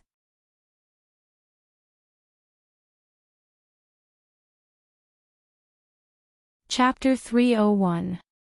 After Lin Hana left, Ryudo and Yunyan didn't stay in Paris for long. Instead, they quickly took a car to the manor in the suburbs. After greeting the owner of the manor, they flew the jet back to Tokyo. Just as the two got off the plane and were about to rush back to the Tsukimi villa, Ryudo received a familiar phone call. Hello, Mrs. Ruehue, long time no see, how are you doing recently? Of course I'm doing well. Although I'm not as good as you. You're so good that you kidnapped Kyoji's daughter to Paris for 2 days. You must have had a good time these 2 days. The voice from the other end of the phone was as gentle and sweet as ever, but from Ruehue's tone, she seemed to feel a little helpless about Ryudo's reckless habit. However, with Ruehue's personality, she wouldn't take the initiative to ask or condemn Ryudo. She also knew that Ryudo's nature was like this, and he wouldn't change because of her preaching. The most important thing was that Ruehue liked Ryudo's bold personality, and she didn't want him to change. Since it couldn't be changed, she could only help to fill in the gaps. Ryudo wasn't surprised that Ruehue knew that he and Yunyan ran away from home. After all, Ruehue was Iam's designated rival, and her power was definitely far beyond imagination. So Ryudo smiled and said, yes, I'm going to take Yunyan home now. I hope I won't fight with Uncle Kyoji. Not to the extent of fighting. I've already talked to Kyoji. He decided not to ask about you and Yunyan, but it's better if you don't disturb him for the time being. Let's both take a step back for now. Oh. I see. Thank you, Mrs. Ruehue. After hearing Ruehue's words, Ryudo immediately grinned and understood the meaning of her words. With Ruehue's status and persuasiveness, after learning about the conflict between Ryudo and Kyoji, she definitely went to find her old friend and easily convinced him. With Ruehue's help, plus Ryudo's strength last time left a deep impression on the Tsukimi Group CEO, Kyoji had to go with the flow and agree not to pursue the matter. But even so, it was impossible for his father-in-law to accept the fact that Ryudo and his daughter were together so quickly. That was why Ruehui said to give him some time and not confront Kyoji. Then I'll drop Yunyan at her house and go back first, is that okay? But if you have time, you should go talk to Colored Glaze. She's not in a good mood recently, you should know the reason. At this point, Ruehue couldn't help but sigh. She was obviously worried about her cute daughter. After all, in this short period of time, Ryudo took Dunya and Yunyan to Moscow and Paris respectively and experienced an unforgettable journey. However, Luli was the only one who didn't have such an experience. Even if Colored Glaze had already accepted the fact that the three women were sharing a husband, she definitely couldn't accept such a difference in treatment. For such a special family of one man and three women, the most difficult part of maintaining it was that it was very difficult to be impartial. In the end, even if the three women were as close as sisters, they would still have a certain degree of competitive mentality. They weren't afraid that they didn't have it, but they were afraid that they didn't have it when others had it. And after Ryuto's 2 trips abroad, the balance of this small family was obviously tilted. It could even be said that it was heavily tilted in the direction of Dunya and Yunyen. In this case, it was impossible to say that Colored Glaze didn't have any complaints. In fact, at this time, in the Rulong Security Company office building, a strong depression was sweeping around. Irritated. Irritated. Irritated. When big sister Liuli sat in her office, the irritated air engulfed the surroundings like flowing flames. She was like an active volcano that was about to erupt. Although everyone could see that Colored Glaze was trying her best to suppress her irritation and anger, it was obvious that even the daughter of a god with strong self-control couldn't control herself that much. It had been a few hours since Colored Glaze came to the office, but in these few hours, not a single person dared to talk to her. Almost everyone was scared witless by her aura, rolling and crawling, running away with their crutches and buckets. What's wrong with big sister Liuli? Everyone was very surprised by her change, but no one dared to say a word, just like no one dared to approach a volcano that could erupt at any time. That night, Luli was the only one left in the huge office. The other members, including Gao Yuan and Mingji, had already gotten off work and left. The weak light shone on the chair in the office, and the empty scene reflected on the thin figure that was particularly sad. Phew. What's going on? Doesn't this make me look like a resentful woman? Finally, Colored Glaze couldn't help but sigh, and rubbed her face hard, trying to cheer herself up. But no matter what Colored Glaze was doing recently, when she thought about how Ryuto and Yunyen could be happily shopping, eating, enjoying the scenery, and even being intimate in a hotel, Colored Glaze couldn't help but feel angry. Why? Why do I have to stay here and deal with so much work for the Rulong Security Company and the Black Hand Alliance? Why were those two women allowed to play with Long Duel everywhere they went? Why were they spending their sweet time together? If she wanted to find a reason, Colored Glaze could find a lot of reasons, and they all sounded very reasonable and impeccable. For example, the current situation is more important. In order to fight against the Heavenly Eye Group and Yatsuki, we have to increase our strength as much as possible. Or, Ryuto and I aren't in a hurry, we have a lot of time to spend together in the future, and the separation now is for a better reunion in the future. Or, as his wife, I shouldn't fight with those two women who came later, so as to avoid losing my identity. These reasons sounded reasonable, but no matter how reasonable they were, they couldn't make Colored Glaze's mood any better. After all, things like feelings can't be solved by rational analysis and careful thinking. This is the extreme explosion of emotions, so no matter how smart a person is, as long as they fall in love with someone else, they will become a fool. Gulp. Just as Colored Glaze was alone in the office, her stomach made a cute sound, informing her master that she hasn't eaten for a long time. Ah, it's already this time. Let's go back. Only then did Colored Glaze react, looked at her watch, and began to pack up the things on the table and prepare to leave. But just as Colored Glaze reached out to turn off the computer on the table, a pair of warm arms suddenly reached out from behind and hugged the girl's slender waist from behind. My dear young lady, it's so late yet you haven't gone back. Have you been busy with work recently?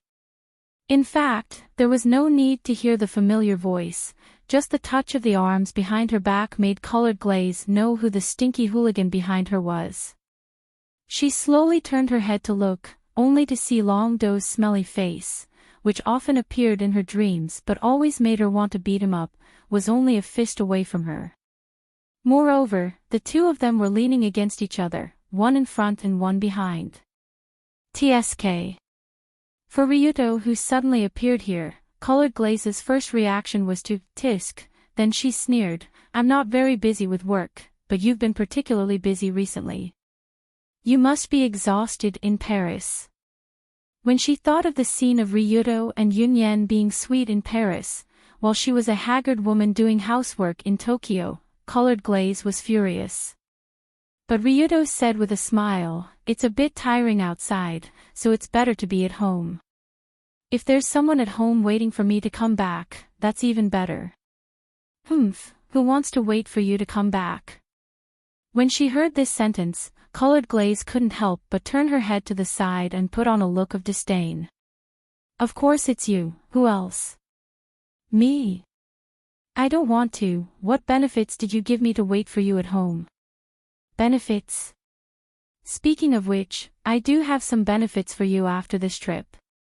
Take a look at this." "Benefits? Did he bring a gift for me?" Although she didn't know what tricks Ryuto wanted to play, Colored Glaze still nodded with the mood of playing with a child.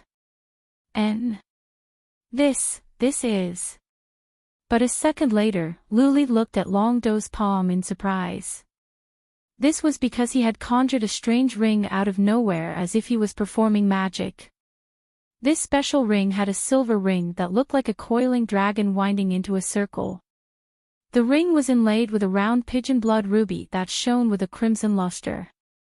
The ruby flowed with bright and strong colors, giving a strong feeling of burning fire and flowing blood. Under the illumination of the light source, it could also reflect beautiful and moving 6 rays of starlight. What a beautiful ring! The moment she saw the ring, Colored Glaze immediately fell in love with the classical, subtle but gorgeous color that seemed to be dancing flames, because the feeling seemed to be somewhat similar to her. "Do you like it?" Seeing the young lady's cute slightly open mouth, Ryuto smiled and said, "This is the ring I asked Tessa to help me find someone to make. I just went to get it from her. What do you think of it?"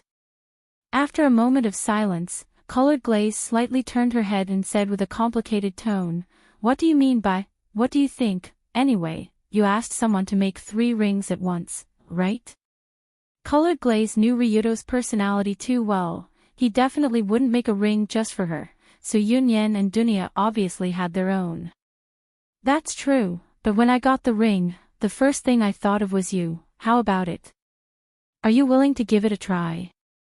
Try it? Now? Right now, I'll help you put it on."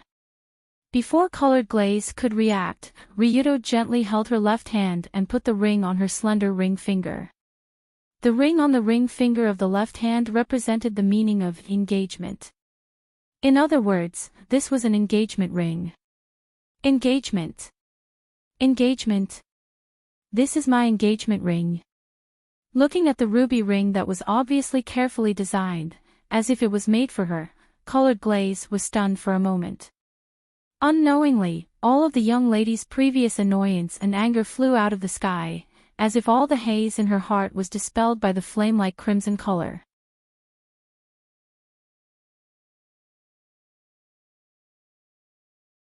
Chapter 302. This was the engagement ring that Ryuto gave her, and it was also his first engagement ring. This ring was now on Colored Glaze's hand. Oh. After suddenly realizing that she was being proposed to, Colored Glaze was first shocked, then she reached out and stroked the ring's scarlet ruby that seemed to be flowing with flames. Pigeon's blood red was the best type of ruby in the world, and it was also the most beautiful type. Ruby was also regarded as a stone that represented love. It was said to have the magic to make love fly 1,000 miles in a day and make 2 people happy. In addition to the beautiful ruby, this round gem design also represented virtuousness, stability, elegance, and other meanings in the ring culture. In ancient Europe, it was a style that only the wife could wear. Of course, this was also a style that Ryuto specially made for Colored Glaze. Dunya and Yunyen styles were not this kind. Yunyan's ring was a sky sapphire with a heart-shaped design. The heart-shaped design represented gentleness, sweetness, romance, and other meanings. Dunya's ring was a golden gem with a pear-shaped design. The pear-shaped design represented liveliness, naivety, quick-wittedness, and other meanings. Each ring was commissioned by Ryudo Tessa to find the best craftsman and spend a lot of money to make it. He strived to make all the rings conform to the temperament and characteristics of the holder. This took Tessa a lot of effort. Red, blue, and yellow were the three colors that couldn't be further broken down.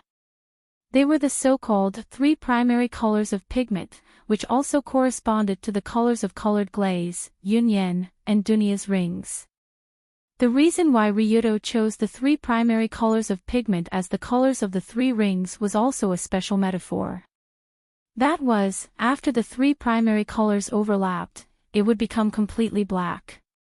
As an extreme Dao who walked in the dark, Ryudo liked the feeling of being in the dark, because only in a world of darkness could he see other colors more clearly. Therefore, his color was undoubtedly black, which was the color of the overlapped part of the three women. This was very suitable for the current relationship between the four of them. How is it? Are you satisfied now? This is something that belongs to you and is unique. Seeing that colored glaze's expression had softened, Ryudo smiled as he held her hand and kissed the ring. Humph. Who said I was going to agree to your proposal? When the colored glaze heard this, she turned her head away proudly, but the blush on her face and ears couldn't be hidden. Didn't we already agree to it when we swore an oath in the Shinsai courtyard a year ago? You said that you want to come to the Rulon group to be the wife of the group leader. Then, it's not time yet. Really? But you didn't act like that when you put on the ring. You looked so happy that you lost your soul. You. When she heard this, colored glaze couldn't hold it in any longer. She turned around and tried to slip away, but Ryudo held her tightly by the waist, so she couldn't escape. Grumble. Just when colored glaze was about to struggle, her pitiful little stomach growled again. This time, colored glaze's little face became even redder. Ryudo laughed and said, "Ha ha ha, so you're hungry. Let's go, let's find something to eat." Before he finished speaking, he reached out and carried colored glaze in a princess carry and walked out without hesitation. Not long after, colored glaze was tied up and brought into a small restaurant called Dragon Family Cuisine. What's going on? Why do I feel like I'm being kidnapped again? Seeing Long Do chatting with the middle-aged man with a knife scar over his eye, wearing a chef's uniform that was stained with blood and had a ferocious look in his eyes, Luli, who was sitting outside, couldn't help but feel a little scared. Dang dang dang dang, sorry to keep you waiting. This is the steamed base that I specially made for Miss, please enjoy. At this time, Ryudo walked over with a large steamer basket. Inside the steamer basket was the main dish that he personally cooked tonight, a plump base. However, when she saw the fragrant bass, colored glaze first looked at the fish, then looked at Ryudo, as if she saw something unbelievable. One must know that the cooking method of steaming directly reflected the quality of the fish, and it was also a dish that tested the chef's basic cooking skills. After all, fish was very delicate. If it was overcooked, the juice would be evaporated and the meat would be overcooked. However, if it was too raw, it would be easy for it to have a fishy taste, so the steaming time had to be calculated accurately in seconds. At this time, the fish in front of Miss Colored Glaze was steamed beautifully. After steaming, the cut marks on the fish's body were like blooming flowers, and the inside was white and delicate. The beautiful marble-like fish meat was also flowing with crystal-clear chopped green onion and soy sauce. When Ryudo brought the fragrant steamed fish over, Colored Glaze, who had been hungry for half a day, couldn't help but swallow a mouthful of saliva. However, she still asked in confusion, "This fish was steamed by you?" "Of course it was made by me." It's Chinese-style steamed fish. Eat it while it's hot, it won't taste good when it's cold. Facing Colored Glaze's doubts, Ryudo hurriedly stuffed the chopsticks into her hands and urged her to quickly try his cooking. If this dish was made by the restaurant owner, Colored Glaze wouldn't find it strange. However, after knowing him for so long, this was the first time Colored Glaze knew that Ryudo could cook. This was really too strange, right? You're an extreme boss, but you know how to cook. And it's Chinese cuisine. Can this thing really be eaten? Don't tell me it's a super dark cuisine like Union's. However, Colored Glaze only thought about it. Now that Ryudo had brought the dish over, she had to eat it even if she didn't want to. However, when Colored Glaze picked up a piece of fish with her chopsticks, she almost felt the crystal-clear meat on her chopsticks tremble slightly. Obviously, this fish was steamed very successfully. The juices were overflowing and it was very fresh and tender. It was neither undercooked nor overcooked. The timing was perfect. In fact, Colored Glaze's favorite food since she was born was fish. As the saying goes, the benevolent likes mountains, while the wise likes water. Les Han eats mountain delicacies, eating until one's brain fats up.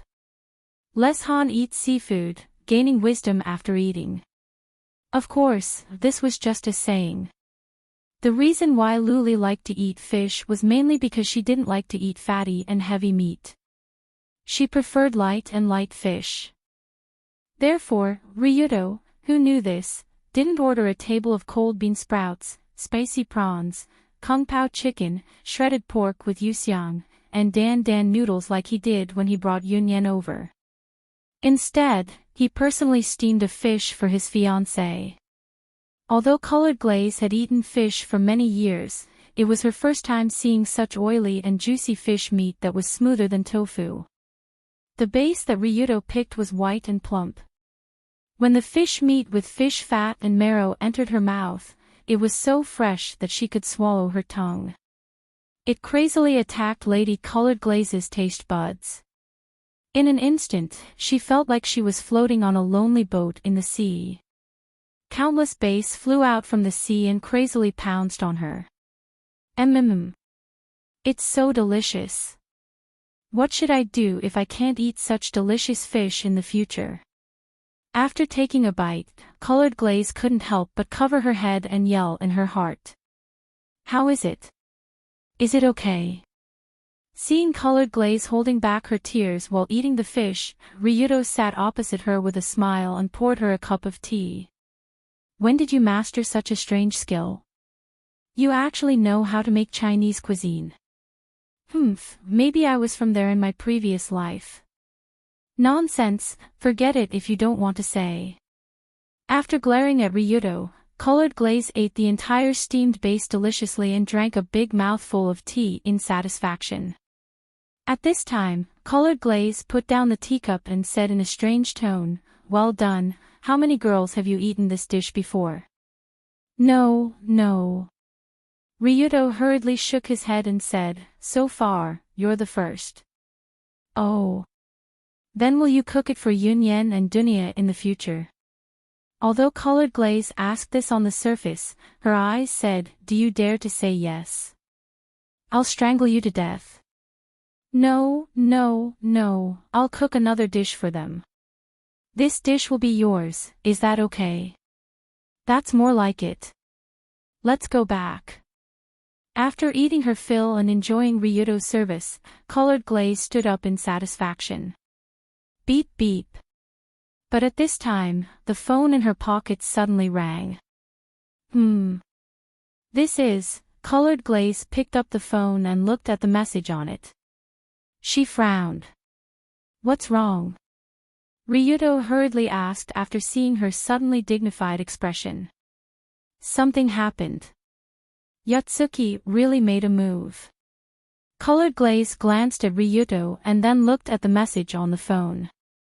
In fact, the message was very simple.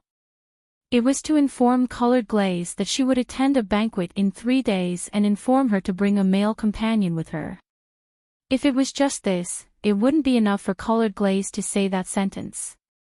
The problem was, the host of that banquet is Iwasaki Yanasuke, the president of the Great Nippon Bank, and his identity is one of the Golden Heron 3 of Yatsuki, and the male companion they asked me to bring is you. What? When he heard Colored Glaze's words, Ryuto couldn't help but widen his eyes slightly. A long time ago, Ryuto learned about the structure of Yatsuki from Colored Glaze. It was a 3-level structure at the pyramid level. The Golden Heron was composed of 3 leaders who ruled the religious world, the political world, and the business world. The Dark Crow was composed of 12 prominent families and business tycoons from all walks of life, as well as hundreds of last feather below. And this time, Iwasaki Yanasuke, who hosted the banquet and invited Colored Glaze and Ryuto, was one of the 3 leaders of Yatsuki, the president of the Great Nippon Bank, known as the Emperor of Business.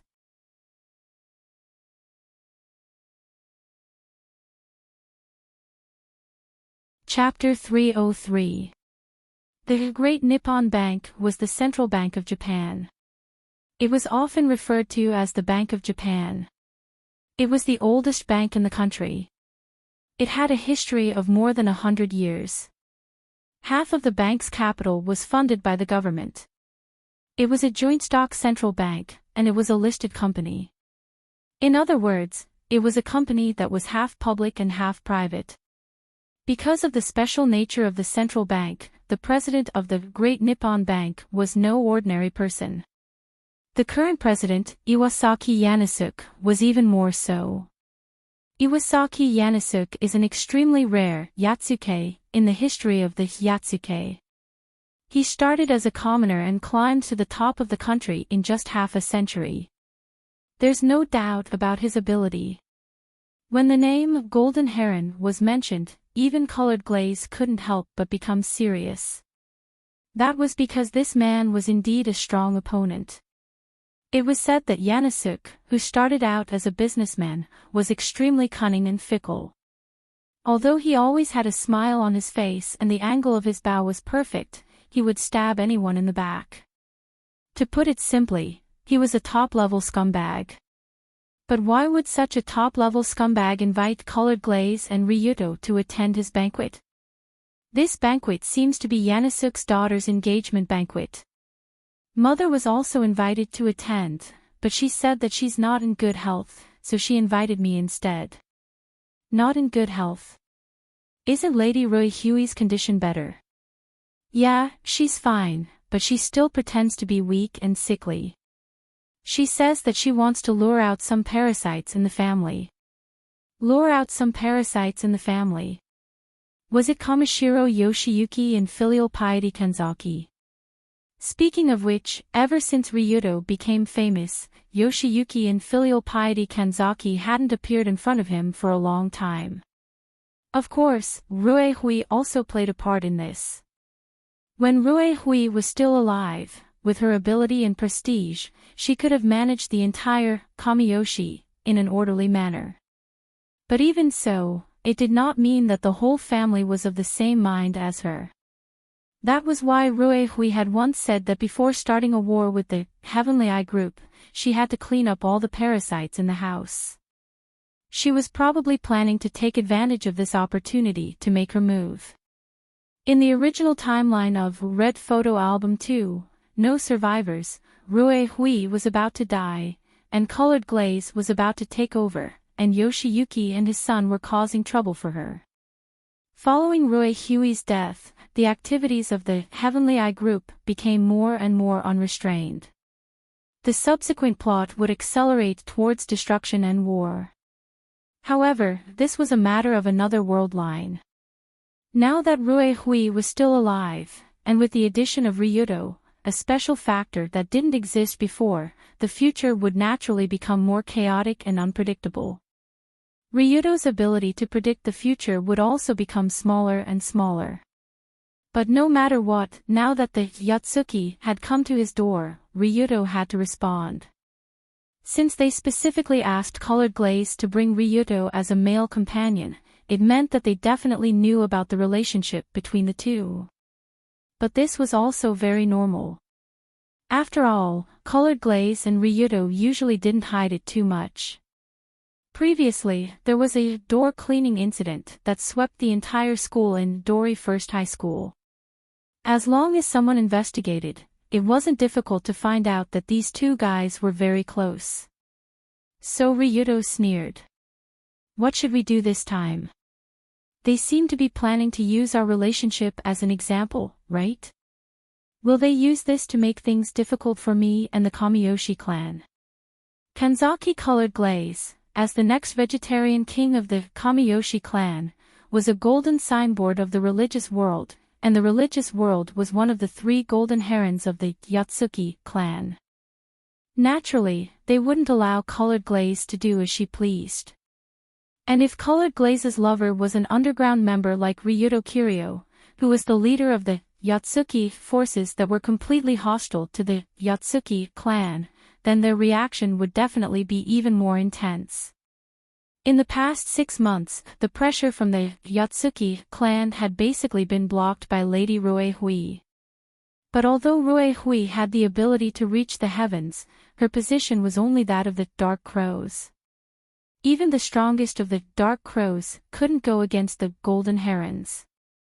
After all, in this society, there was a lot of emphasis on seniority and seniority. Although most of the time, this was to make it easier for those in power to oppress others and take advantage of their seniority. Because of this, Ruehui couldn't go against the Golden Herons. In other words, this time when the Golden Herons made their move, it would be difficult to rely on Lady Ruehui's help to deal with it. Ryudo and Colored Glaze had to think of a way by themselves. Otherwise, it wasn't hard to imagine that the two of them would become the target of public criticism at the banquet. At the same time, they would be besieged by the religious world, the political world, and the business world. This was much scarier than the mascot queen, Shiwa Tenya. Colored Glaze naturally understood this, so she nodded and calmly said, "Aha. Give me 10 seconds." Before she finished speaking, she used her slender thumb and index finger to pick up a bunch of soft hair that was hanging down to her side and began to rub it as if she was making a fireball. Seeing that Colored Glaze had entered a state of deep thought, Ryudo couldn't help but pick up a bottle of beer from the side. With a push of his thumb, the cap fell off and he poured the beer into his mouth. At the same time, pieces of puzzle pieces quickly flashed through Colored Glaze's mind. Among them were Yasuduru, Kamiyoshi, Black Hand Alliance, and Heavenly Eye Group. How to solve the current problem? Yasuduru must have been prepared for this sudden attack. There were only 2 results they wanted. One was to ensure that Colored Glaze, the next vegetarian king, wouldn't have any problems to maintain the stability of the religious world. The second was to eliminate Ryudo, a super uncertain factor, and prevent a situation similar to the previous Kokyo incident from happening again. The advantage of Yasuduru was that no one in this country could resist the monstrous power. The religious organization headed by a Shinto. The Chamber of Commerce headed by Great Nippon Bank. The administrative organization headed by Cabinet. The combination of religion, business, and politics formed a huge territory of power. Basically, there was nothing they couldn't do in this country. But was Yasuduru a perfect organization? Obviously not, because in Colored Glaze's view, they lacked an important factor: violence. The ancient Yasuduru was a perfect organization formed by the triangular combination of the military, religion, and politics. Religion was responsible for maintaining faith and supporting politics and the military. Politics was responsible for establishing laws and maintaining religion and the military. The military was responsible for protecting religion and politics so that their personal safety would not be threatened. The previous Yasuduru triangular combination of the military, religion, and politics could indeed be called a very perfect organizational form. The 3 supported each other and mutually benefited each other. It was almost invulnerable. But after the defeat, Nippon was like a wild dog with its teeth pulled out. This corner of the military collapsed directly, and the third leg of Yasudaro had to be temporarily replaced by the Chamber of Commerce. Obviously, in terms of violence, the violence of the Chamber of Commerce and the violence of the military were in a completely different dimension. No matter how powerful a businessman was, he was just a businessman. Compared to the military, he was like a child in the presence of an adult. He had no ability to maintain this system at all. And speaking of violence, the Black Hand Alliance, led by Ryuto, happened to be composed of a group of extreme gangsters who started with violence. Even after joining the professional mercenaries of the Rulong Security Company, they became stronger to the point where they could hold the Maokuma Mafia up and beat them up. It was already considered extremely violent. In this case, if the two sides competed in connections, financial resources, and relationships, then Ryuto's side had absolutely no chance of winning. After all, Yasudaro was the party that made the rules. But, if the two sides competed in the most primitive of violence, then it was different. The more powerful and rich a person was, the more afraid of death. This was especially true for those who had not experienced the flames of war and had not experienced life and death situations. If one thought in this direction, then the answer would be clear at a glance. Duh. The moment she thought of this, Colored Glaze's fingers suddenly stopped moving. At the same time, the pair of eyes that emitted a murderous aura suddenly opened. It's decided. All of you who are sitting high up on your rotten skeletal thrones, prepare to be nailed to your coffins by me from now on. After thinking it through, Colored Glaze raised her slender finger and hooked it, signaling Ryuto to put his ear closer. What is going on? He even made it so secretive. Ryuto looked around the empty restaurant. Although he did not know what Colored Glaze wanted to say, he still obediently put his ear closer. Let's start preparing tonight. In the afternoon 3 days later. Finally, that guy, grumble, crackle, rustle, rustle. Just as Colored Glaze finished her plan in one breath, she casually picked up the teacup and took a sip. Beside her, Ryuto revealed a shocked expression. Is there a mistake? Is she serious? She actually wants to play this big. Although Ryuto also wanted to compete with Yatsuki this time, he did not expect Colored Glaze to go to this extent. This was really too much of a hooligan. Ryuto was the head of the Rulong group, the leader of the hooligans. If even he felt that Colored Glaze's plan was hooligan, then it could be seen how terrifying this plan was. After a moment, he said in a low voice, if we really do this, a lot of people might die. It doesn't matter.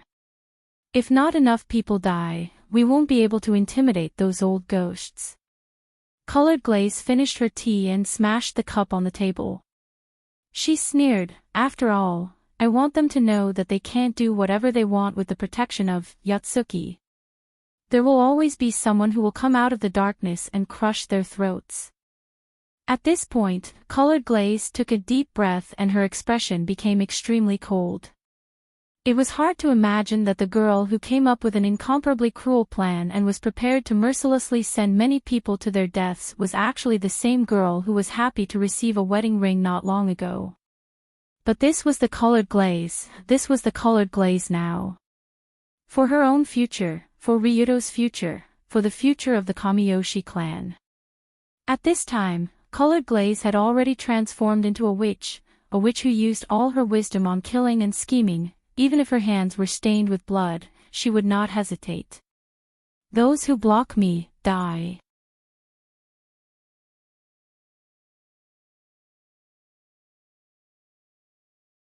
Chapter 304.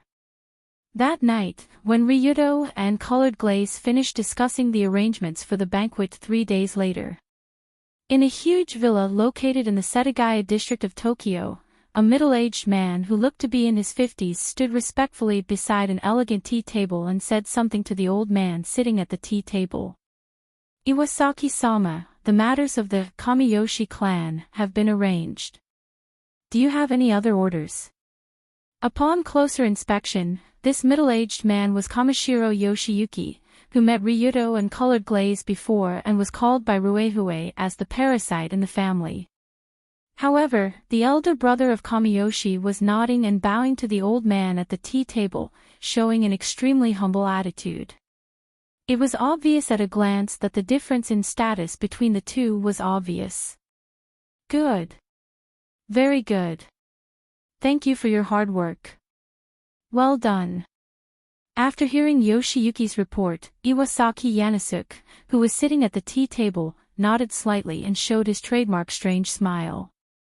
Anyone who has seen the president of the great Japanese bank would probably have a deep impression of his unique smile. Iwasaki, who was in his 70s, still looked very energetic. His white hair stood on his head. Because he smiled too much, his muscles seemed to be fixed in a smiling posture. When he wiggled, it felt a little weird. A fake smile, a fake smile, a fake smile, a fake smile, a fake smile, a fake smile. In short, whenever Iwasaki Yanasuke showed this kind of smile, Yoshiyuki couldn't help but shudder secretly because this Yatsuki, one of the 3 golden herons, gave off a really scary feeling.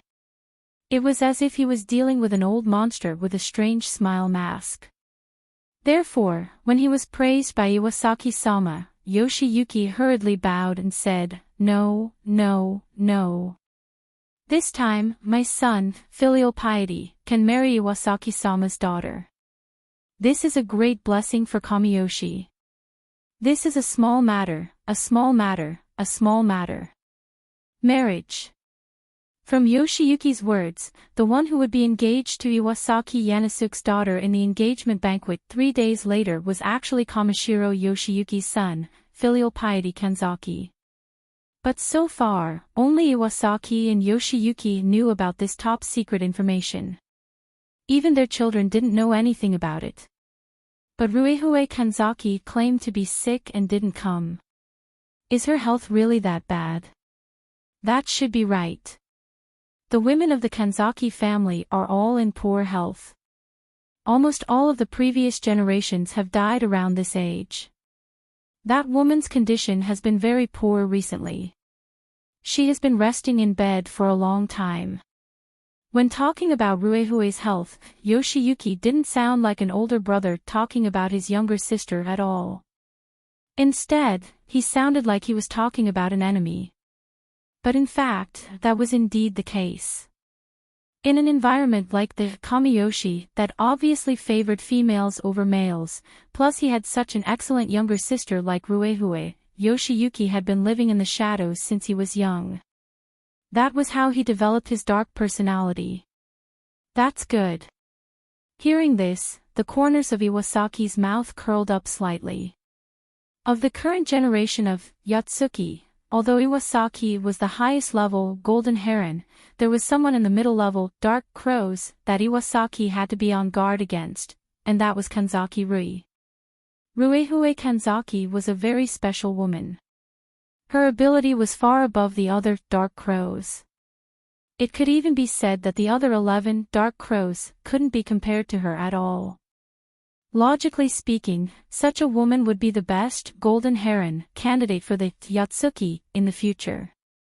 However, the Kamiyoshi seemed to be a little restless recently. They were actually very close to Ryuto Kiryu, which made the golden herons very unhappy. Who was Ryuto Kiryu? He was the boss of the Black Hand Alliance, the most arrogant extreme dojo in all of Tokyo. He was a restless person who had broken away from the Yatsuki's control. Ever since the concept of extreme dojo arose in Japan, the extreme dojo in the country should be the dogs raised by politicians. In other words, the dogs raised by the Yatsuki should be under their control. However, the Rulon group obviously wasn't such a dog. Ever since Torio Kazuma established this extreme dojo organization, they had nothing to do with politicians.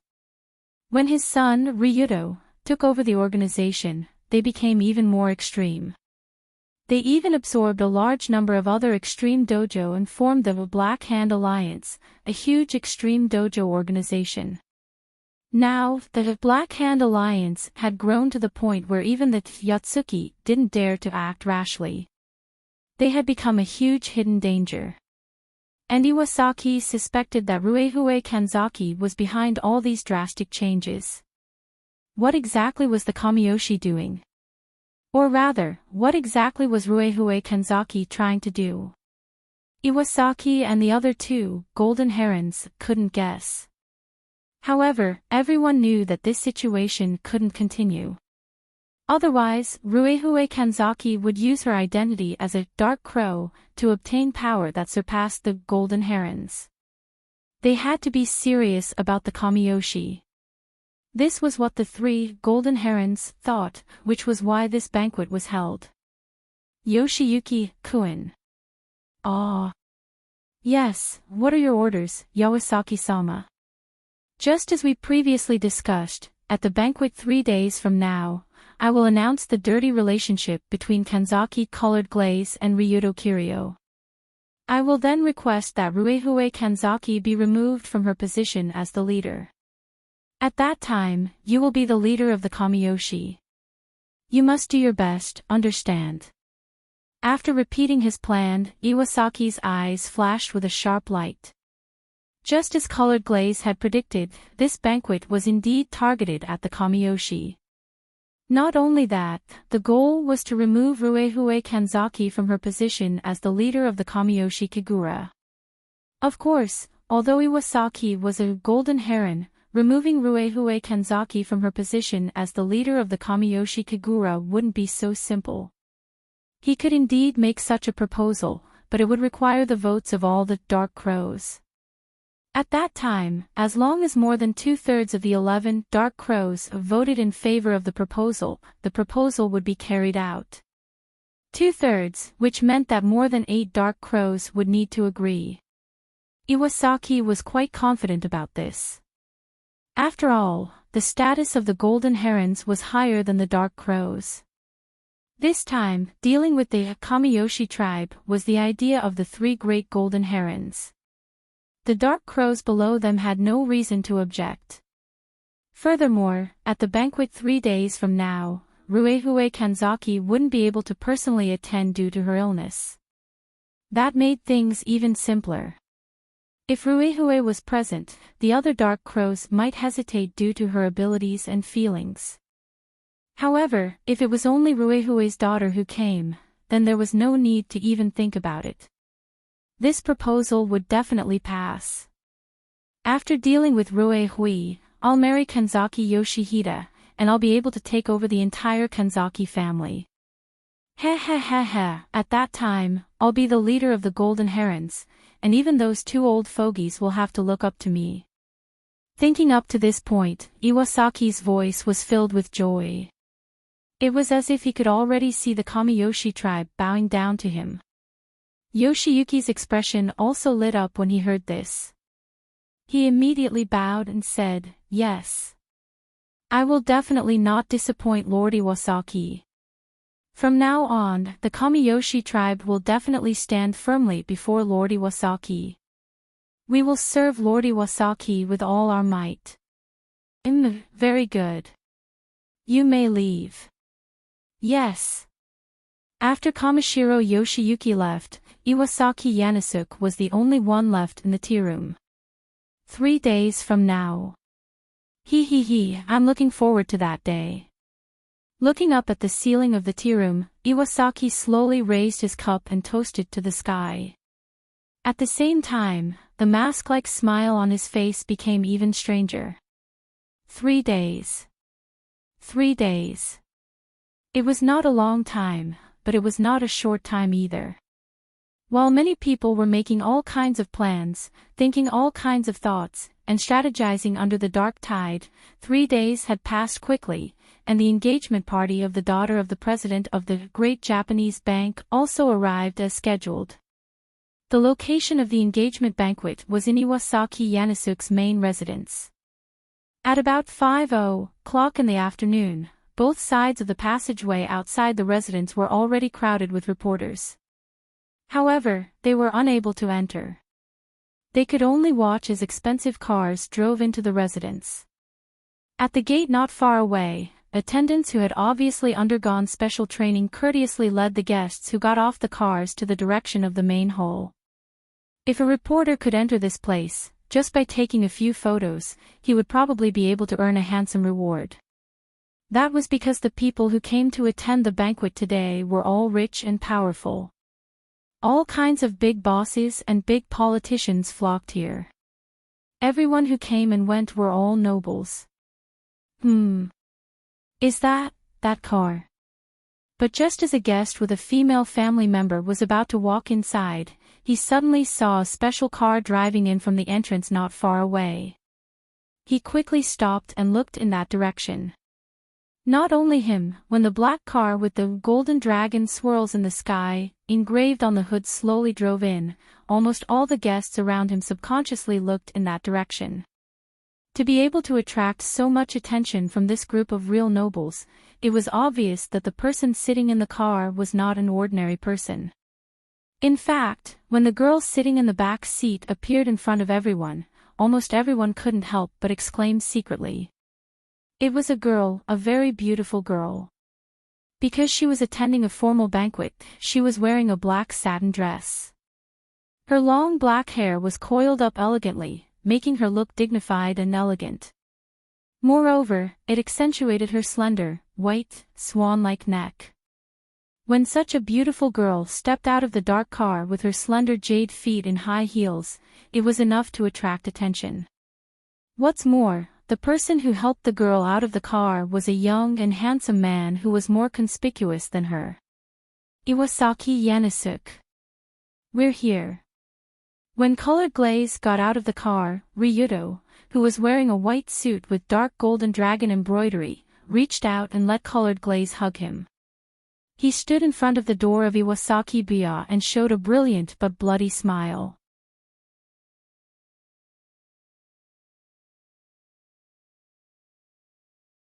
Chapter 305. The current Ryuto Kiryu had become a well-known figure in Tokyo. No matter where he went, he would receive a lot of strange gazes. If it was half a year ago, the group of officials and nobles gathered at the Iwasaki residence would definitely look at Ryuto with disdain. They might even curse at him, "How can a piece of trash like you come here?" After all, Ryuto's identity was extreme due, and they were nobles in the true sense of the word. They were a group of old men who could represent the upper class of this country. A group of old men like them naturally wouldn't look down on a mere extreme due. It was already good enough that they didn't treat him like a dog. However, after the Kokyo incident half a year ago, as well as the rapid development of the Black Hand Alliance, no one dared to look at Ryuto with disdain, nor did they dare to say anything in front of him. Because everyone knew that he was a madman, and it wasn't strange for him to do anything. As nobles of the upper-class society, they naturally wouldn't go and compete with a lunatic. That would be too low of a status. That was exactly what was going on. It definitely wasn't because they were afraid of dragon duels. Definitely not, probably not. Isn't that lady Miss Kanzaki? However, when Long Do walked in with the slender and beautiful young girl beside him, most of the others finally reacted to the identity of the young girl holding his arm. Although she wasn't as famous as Ryuto now, Colored Glaze's reputation in Tokyo was definitely not bad.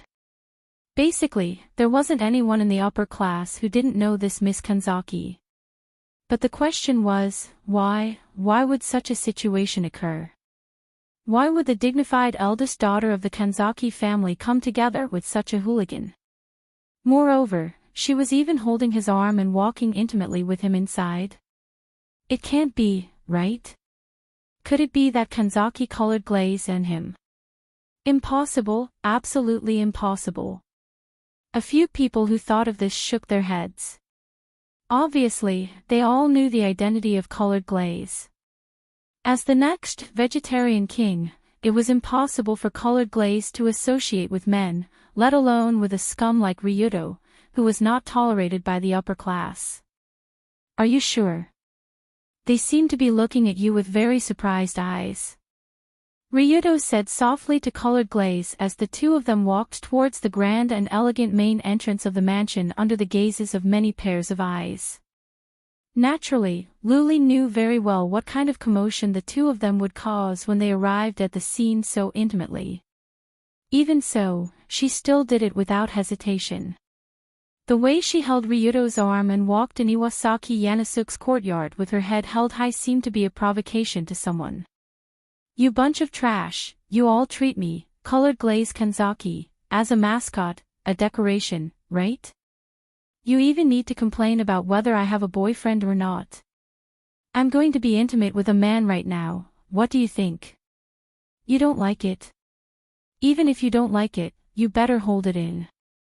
After hearing Ryudo's question, Colored Glaze sneered and said, it doesn't matter anymore. Anyway, no matter what we do here, they won't let us go. It's better to be open about it. That's true. Since we've already shed all pretense of cordiality, let's fight openly. After feeling the domineering attitude of Colored Glaze, Ryudo also straightened his back and walked inside without any hesitation. When the two of them arrogantly passed through the main entrance under the gazes of the crowd, they were greeted by a similarly stylish and narrow corridor.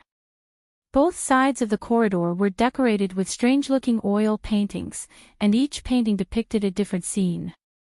From the perspective of Ryudo, who had no talent in art, these paintings were almost no different from graffiti. In short, it was impossible to tell what the painter wanted to express at a glance. So he couldn't help but laugh and said, such strange paintings, that guy Iwasaki has the nerve to put them in front of his house. These are the favorite works of art of the upper class. Can you understand them? No. Ryudo shook his head. That's right. These things are meant to be incomprehensible to others. Paintings that can be understood by ordinary people are not valuable. After hearing Colored Glaze's strange explanation, Ryudo couldn't help but laugh and said, then those people of the upper class, such as that guy Iwasaki, can understand them himself. They don't need to understand. After all, that group of trash only needs these paintings to show their status, to show their noble status that is different from ordinary people. They don't care about art at all. Colored Glaze disdainfully threw out such a sentence. Then, as if she was too lazy to look at these strange paintings that were soaked in the aura of the upper class, she quickly walked forward into the hall. When Ryudo and Colored Glaze arrived at the main hall, the spacious and luxurious hall inside was already filled with people standing and sitting. Unlike ordinary banquets, most of the people who came to attend this banquet were older. Most of them were wearing solemn, old-fashioned kimonos or suits. Some were chatting with others, some were sitting by themselves calmly, and some were tasting high-class red wine or sake. Just by looking at them with the naked eye, one could feel that the identity of this group of people was different from the rest. After all, most of them were successful entrepreneurs or powerful politicians. There were also some believers who wore clergy robes mixed in. As Ryudo and Colored Glaze walked in, many people's eyes unconsciously fell on them. One must know that at this time, most of the people here were either middle-aged or old men. Only a few were young. In addition, these two young people were dragons and phoenixes among men. Naturally, they were very conspicuous. Even to the extent that some people whispered to the two people who walked in with their arms around each other. Hey! Isn't that the young miss of Kamiyoshi? Why would? Shoo, don't say things that shouldn't be said. This kind of thing is not something we can comment on. I feel like there's going to be a good show today. A storm is coming. Most of the people here were smart. Most of them were veterans in the political and business world. When they saw Colored Glaze openly holding Ryudo's arm and coming here, they already guessed the attitude of the Kamiyoshi. Actually, before this banquet started, there were already people who secretly spread the news that the 3 golden herons of Yotsuki were dissatisfied with the Kamiyoshi and wanted to use certain methods to deal with them. Now that they saw Colored Glaze and Ryuto strutting into Iwasaki's headquarters, everyone more or less understood the attitude of this Kanzaki young miss. It was almost the same as declaring war. But even so, the surrounding guests didn't say anything, because this matter didn't have anything to do with their own interests. If the golden herons wanted to deal with the Kamiyoshi, then the 3 golden herons would naturally take action. It wouldn't be up to anyone else to interfere. Especially in such a tense atmosphere, no one would dare to say anything in front of Colored Glaze and Ryuto, except for some brainless idiots. Yo, isn't this Colored Glaze? Why are you so late?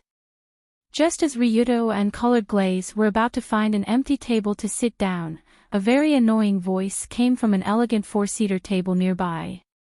The 2 of them turned around and saw Kamishiro Yoshiyuki sitting there calmly. Sitting together with him were 3 other guests who looked very imposing.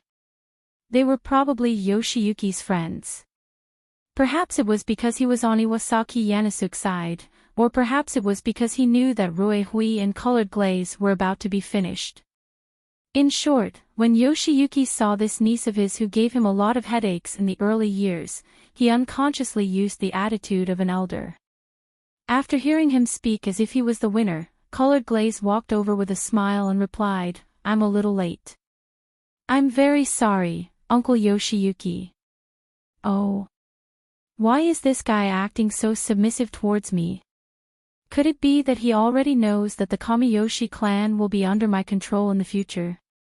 When Yoshiyuki saw that the Colored Glaze and Colored Glaze didn't show any special reaction and even had a faint smile on her face, he became even bolder. Therefore, in front of his 3 old friends, he put on a haughty attitude and said to his niece, "The rule here is that if you're late, you'll have to drink as a punishment. Colored Glaze, you can't break the rules."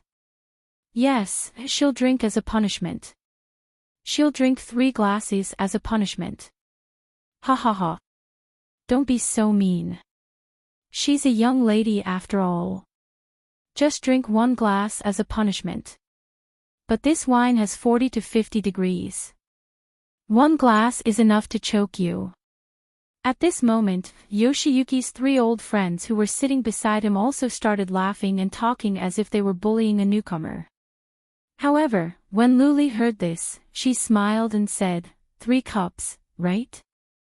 No problem. Since it's the rule here, I have to abide by it.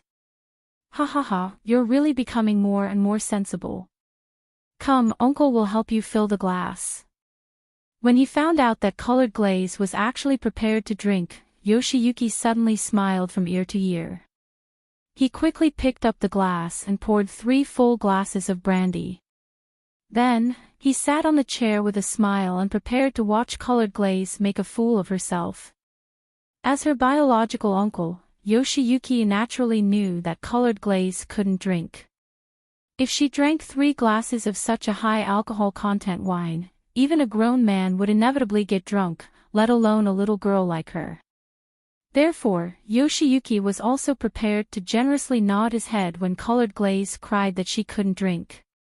He wanted to show his magnanimity as an elder in front of his friends, as well as his magnanimity as the next ruler of Kamiyoshi. However, what Yoshiyuki didn't expect was that when Colored Glaze picked up the glass, she didn't pour it into her mouth at all. Instead, she brought it to Yoshiyuki's head who was sitting on the chair. After raising the glass to Yoshiyuki's head, Colored Glaze slowly tilted the glass with a smile, letting the wine inside slowly pour towards the middle-aged man's head.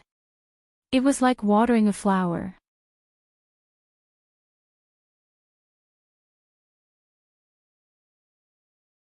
Chapter 306.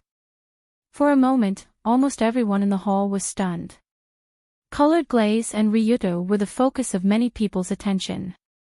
At this time, Kamiyoshi's daughter actually raised her wine glass and poured water on their heads. This scene naturally attracted everyone's attention. What? What's going on? Feeling the fragrant wine dripping down from his head, from his hair, cheeks, neck, and all the way to his clothes, Kamishiro Yoshiyuki was even more stunned. He couldn't imagine, he didn't dare to imagine, that colored glaze would do such a thing in such a grand public place. After being drenched for a full 2 seconds, Yoshiyuki's expression changed. He wanted to quickly stand up and angrily scold his niece. But the moment Yoshiyuki was about to stand up, 2 strong hands suddenly pressed down on his shoulders. Don't be in such a hurry to get up, we haven't finished drinking yet. Yoshiyuki turned his head stiffly and saw Ryuto looking at him with a kind smile. Although Ryuto was smiling, his eyes were not smiling at all. Instead, it was a, try moving again and I'll kill you. I'm going to kill you, okay? Die, I'll die. If I continue to struggle, I'll be killed by this kid. When he felt the biting cold murderous intent, Yoshiyuki's body began to tremble slightly. He could only sit still and enjoy his niece's wine pouring on his head. Traces of wine formed a straight line from the wine glass and finally fell on Yoshiyuki's body. The burning wine and the gazes of the surrounding people made him feel particularly ashamed and resentful, as if he was being publicly executed. What was more infuriating was that Liuli poured the wine very slowly. She didn't pour the wine in the face like a girl would do when she was angry. Instead, she tilted the glass bit by bit like watering flowers, letting the wine drip down slowly. Humiliation, this was obviously a kind of humiliation, an extreme kind of humiliation. After about 30 seconds, colored glaze poured all the wine in the glass on Yoshiyuki's head. At this time, the latter's entire face and upper body were wet, looking like a monkey that was hit by the rain. Crazy. These 2 people are crazy, they even dared to mess with their own uncle. And it was at Iwasaki-sama's banquet. Looking at colored glaze humiliating Yoshiyuki, the people present did nothing but watch silently. There was nothing they needed to do. Other than lamenting that colored glaze and Ryuto's brains were abnormal, this group of upper-class gentlemen did not say anything because this had nothing to do with them, it was just an internal strife of the Kamiyoshi. Some of the attendants and bodyguards who originally wanted to come over and stop them, after being glared at by Ryuto, obediently retreated, not daring to look over. After the wine ran dry, colored glaze put the glass back on the table with a smile and said to Yoshiyuki with a smile, "How is it? Uncle Yoshiyuki, is my apology enough?" Enough, enough. Although Yoshiyuki's face was already red with anger, Ryuto's 2 hands were firmly gripping his shoulders like an iron clamp. Yoshiyuki could only grit his teeth and pretend as if nothing had happened.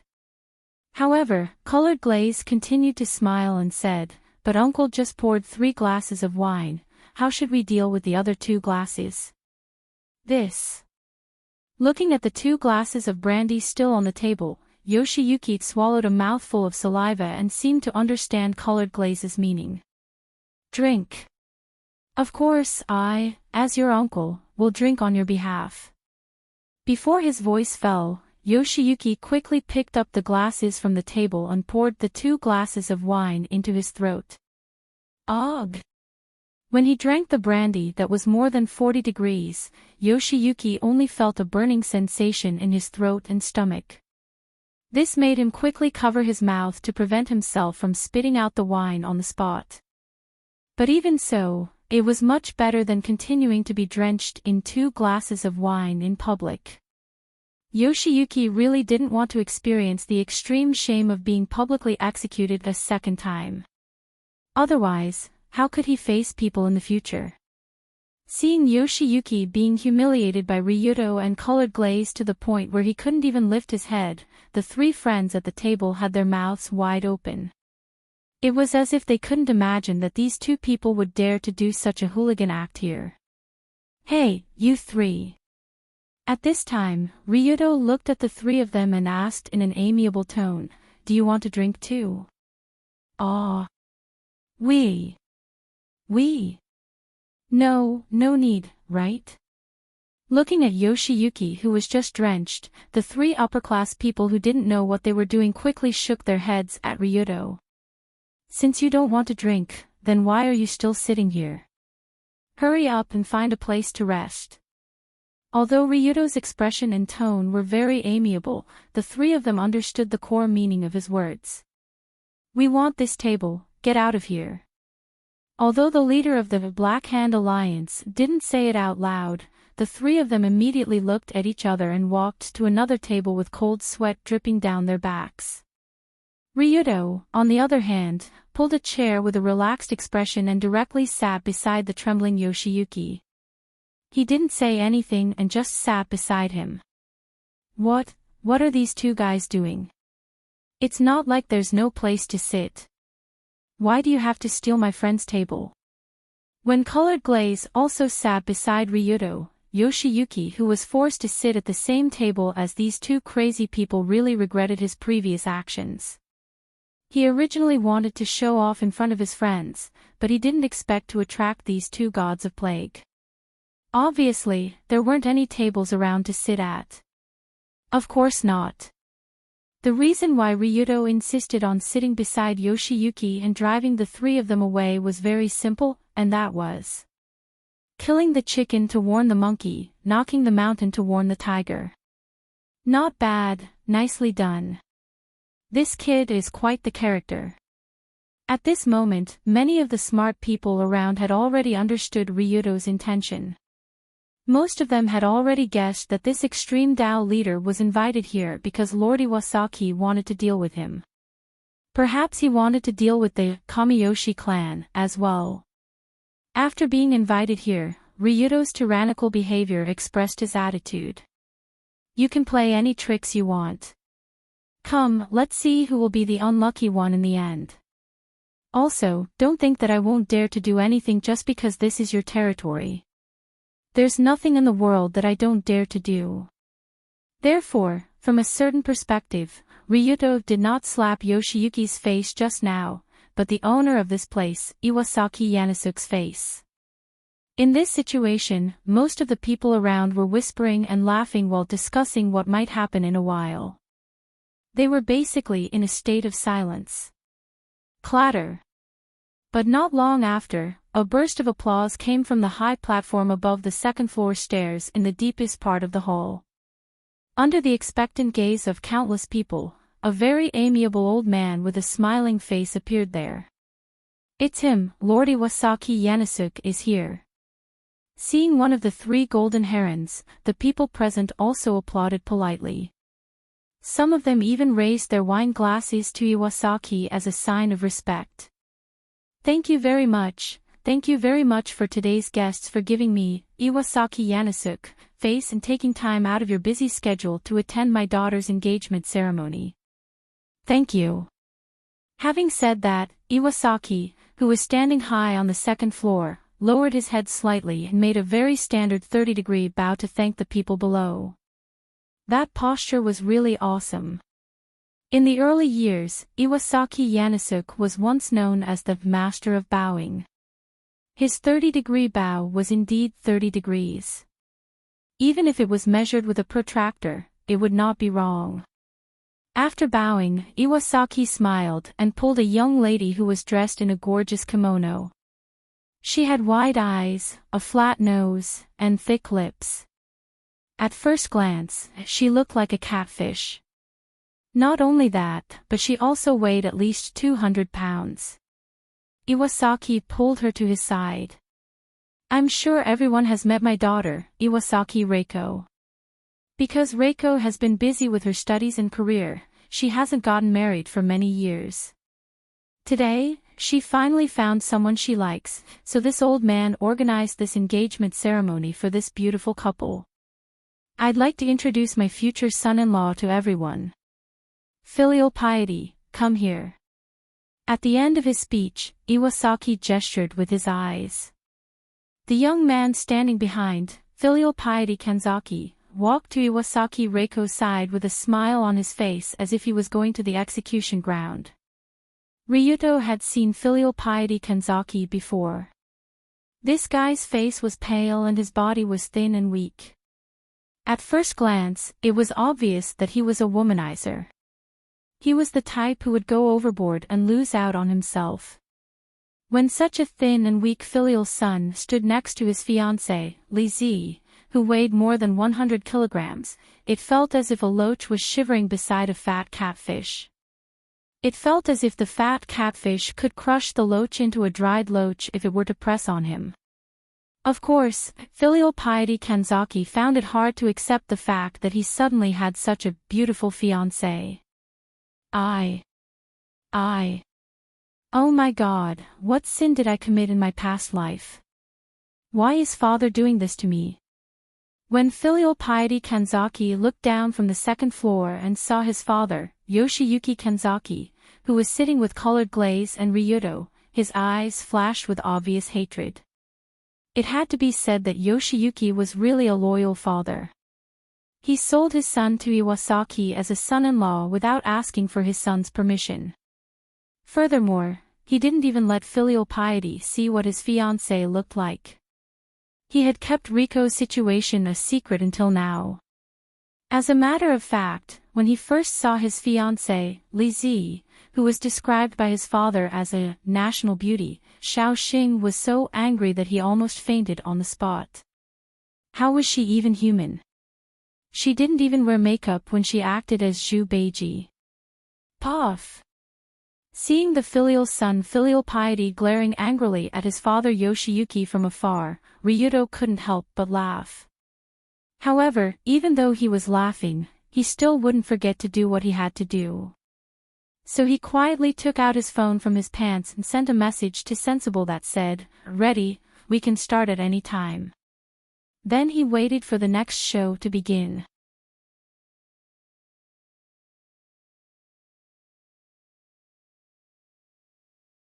Chapter 307.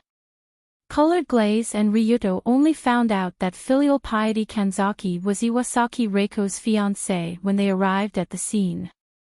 They didn't expect that Yoshiyuki would be so generous as to sell his son to Iwasaki as a son-in-law, so they didn't have time to deal with filial piety. But just because they didn't have time to deal with filial piety, it didn't mean that they didn't have time to do something else. After all, in this engagement banquet, the bride's identity was definitely Iwasaki Reiko, so Ryuto had already asked Sensible to dig up everything about this woman, and unexpectedly found out a lot of interesting things. Iwasaki Reiko, 39 years old this year. As the eldest daughter of Iwasaki Yanasuke, she grew up in a wealthy family and was coaxed like a little princess, so her personality and hobbies were very bad. Just how bad was her personality? Usually, when she moved, she would yell at people, throw things everywhere, and she even liked to grab a bunch of strong men to whip them, drop candles, and sit on the strong men as stools. To put it simply, Iwasaki Reiko was a pervert, almost as perverted as Lin Hana, but her appearance and temperament were not even 1% of Lin Hana's, and her personality was even worse, the kind that made people unable to like her at all. So this is my fiancé. How should I treat him when I go back tonight? Hiss, with a newly ordered whip. On the second floor of the Iwasaki mansion, Reiko looked at the pale fiancé standing next to her, unconsciously licked her lips, and then threw a coquettish glance at filial piety. What the F***ck? After being winked at by his fiancé, filial piety only felt his stomach churning, and he almost vomited on the ground in front of his father-in-law and the guests below. What was even more terrifying was that when the couple stood together on the stage, a large projection screen slid down from the wall behind them. It began to play the love memoirs of the two people from their first meeting, to their first meeting, to their first love, to their first love. However, if one was slightly knowledgeable, one would know that the scene on the screen was obviously created with special effects. Although it was the work of a professional, it was still fake, and one could see the flaws if one looked closely. Filial piety himself was dizzy watching it. After all, he clearly remembered that today was the first time he met Reiko, and the two of them didn't even speak much, so how did they create a love memoir? Public execution. For the current filial piety Kanzaki, he felt that he was being executed in an inhumane way. The most terrifying thing was that this public execution had just started. The actual execution was the actual execution, after Sensible started. At the same time, just as the screen began to play the love memoirs of the two, Sensible, who was in a house not far away, smiled sinisterly as he pressed the buttons on the rows of computers and special devices in front of him, transmitting the signal. Asterisk whoosh. Asterisk the next moment, the scene on the screen changed. Originally, Koyuki Kanzaki and Reiko Iwasaki's sweet love story was playing on the screen. However, the screen suddenly flashed as a different video appeared on it. Ah! The moment they saw the video, everyone except for Ryuto and Colored Glaze were stunned. This was because an extremely exaggerated scene was currently being displayed on the huge projection screen. It was a scene of several strong and muscular men kneeling on the ground one after another as they were violently whipped by an expired young miss who was wearing a skin-tight leather jacket that weighed over 200 kilograms. The most ridiculous thing was that the scion wearing a leather jacket was waving her whip while shouting, "Ha ha ha ha. Isn't this great?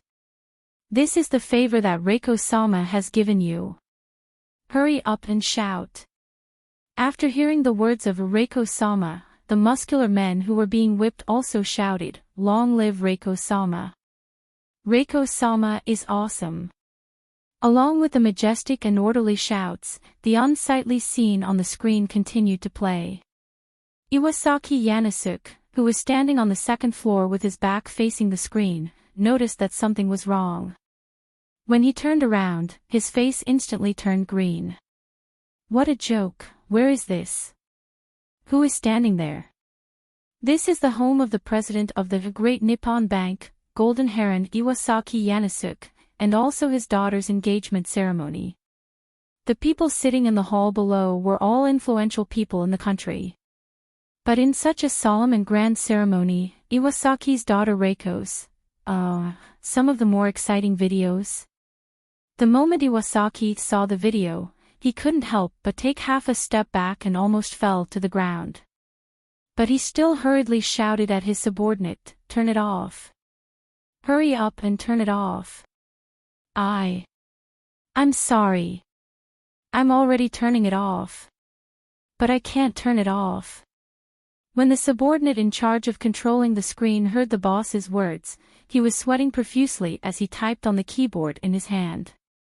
The screen was controlled by a computer not far away, but no matter how the subordinate entered the commands through the keyboard, the computer seemed to be stuck and didn't move at all. Of course, it didn't move at all. Sensible had already used hacking methods to intercept the computer's transmission signal and replaced it with the video he stole from Iwasaki Reiko's computer. For a moment, the hall was in chaos, but other than the sound on the screen and Iwasaki's roar, there was basically no other sound. If it was a normal banquet, the guests in the hall would have already started to laugh, or even take out their phones to take photos and videos. But after all, the guests this time weren't ordinary people. When they saw the disgusting scene on the screen, they were stunned for a moment, then they tried their best to nonchalantly drink tea as if they didn't see anything.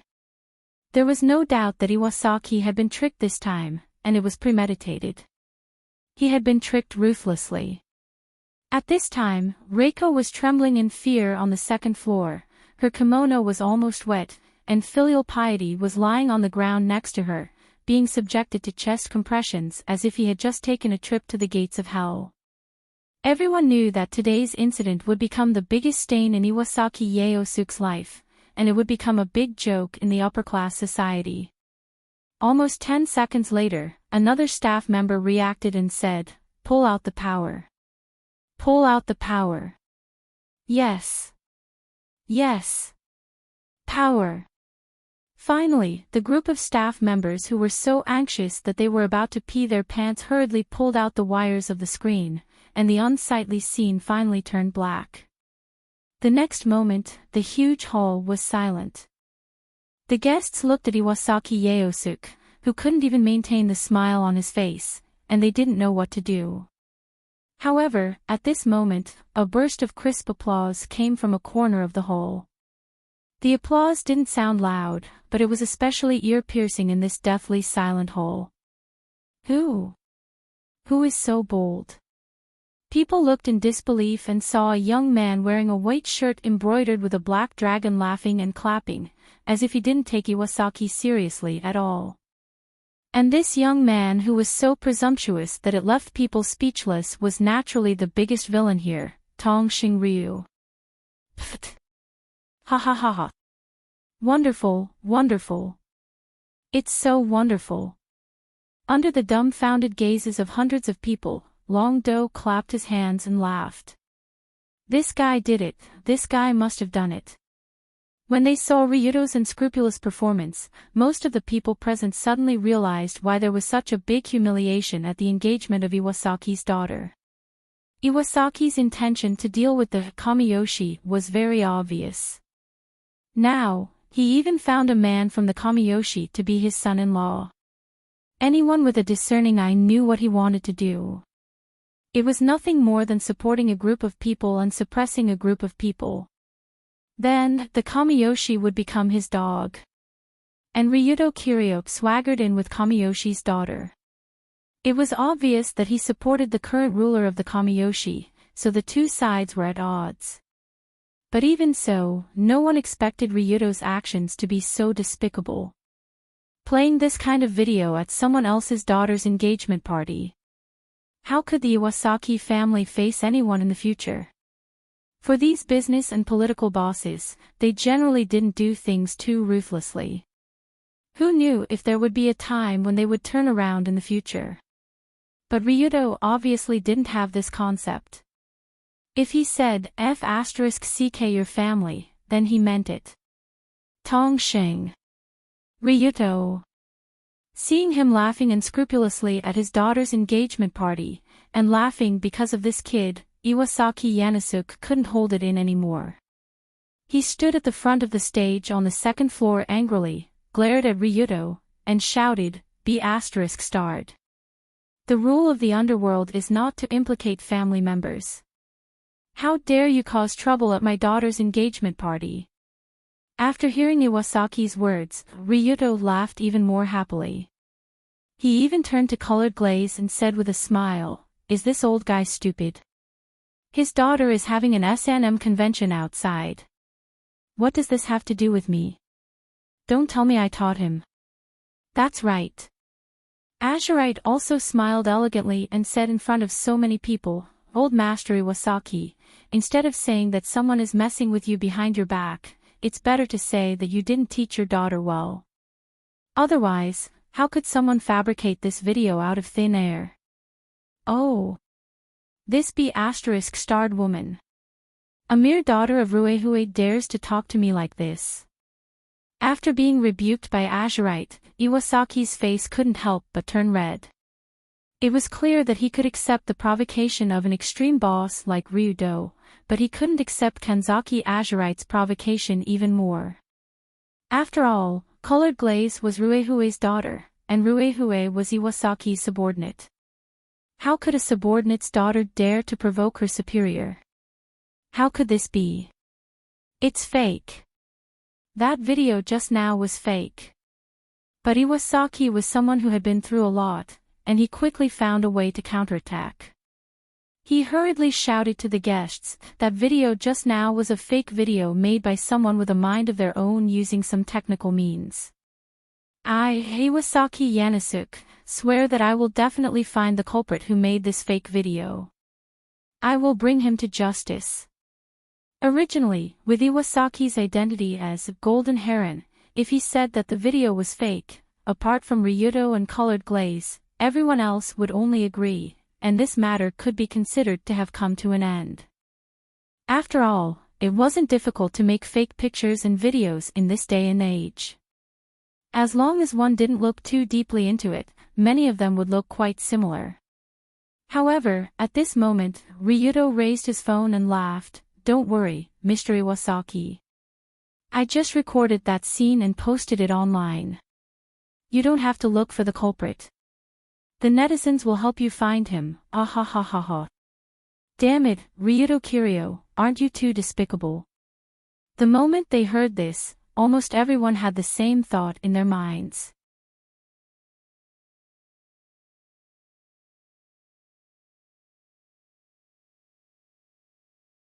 Chapter 308. Looking at the phone in Ryuto's hand that was obviously recording and had already uploaded the video, almost everyone felt a chill in their hearts. Especially Iwasaki Yaosuke, who was standing on the high platform. He felt completely dumbfounded. How could there be such a person in the world? This is too shameless, too obscene, too hooligan, too. Because he wanted to scold Ryuto too much, Iwasaki felt that his vocabulary seemed to be a little lacking. Suddenly, Kamishiro Yoshiyuki, who was sitting next to Ryuto, couldn't help but ask with his mouth wide open, You uploaded the video just now to the internet? Yeah, and it was uploaded by dozens of domestic and foreign websites at the same time. I'm afraid even God can't take it back. Speaking of this, Ryuto couldn't help but smile and patted Yoshiyuki's head, and said with a smile, Brother, your son's cuckold will soon be known by the world. I suggest you quickly change his name. He. Og. In an instant, Yoshiyuki trembled with anger. After pointing at Ryuto with a trembling hand, he couldn't help but faint on the spot. Thump. Although Yoshiyuki fell to the ground, no one in the surrounding hall seemed to care about him because everyone was shocked by Ryuto's actions. Even if they knew in advance that Ryuto and Colored Glaze came here with the intention of falling out with Iwasaki, they didn't expect them to be so ruthless. This combination of punches really made Iwasaki dizzy, and it also made the bystanders dizzy. Collecting dirt on someone else's daughter, hacking into someone else's computer at their daughter's engagement party, and even recording the various embarrassing moments of Iwasaki's family and uploading them to the internet. Was this something a human would do? What kind of environment was the internet? That was the real sea of stars. No matter what kind of video it was, as long as it was uploaded to the internet, it would never be cleaned up. Not to mention a mere golden heron, even if the entire Yatsuki Crow went bankrupt, they still wouldn't be able to do it. This was not something that humans could do. Great, now it's over. Some of the people present reacted quickly. They even picked up their phones and quickly searched for some of the more popular forums. Sure enough, a post titled Rich Young Miss Likes Fierce Men, publicly exposed her ugly behavior during her engagement banquet, had already appeared on those forums along with a video.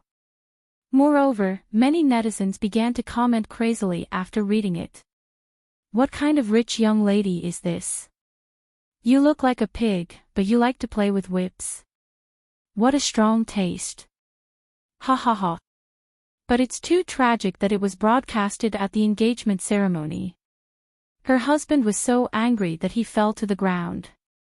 Wait, isn't that old man Iwasaki Yaosuke? Iwasaki Yaosuke. The CEO of the great Japanese bank. One of the top 10 richest men in Japan. Really? Sigh. It seems to be true. The young lady of the Iwasaki family looks like this. Aren't there photos online? Netizens were creatures that were most passionate about all kinds of new and interesting gossip. Especially this kind of gossip that happened in a rich family, and it was very exciting. It would greatly arouse the netizens' desire to comment and spread it. After all, the Iwasaki family was a famous family in Japan. Iwasaki Yaosuke and Iwasaki Reiko were also characters who often appeared on TV and in news reports. It was not difficult to find their identity information and make comparisons. Therefore, in just a few minutes, the enthusiastic netizens dug out all the identities of the protagonists in the video, and then crazily spread the video to their friends, friends of friends, and friends of friends of friends. At this speed, in less than an hour, the entire Tokyo and even the entire Japan should know that the CEO of the great Japanese bank was exposed at the engagement banquet. In other words, Iwasaki Yanasuke, Iwasaki Reiko, and her cuckolded husband, filial piety Kanzaki, instantly became popular on the internet. The dignified top tycoon in Japan, who had dominated the business world for decades, suddenly became a monkey, and was watched by all the netizens in Japan. The current situation on the internet was really exciting. As for Iwasaki Yanasuke, who was at home and had already thought about how all of this would quickly develop, he took a deep breath, then picked up the microphone next to him. "Distinguished guests, I'm very sorry," Iwasaki first said, then did a very shocking action in front of everyone. He slowly lowered his body, then knelt down in front of the guests below, and kowtowed deeply to the ground. When he realized that his godly bow might not be able to handle this situation, Iwasaki used his final trump card, kneeling. But it had to be said that with his identity as the Golden Heron kneeling down in front of guests of lower status, it was still very powerful. Lord Iwasaki. He actually knelt down in front of us in this kind of situation. When they saw his short white hair, most of the guests who were secretly canceling were also shocked by this extremely solemn action. After kneeling for a few seconds, Iwasaki raised his head slightly and said to the microphone handed over by his subordinate, "I'm just an ordinary father, poor parents, I'm sure everyone here is the same, right? Regarding the misfortune of my daughter's family, I hope everyone can be magnanimous, please don't mention it again." Very good, it's recorded. At this time, Iwasaki was kneeling on the ground and speaking in an almost begging tone, while he secretly looked at his subordinate who was recording. As a veteran in the business world, Iwasaki knew how to deal with this kind of crisis. First apologize, second bow, third kneel, this was the most common and most effective method. For the majority of Japanese, they didn't have the idea of paying the price for doing something wrong, they just wanted to see a group of people who were usually high and mighty lower their heads, bow and kowtow to a group of lowly commoners like them. So in the past, whether it was the business world or the political world, as long as there was a problem, they would bow, and if there was a big problem, they would kowtow. Usually, after bowing and kowtowing, no one would pursue the matter. Anyway, the Japanese were this short-sighted, they didn't want to solve the problem, they only wanted to see a group of high and mighty people apologize with snot and tears, then they would be satisfied. As for whether the problem was solved or not, it wasn't important, what was important was that the people were happy. Therefore, the current Iwasaki grasped this point, grasped the Japanese's unique gene of valuing small gifts but not righteousness, and used this trump card of kneeling. Quick, look. Quick. I, the CEO of the great Japanese bank, knelt down, even if my daughter was involved in S&M, whipped people, and was suddenly exposed at the engagement ceremony, you should forget about it, there's no need to mention it again. Originally, for Iwasaki in the great Japanese bank, this was undoubtedly a super shameful incident, the kind that might even cause him to step down directly. But after kneeling down and posting the video on the internet, not only did I not need to step down, I even gained the image of a pitiful father, and with some packaging on the internet, wouldn't I be able to take off directly? When he kowtowed again and knelt down for the second time, the corners of Iwasaki's mouth, which was almost stuck to the ground, had already curled up. It was as if he could already see the scene of his whitewashing of the misfortune of a rich CEO, the pitiful father washing his face with tears rapidly spreading across the country. To be able to turn a fatal blow of humiliation into a helping hand, Iwasaki Yanasuke's position as the Golden Heron wasn't without reason. His brain worked fast, and his skin was thick enough. When the old man said these sentimental words and kowtowed to the guests again, the guests below quickly found a direction to echo. Lord Iwasaki, raise your head, this isn't your fault. That's right, what's wrong with a young lady having some special hobbies before getting married? It's normal. It would be better to say that the problem lies with those people who purposely chose to cause trouble during other people's wedding ceremonies. That's too despicable. For a moment, the guests began to comfort Iwasaki, and some people even began to ridicule Ryudo, who was also in the center of public opinion.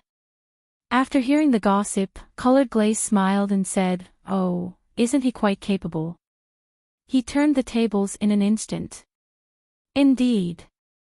His skin is so thick, no wonder he can be in a high position in this country." Long Do couldn't help but want to clap a few more times when he saw the old man's quick reaction.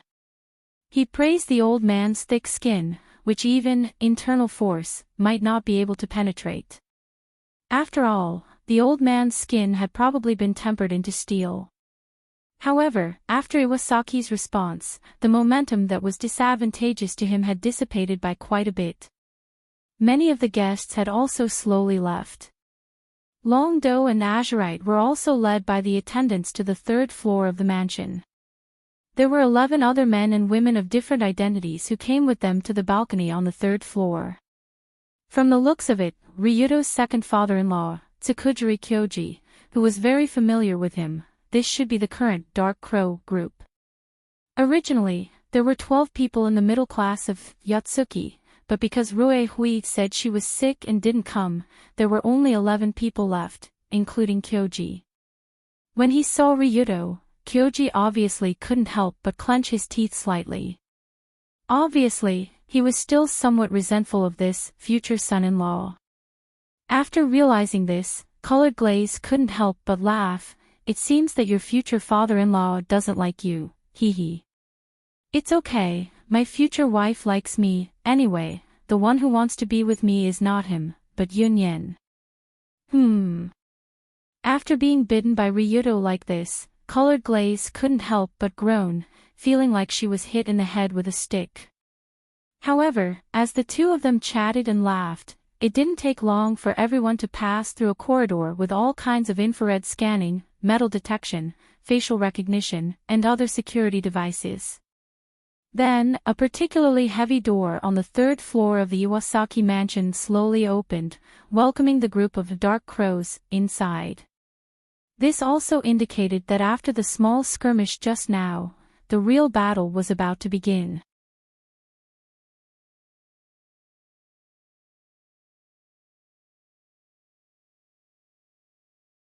Chapter 309. However, behind the heavy door, there was a rather spacious circular hall. In the middle of the hall, there was a huge circular hollow table, and in the middle of the round table, there was a referee's table that was obviously of a higher level. Not only that, but at the 12 corners of the round table, which were the 12 o'clock positions, there were many chairs, and there was a green button and a red button in front of the table. The green and red buttons obviously represented support and oppose. On the side of the button, there was a tall screen that prevented others from seeing which side the person who pressed the button had chosen. Just by looking at this special configuration, it was obvious that this thing was most likely used for voting. After all, voting was often required in various meetings, including this one. The Yatsuki meeting was usually started by 1 or more golden herons and 8 or more dark crows. For a meeting where all 12 dark crows were present, it was usually to discuss some relatively important matters, such as this Kamiyoshi incident. When all 12 dark crows were seated, Colored Glaze also sat in Kaneshiro Rui's seat, while Ryudo stood behind her. "Good lord, you didn't prepare a seat for me. Yatsuki, you're so poor." Looking at the round table in front of him and the host Golden Heron Iwasaki Yanasuke, who was sitting in the middle of the round table like a referee's seat, Ryudo couldn't help but show a mocking smile. Colored Glaze smiled and said, "Bear with it, anyway, it'll be over soon." At least you know your place." After hearing the conversation between the two, Iwasaki Yanasuke sneered and said, "Since everyone is here, let's start today's topic. I'm sure everyone already knows what we're going to discuss today, and that is, it's about me and the Kamiyoshi, right?" Before Iwasaki finished speaking, Colored Glaze, who was sitting in the Kamiyoshi seat, interrupted him and said in advance. Although everyone present knew about this topic, judging from Colored Glaze's current attitude, she didn't seem to care about this topic at all. Is this kid crazy? Does she think that I and the other 11 dark crows can't deal with them? After hearing Colored Glaze's confident words, Iwasaki Yanasuke sneered, then said to everyone, the Kamiyoshi has always been proud of the excellent tradition of the Saiwang. The successor of the Saiwang must be a pure and flawless girl, but it seems that someone doesn't care about this excellent tradition. Before he could finish his sentence, everyone at the table turned to look at Luli, who was sitting in her seat, and then looked at Long Do, who was standing behind her. After Iwasaki Yanasuke finished speaking, he took out a lot of deliberately enlarged photos from the document bag on the table and raised them one by one for all the Dark Crows members to take a look. In those photos, there were only 2 people, namely Ryudo and Colored Glaze. Judging from the background and movements, they were basically secretly photographed in school. When they were secretly photographed, the 2 were either holding hands, standing on each other's shoulders, or leaning intimately against each other. In fact, Colored Glaze and Ryudo usually didn't avoid each other in school. As long as one had the intention, it wasn't difficult to secretly take photos of the 2 of them. It could even be said that it was very simple, so the 2 of them weren't surprised at all by these photos. After the photos were made public, Iwasaki continued to add, according to the excellent tradition of the Kamiyoshi, the Saiwang candidates of each generation will deliberately keep a distance from men, so it's impossible for such a shameless thing to happen. So, Colored Glaze raised her eyebrows, but she didn't have much of a reaction. So I have reason to suspect that this generation's main god, Dai Ruehue, is not governing properly, especially when it comes to the discipline of the next Saiwang. She should retreat behind the scenes and let someone with the ability to govern take over. At this point, Iwasaki looked at the Kamiyoshi Ruehue sign in front of Colored Glaze, and then looked at Ryuto who was standing behind Ruehue. A fierce expression appeared in his eyes. Before this, Iwasaki only wanted to suppress and control the Kamiyoshi because Ruehue was controlling the Black Hand Alliance behind the scenes. It was purely out of consideration for benefits. However, after Ryuto obviously played such a trick on them and almost destroyed the reputation that Iwasaki's name had accumulated over the years, it wasn't just a matter of consideration for benefits between the 2 sides. Iwasaki's personal grudge was also mixed in. Ryuto Kiryu, just you wait. When Kamiyoshi Ruehue and her daughter's authority is stripped away and there's no one left to protect you, this old man will work with the Yatsuki to wipe out your Black Hand Alliance completely. When Iwasaki thought of how this bastard Kudo would die without a burial place, his lips curled up in a sinister arc, and the fake smile on his face became even brighter. At this moment, the president of the Tsukujiri group, Tsukujiri Kyoji, who was sitting beside him, pushed up his glasses and placed his hands on the table to support his chin. Then, he asked in a serious tone, Lord Iwasaki, are you proposing to remove Kamiyoshi from power? In the Yatsuki structure, the Golden Heron was the highest structure. They had the right to propose any proposal, and they could even request for the removal of the Dark Crow leader. However, a proposal was just a proposal. Even the Golden Heron couldn't decide everything with one hand. Otherwise, what would be the Dark Crows for? According to the rules, when the Golden Heron proposed a proposal, the Dark Crows would need to vote. 2/3 of the Dark Crows would approve the proposal. This was one of the Dark Crow's powers.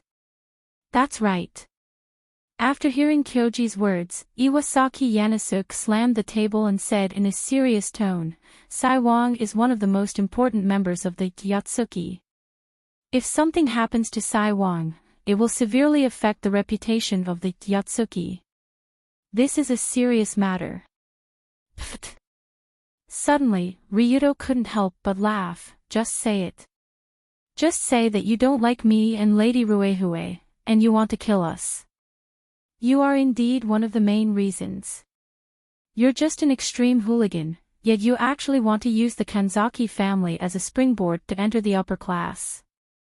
You don't know what you're talking about. We will never allow such a thing to happen. Iwasaki Yanosuke had a mocking smile on his face, and he pointed at the hooligan. From the beginning to the end, Iwasaki's impression of Ryuto was that he was a piece of trash trying to enter the upper class by hooking up with the Kamiyoshi lady. The reason why Kanzaki and Colored Glaze were together with Ryuto Kiryu was because they each wanted what they needed. The Colored Glaze and her daughter needed the Black Hand Alliance, and Ryuto needed the Kamiyoshi clan support. But when faced with Iwasaki's responsibility, Ryuto paused for a moment, then he couldn't help but laugh out loud. Pft pft pft. Ha ha ha ha ha. His laughter sounded very heroic, but if one listened carefully, one could feel a strong sense of mockery. This made Iwasaki's face darken. You still dare to laugh at a time like this? You'll know how you're going to die in a moment. After taking a deep breath, Iwasaki said to the 11 Raven members around him, "Everyone, we can start the voting now. Those who agree with the dismissal of Kanzaki Rui, please press the green button. Those who disagree, please press the red button." 11 Raven members.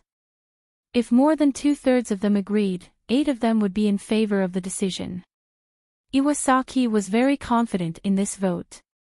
After all, he was the Golden Heron. In the Yatsuki system, although the Golden Heron was only responsible for proposing the motion, and the Raven was responsible for voting, this so-called voting was just a formality most of the time. It should be known that in the past, more than 90% of the motions proposed by the Golden Heron passed safely. After all, the Golden Heron was actually the Raven's superior. Unless it was something related to their interests, the Raven would usually not vote against the motion. And this time, because the motion involved the Kamiyoshi, Colored Glaze naturally wouldn't participate in the voting. After Iwasaki finished speaking, the other 11 people almost didn't hesitate to reach their hands into the voting machine that was surrounded by obstructions. The buttons couldn't be seen, and they pressed the buttons. When everyone pressed the buttons, the results would be transmitted to the electronic panel around the host seat in the middle, so that everyone could see the voting results clearly. 3, 2, 1. Beep.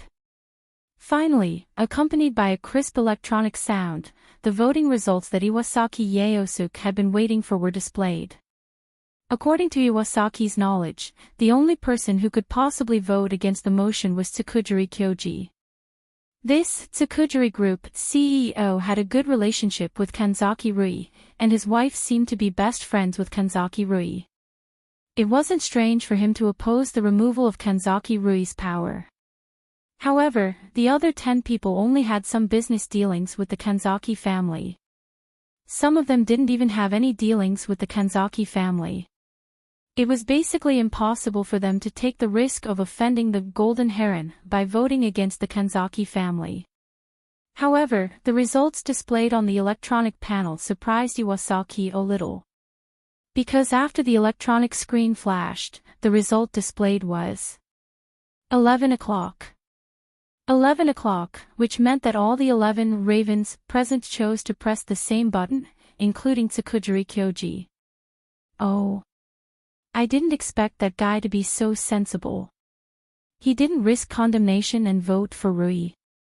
But that's what a smart guy is. Thinking of this, Iwasaki Yaosuke nodded slightly. But the moment he nodded, he saw all the contents on the electronic screen. Then, the old man in his 70s was dumbfounded.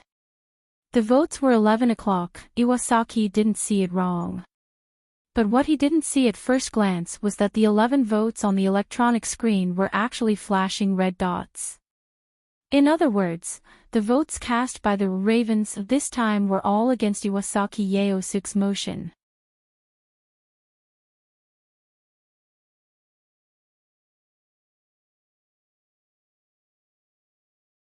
Chapter 310.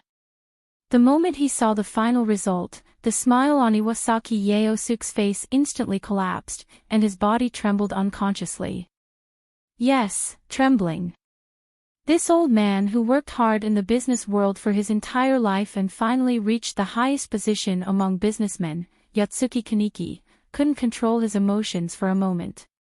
His pair of slightly cloudy pupils suddenly widened as he stared at the 11 o'clock on the electronic screen. It was as if he saw the scene of the end of the world. How is this possible? Are my eyes playing tricks on me? No, did the machine malfunction? If it's possible, I should immediately ask someone to check the machine, and then, just as Iwasaki was about to ask someone to check the machine, the scene that he suddenly saw sent a chill down his spine. When Iwasaki, who was in the middle of the host seat, raised his head, Iwasaki was met with a lot of strange gazes. Starting from Kyoji and Tsukujiri, they turned clockwise all the way to the left.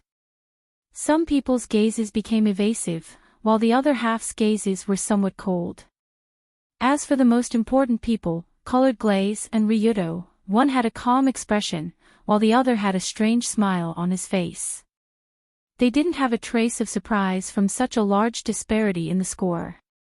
I fell into their trap, they planned this beforehand. After noticing such an abnormal state, Iwasaki immediately understood in his heart.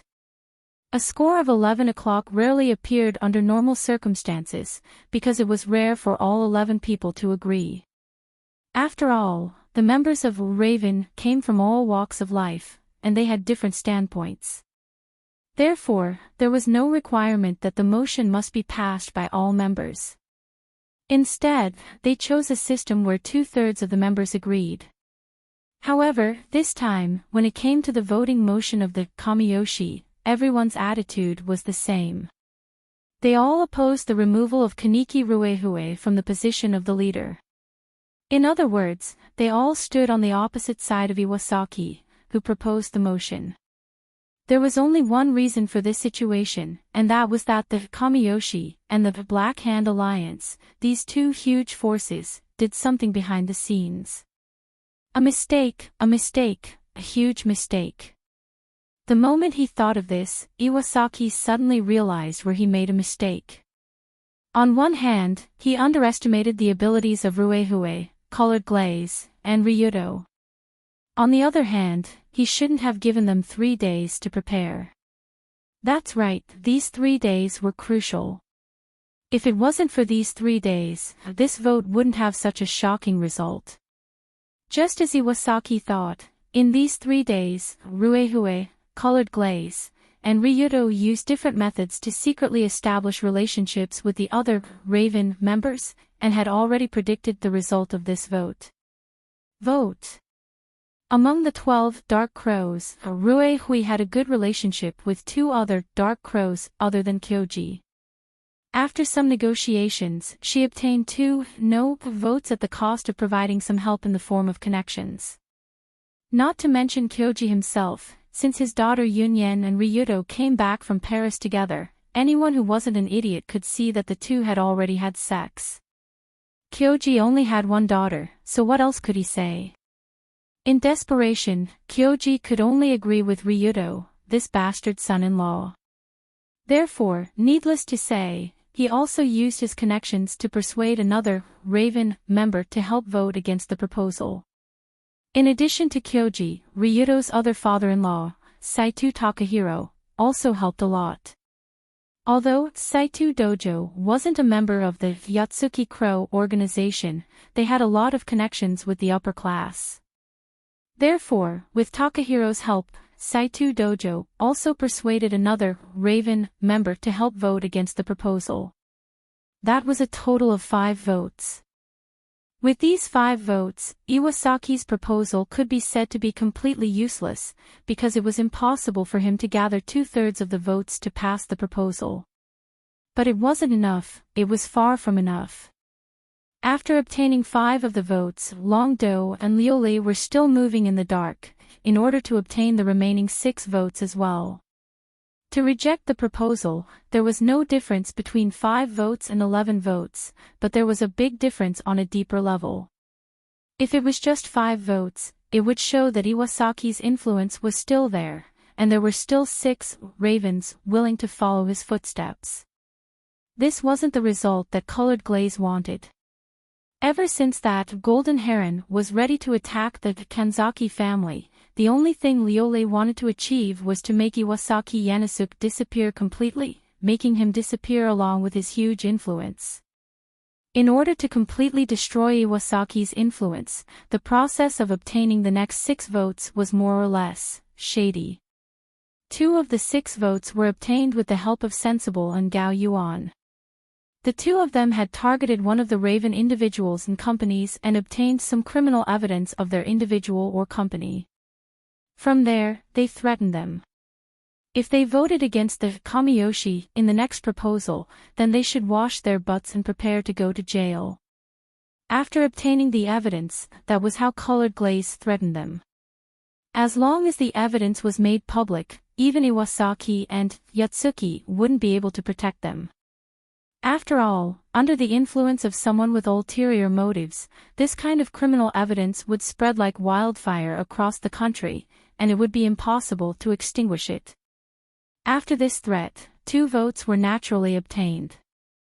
As for the remaining 4 votes, the Dark Crows did not have any similar evidence to use. Thus, they could only resort to more violent methods. Before this meeting started, Ryuto arranged for the Rulong Security Company's elite Dragon Fang squad to kidnap the parents, wives, and children of the 4 ravens as much as possible, and use them as a threat against the 4 ravens. The kidnapping process sounded simple, but there was a lot of undercurrents. However, thanks to the elite strength of the Dragon Fang squad, they succeeded in achieving their goal in the end. A threat, this was even more of a threat, and it was the most despicable kind of threat to use one's family. But even so, Colored Glaze didn't hesitate at all when arranging this. In order to obtain the final victory, she was willing to do anything. Since their families were in the hands of others, the remaining 4 ravens had nothing to say, and were forced to vote against the proposal. After all, Iwasaki only wanted to take action against the Kanzaki family. Essentially, it had nothing to do with him. He couldn't possibly sacrifice his family's life just to take down someone who had nothing to do with him. That would be far too foolish. By the time the last 4 ravens changed sides, the votes of the 11 ravens were all in the hands of Colored Glaze. Thus, the ridiculous everyone changed sides scene just now happened. That's it, that's the result I wanted. Seeing the Golden Heron standing in the middle of the round table with her eyes wide open in shock, Colored Glaze, who was sitting in her seat like an empress, asked calmly, "Iwasaki-sama, can you announce the result of the proposal?" Kanzaki Colored Glaze. You. Seeing Colored Glaze acting as if she was the master of this place and didn't care about him at all, Iwasaki knew that he had completely lost this battle and couldn't help but point his finger at her. Ugh! But in the next moment, Iwasaki couldn't help but cover his heart with his hand. At the same time, he felt as if he couldn't breathe properly. No matter how good Iwasaki's treatment was, he was only an old man in his 70s, so it was natural for his body to have some problems. Now that he was faced with such a tragic situation of everyone betraying him, and after being angered by a junior like Colored Glaze, he almost fainted on the spot. He could only support himself with his hand on the table and barely maintain his high and mighty posture. But even so, it was his duty to announce the result. So Iwasaki Yanasuke could only clench his chest and gnash his teeth as he said, "This motion is not passed. The meeting is over. Dismissed." In the end, after holding his breath and saying, "Dismissed," Iwasaki hurriedly opened a small door next to the round table and quickly left the conference room. It was as if he would die from anger if he looked at Colored Glaze and Ryuto's expressions. Just like that, the meeting that was supposed to send Rue Hui and her daughter to hell ended with a weak ending, and it ended with the Golden Heron being defeated. For Iwasaki, this battle could be said to be a complete loss for him, and it might even become a nightmare that repeatedly appeared in the dreams of the president of the Great Nippon Bank. After the meeting ended, the 4 dark crows, who were threatened, also hurriedly found Ryudo. One of them said to him with a somewhat gloomy face, "Boss Tong Xing, now that we have voted, can you release our families?" "Of course, I promise no one will hurt a single hair on their heads." Ryudo took out his phone on the spot, clicked on the call, and said, "Send everyone back respectfully, remember, be polite."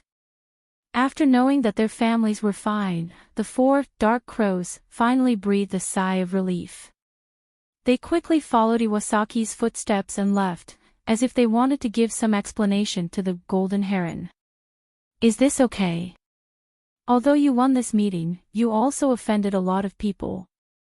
Looking at the backs of the 4 dark crows, Gong Si, who came to the 2, couldn't help but say, "The kidnapping and extortion method that Luli used this time could only be used once at most.